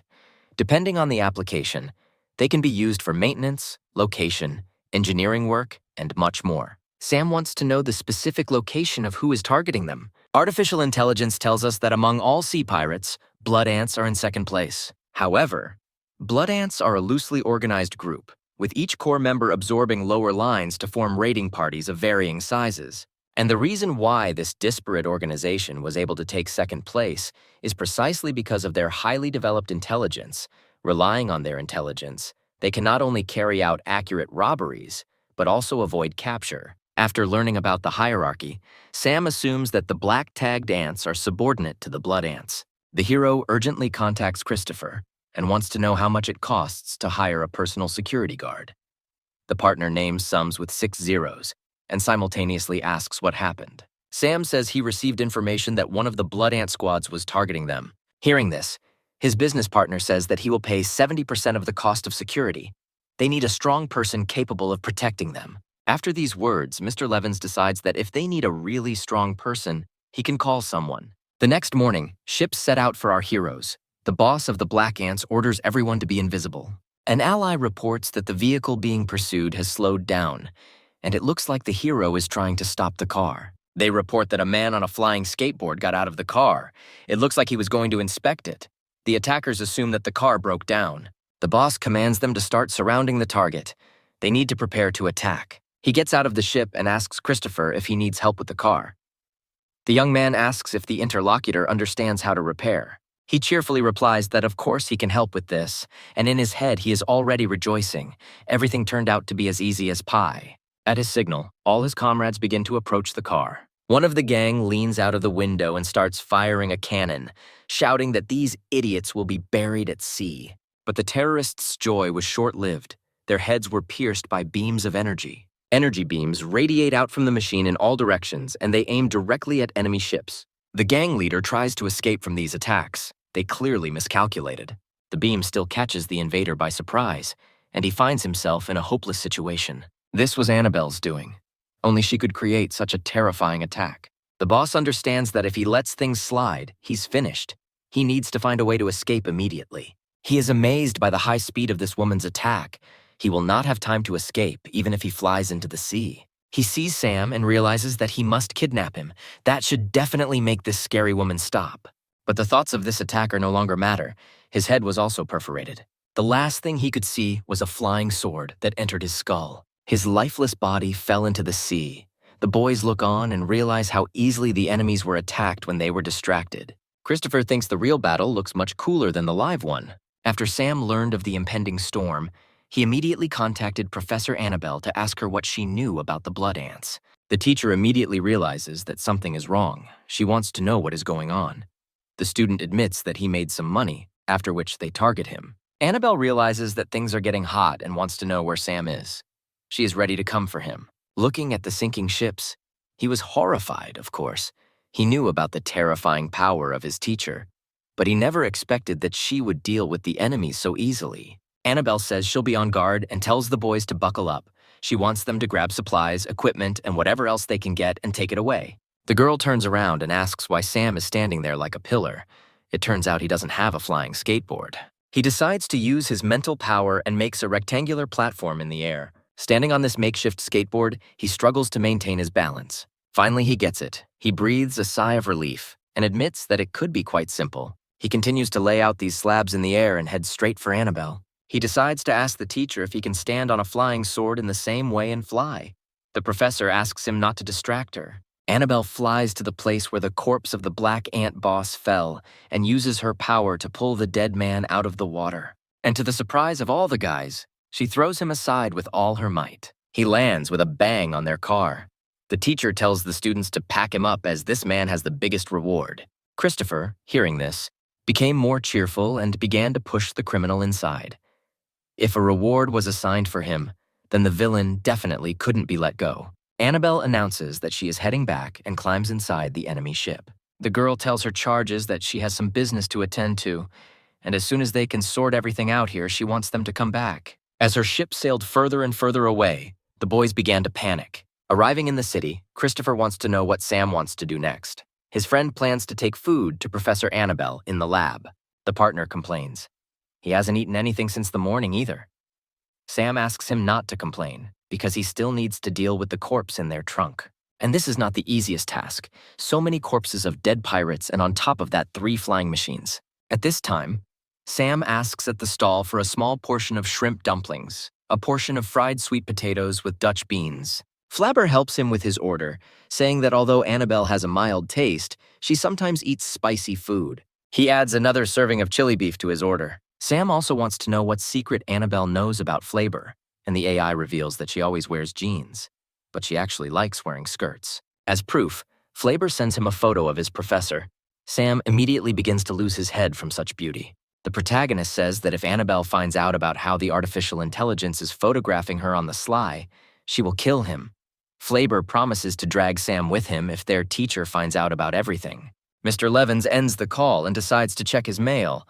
A sea of different notifications have arrived in his inbox. Now he has the powers of a D rank. His personal account has about 8 million, and as soon as Christopher gives up the pirates, his account will be more than 10 million. Arriving at the lab, he went to look for Annabelle to give her lunch.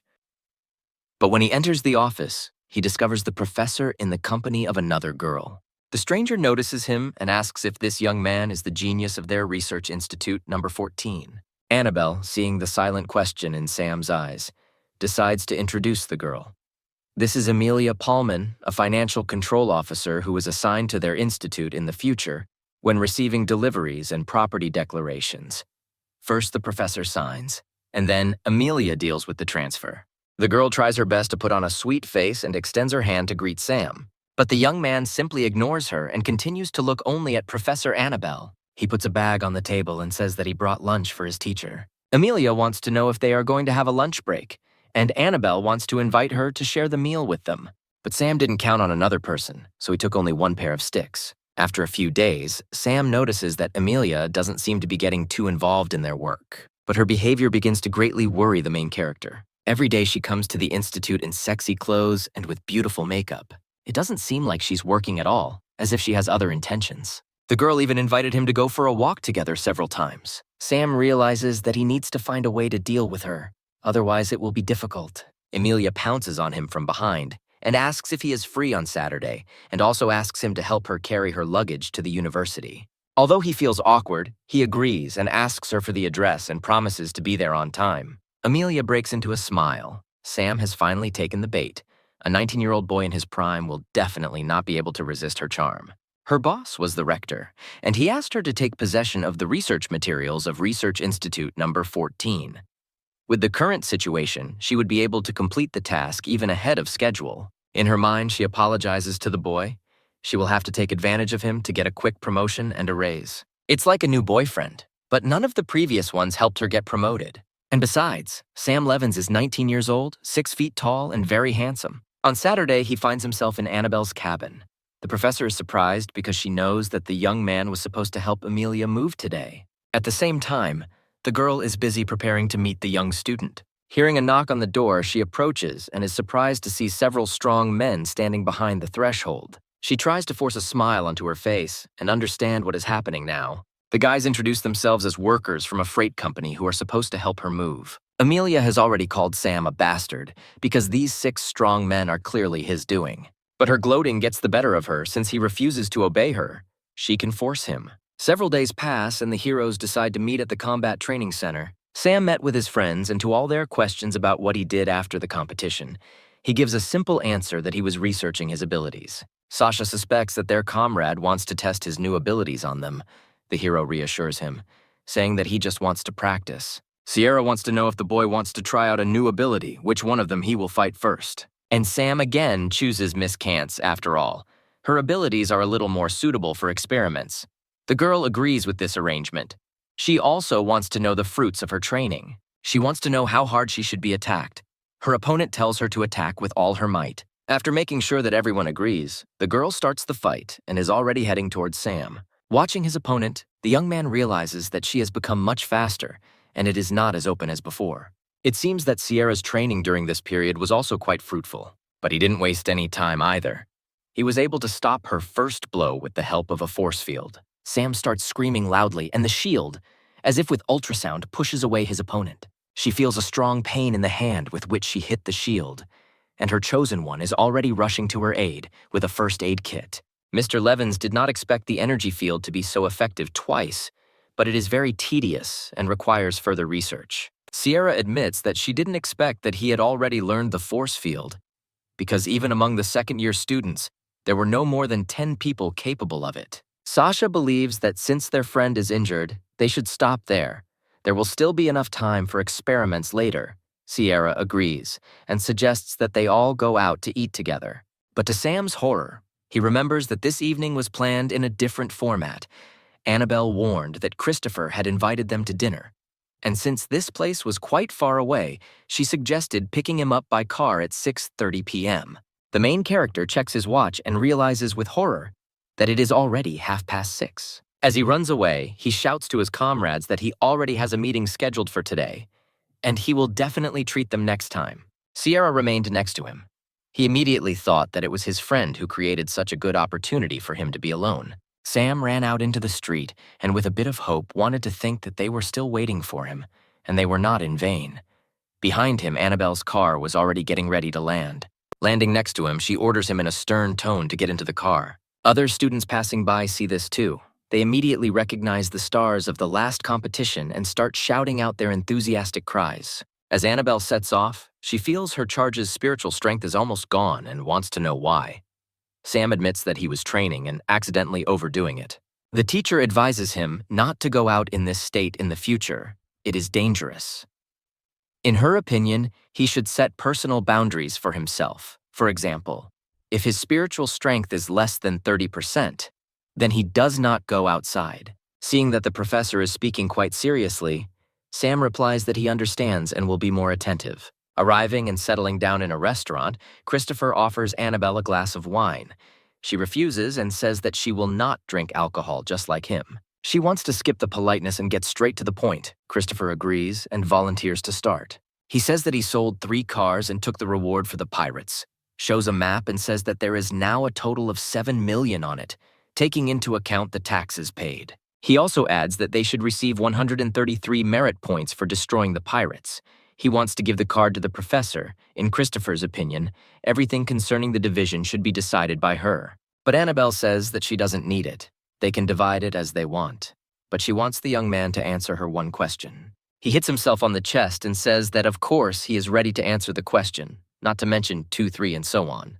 The girl wants to know why the black-marked ants started hunting them. This question made the guys feel embarrassed and frozen with awkwardness. Sam takes matters into his own hands and begins to vividly describe this exciting story. Annabelle wants to clarify because it turns out that in order to buy educational resources and gain practical experience, her ward participated in underground battles, to which he receives a positive answer. She tells the students that if they want to earn money and merit points, they can go to an extraterrestrial battlefield. Christopher objects. He has heard that extraterrestrial battlefields are very dangerous. Annabelle says that he means the central zones, but the outer field is not the problem. The key is in the number of places. The places on the extraterrestrial battlefield are mostly in the hands of the military and some big shots. And if the students want to go there, they can rely on their own strength. Seeing the surprised faces, she explains that she meant the dragon and tiger ranking. After all, being in the dragon and tiger ranking for 3 months is the only chance to get a place for free. Besides, she thinks that Sam can take first place in the comprehensive assessment of first years, and then Severus must give permission. Annabelle is serious. They've gone too far over the years, and if Sam succeeds this time, she'll make them spit back everything they've swallowed. A few days later, the student returns to their research center. He wants to find out from Amelia whether the employee will be able to sign documents directly in the future, as this takes quite a lot of time. The girl replies that this is the rule of the Institute of Genetics.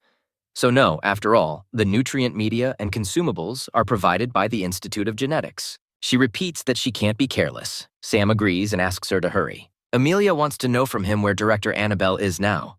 The young man replies that she went out on business, and he himself does not know the details. Pullman cannot help but be pleased to hear such news. She goes into the locker room and, taking off her robe, realizes that she doesn't have much time left. Continuing to change into a sexier outfit, she hopes to definitely take possession of Sam today.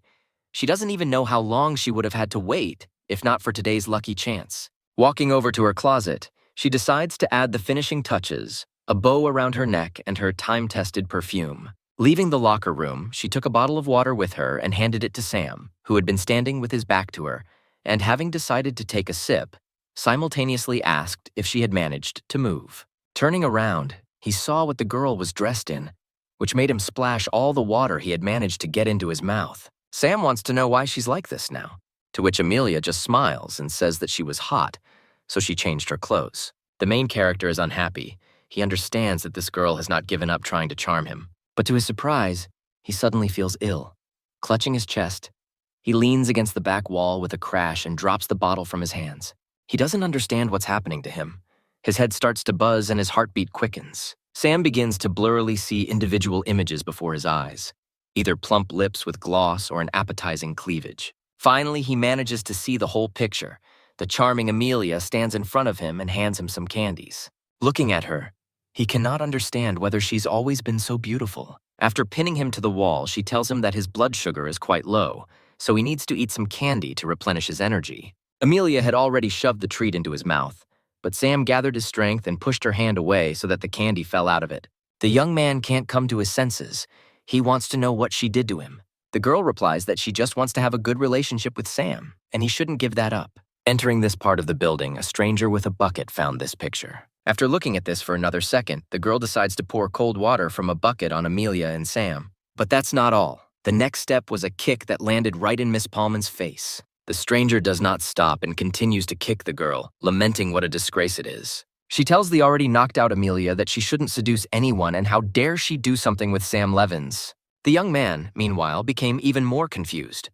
The voice of this long-legged, creepy girl seemed familiar to him. She tells Sam that if it weren't for her, he would definitely be in trouble. But the young man has not yet fully recovered, and she has to grab him by the arm so that he does not fall. Sam wants to know how he was tricked, and the stranger explains that Amelia used aphrodisiac perfume containing very strong pheromones. At that moment, the door behind him opens and Professor Annabelle enters the room.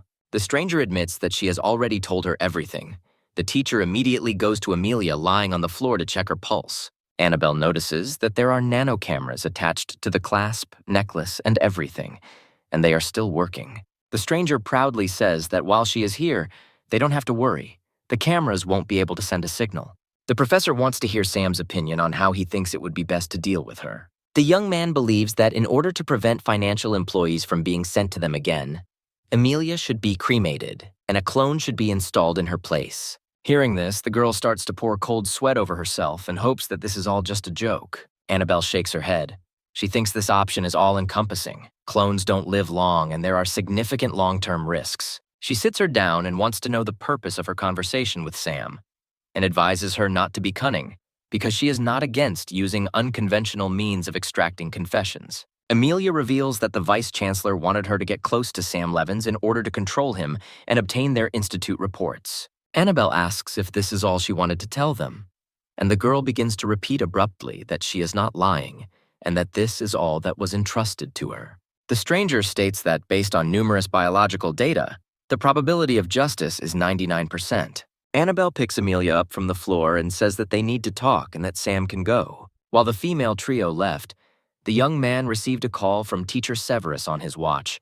He wanted the hero to come to his office, as he wanted to announce something to him. Arriving at the teacher's office, he wants to know why he was called. Severus hands him a notice stating that he is a first-year student of the latent type who has missed 52 classes over a 3-month period, and the University of Genetics stipulates that if a student misses more than 30 classes during the defense period, he will receive a warning. Sam decides that this is some kind of mistake because he wrote a leave application.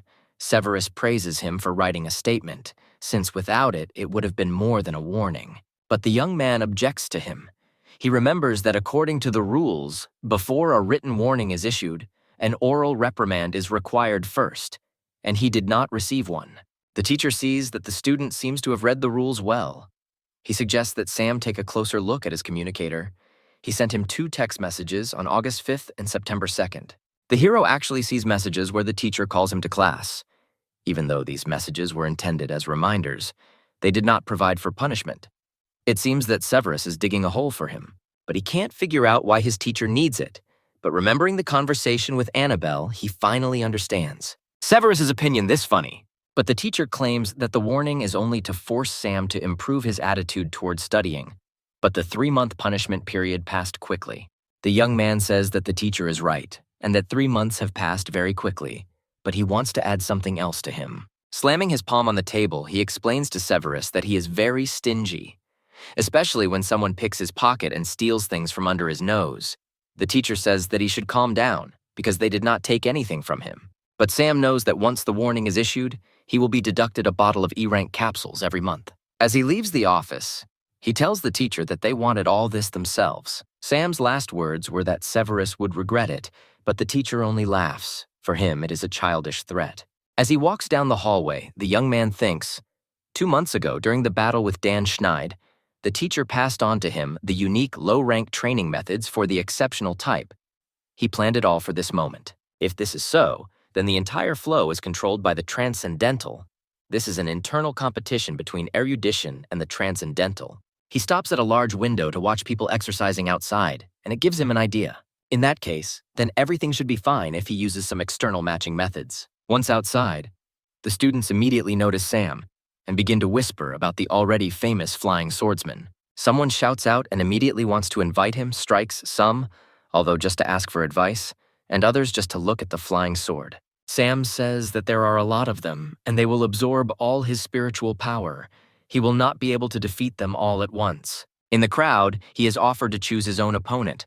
The young man likes this idea, but he suggests choosing several opponents. Hearing this, the crowd starts shouting even louder to get the student to notice them. The first thing his gaze falls on is the guy in the hat, and he chooses him. The stranger is incredibly happy about this. Sam tries to select several candidates.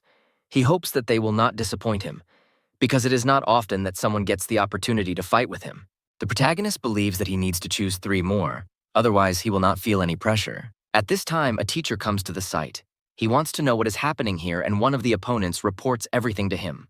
When the teacher learns that Sam will be 1 against 4, he becomes a little worried. One of the students suggests to the teacher to call Professor Severus, since quite a lot of people have gathered. The student reminds them that they need to be more careful and better inform the vice dean. The student announces that a training fight of 1 against 4 will now begin. They start, and all 4 of them start to surround Sam. They decide to attack him according to the established plan. Someone starts using earth spikes, lightning, and fire abilities come into play. Sam protects himself from these blows with his strong mental shield. After repelling enemy attacks, he responds with his silver balls. But his opponents were prepared for such tricks and set up shields in advance. The first student chosen shouts mockingly that the fire and earth attacks were just a way to distract him. Their final move is to make it so he can't stand still. When a person loses concentration, even the strongest psychological qualities can waver for a moment. But this one moment will be enough for them. While the ground beneath Sam's feet gives him no peace, his opponents decide to attack at the same time. The leader commands that they all concentrate and take advantage of Sam's lack of support. They must not let him gather himself. When all the attacking forces met, there was a loud explosion and clouds of smoke rose into the air. The students think that this is where it all ends. They consider the attempt to go out alone against 4 presumptuous. He was wrong to look down on the outrageous type. But then the leader hears a familiar voice above him. Looking up, he sees an unharmed Sam standing above him. The student cannot understand where the first-year student got such a high-ranking skill from. During the exchange competition, he was not capable of such. Mr. Levins begins the attack, throwing a hail of balls down. They quickly begin to inflict injuries on their overconfident opponents. Professor Severus arrived on the platform and ordered Sam to stop. The teacher turns to another teacher to find out if medical teams have been called to the scene and receives a positive answer. Severus wants to know why Sam came here, and the student tells him that he came for a practical lesson. He was punished for not coming to his classes before, and if he does not come again, he may be expelled. All the students, having learned that the famous student had been given warnings, began to actively whisper. Medical personnel have already arrived at the site and are examining the wounded.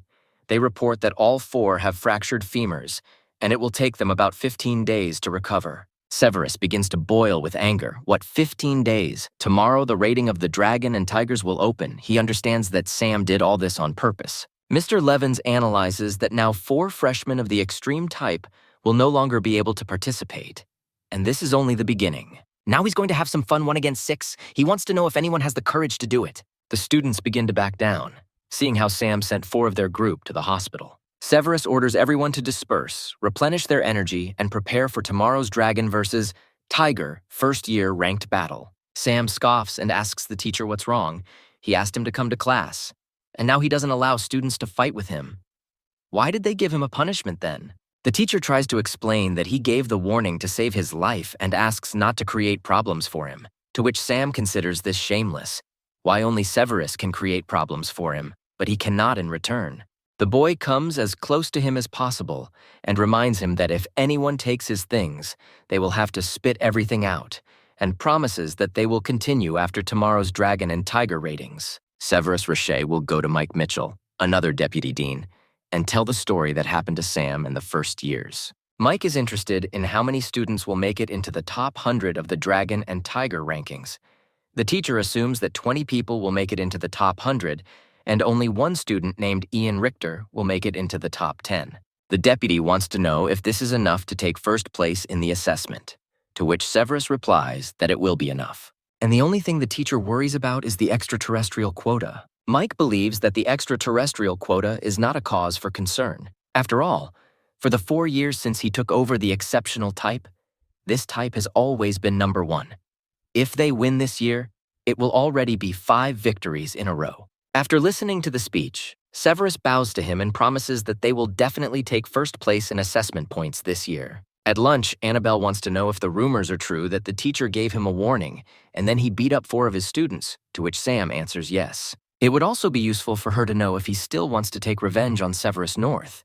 The young man also agrees, because the teacher constantly pestered him, so now he will pester him in return. Annabelle doesn't mind Sam standing up for himself, but she reminds him that everything must be within the rules. Mr. Levins wants to know if the professor will do anything to him if he steps out of line.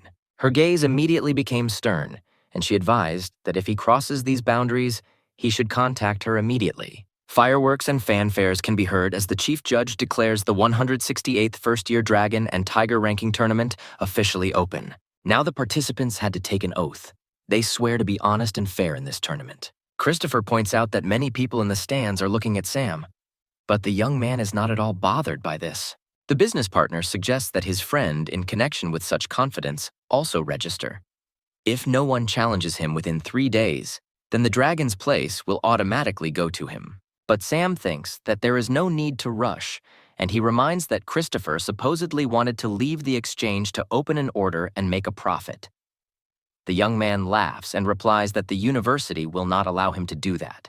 Their conversation is interrupted by a fight that suddenly begins in the arena between the first participants. Looking at this, the main character understands that the freshmen's fights are taking place without much enthusiasm. In addition, 10 arenas simultaneously host introductory fights, and with 2 minutes per fight, the arena can host about 30 fights in an hour. Having calculated all this, Sam still decides to register for the Dragon and Tiger rating for freshmen. The student shows this information to Professor Severus.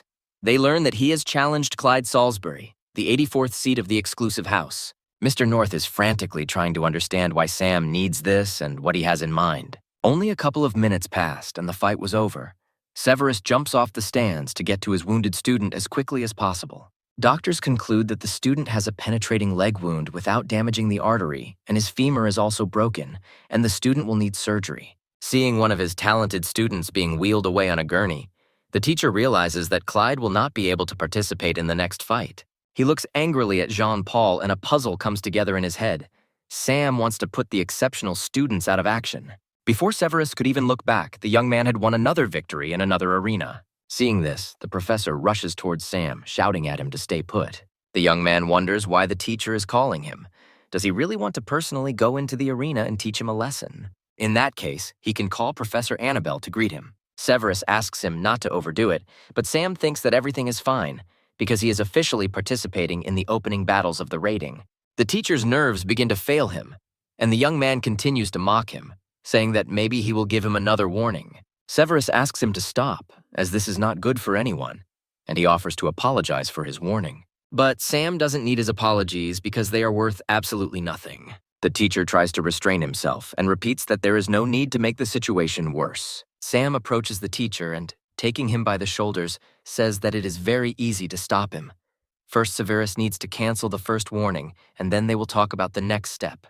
Yesterday, The young man also received a notice of a reduction in his bonuses from the university, and if the teacher cancels his warning, then his bonuses will be restored. Watching his student go, North finds it funny. Sam thinks too highly of him. If he thinks he can cancel the warning, the University of Genetic Evolution is based on these rules. It is not something he or the young man can influence. But then the thought pops into his head that Sam has been just making fun of him all this time, and he urgently decides to clarify a couple of questions with Deputy Mike. Christopher approaches his comrade and informs him that Severus North still has 13 participants left. The friend means that most likely this side will not allow them to fight further, or they will send a powerful character. Sam is not afraid of this, because his goal has already been achieved. As for a powerful character, for him it's like training. Meanwhile, Severus reports everything that happened in the arena to Deputy Mike. He can't believe that among all the freshmen there is no one who could beat him. The teacher replies that at least in this stream, there are definitely no such people. Mike wants to know if there is another person back with them, hinting to Severus about one student. The teacher says that they talked to him before they got on the plane, and enough time has passed so they can call him now. Everyone starts heading back to the stands after the lunch break. Christopher wants to know if Sam will be participating after lunch. The young man replies that he will only enter the arena if someone of the exceptional type takes a place in the rankings. The young man also observes that Professor Severus has returned to the stands in a fairly calm state. The student tells the teacher that Sam Levins has not yet left. Severus asks not to worry, as he has a countermeasure. Christopher approaches his friend and tells him that when he went to get food delivered, he heard someone say that Bernard was back.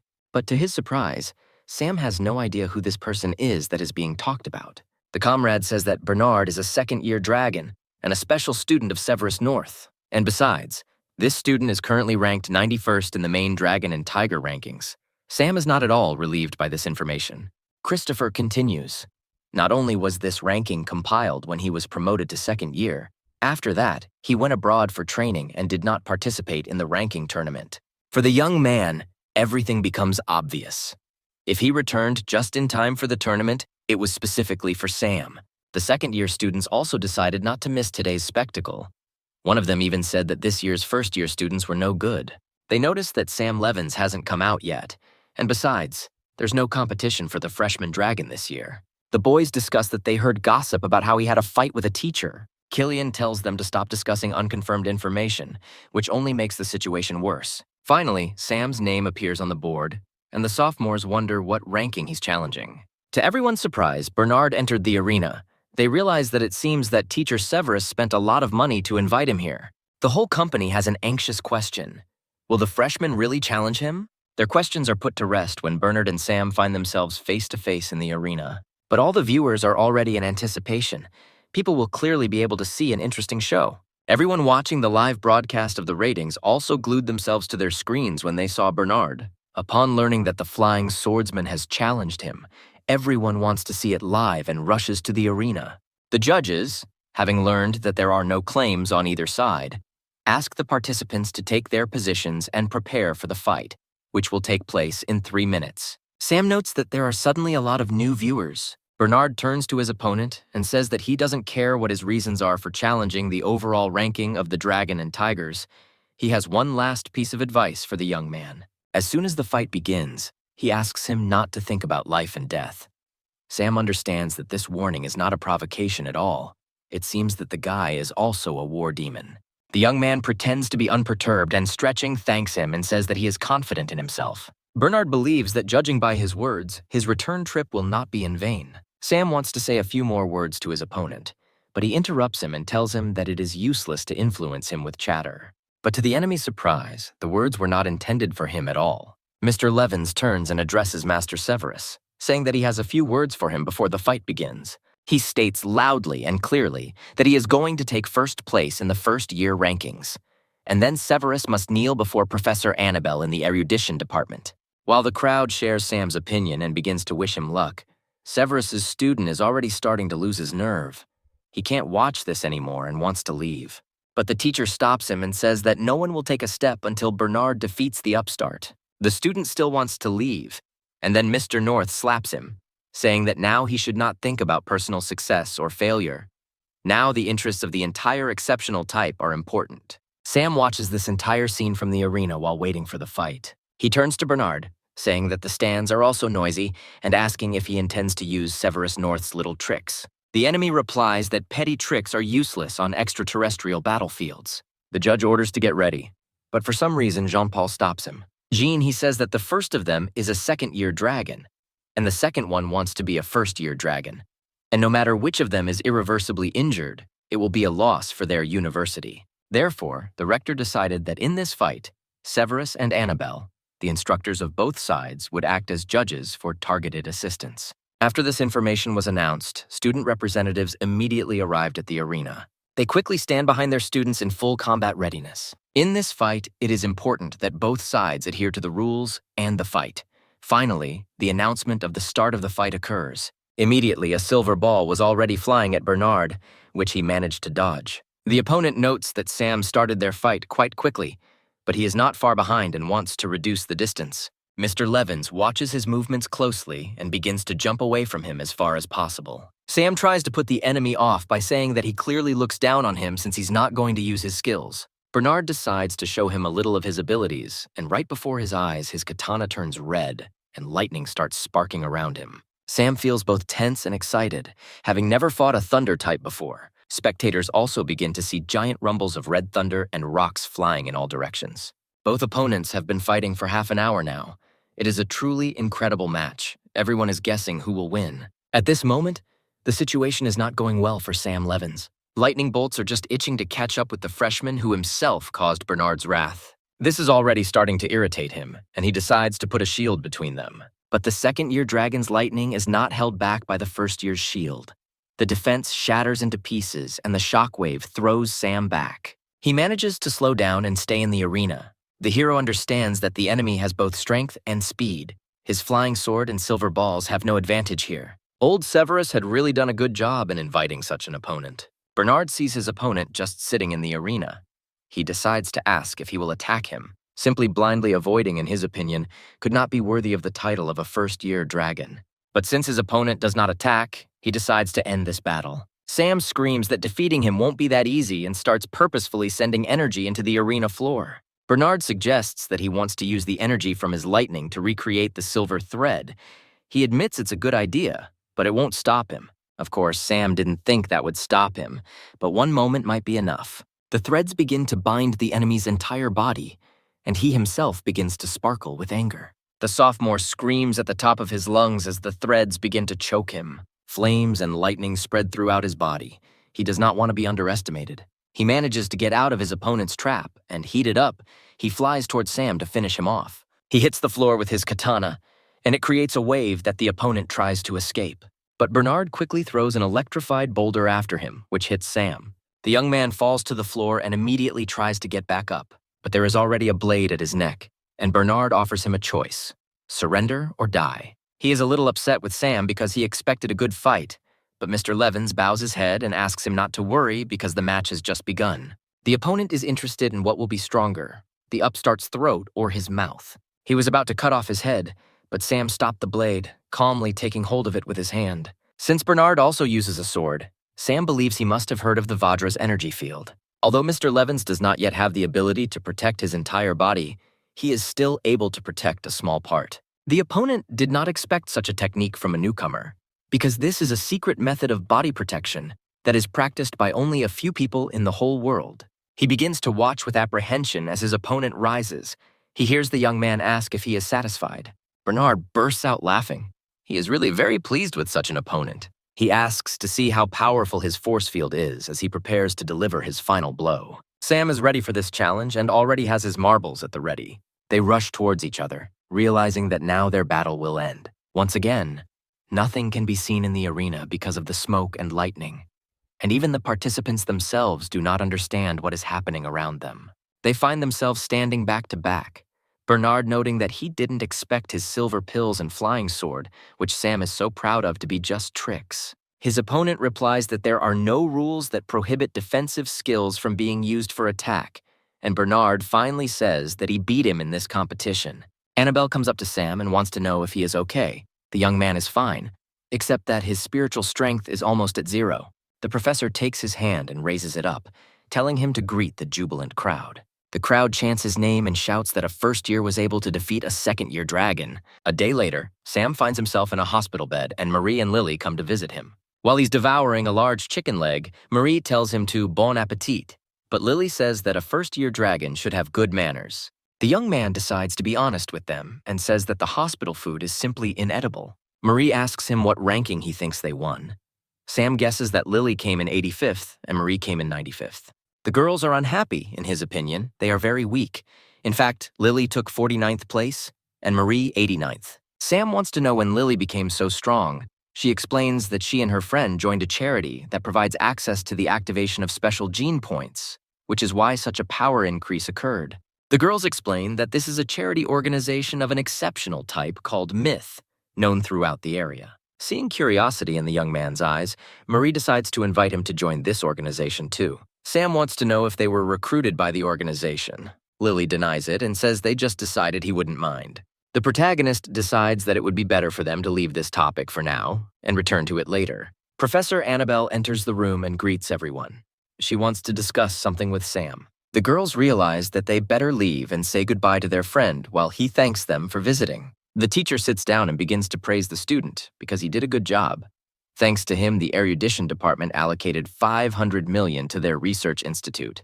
Sam smiles and says that this is his responsibility. Annabelle advises him not to be modest because he is now a first-year dragon. She gives him a document about increasing his benefits, the number of energy capsules, and other things that will also be increased. Sam is delighted with the sums of money that await him in the future, but Annabelle brings him back to Earth, saying that his own problems are more important now. The hero does not understand what problems are being discussed. She wants to know what he thinks about his fight with second-year dragon Bernard. The young man understands that if he had not used the silver balls and the sword as bait, and also the energy field, he would have definitely lost. Annabelle confirms that physical strength is the biggest issue right now, and if he wants to return from the alien battle alive, he needs to improve his physical and genetic healing chain. Sam decides to ask Annabelle about the organization. The teacher immediately became interested and wants to know if they invite him to join. The hero replies that not at all. His girlfriend mentioned that they quickly help increase strength, and when they asked about joining, he refused. Annabelle is glad that her ward refused because the myth and the redemption of Dawn appeared almost simultaneously, but went, it would seem, different paths in their development. She heard that the organization Myth has gained de facto control over the EU and non-EU zone. In the last few years, there have been tendencies to compete with large areas, and their intentions are very ambitious. But for now, Annabelle advises Sam to focus on training, and as for people, it's better not to mess with them now. That's all she has to say. She wishes the young man a speedy recovery and says that perhaps in a few days he will be discharged from the hospital. Analyzing all the battles he has gone through over these months, the hero understands that he has no strength to wait, and it is really time for him to gain experience. The next morning, Annabelle came to the room again to visit the student, but his things were not there, and a note was left on the table. It says that he went away to gain experience and will return home only in a month. Ahead of him are 100,000 mountains, 1,000,000 mutated creatures, and Sam is sincerely confident that this will be a good experience for him.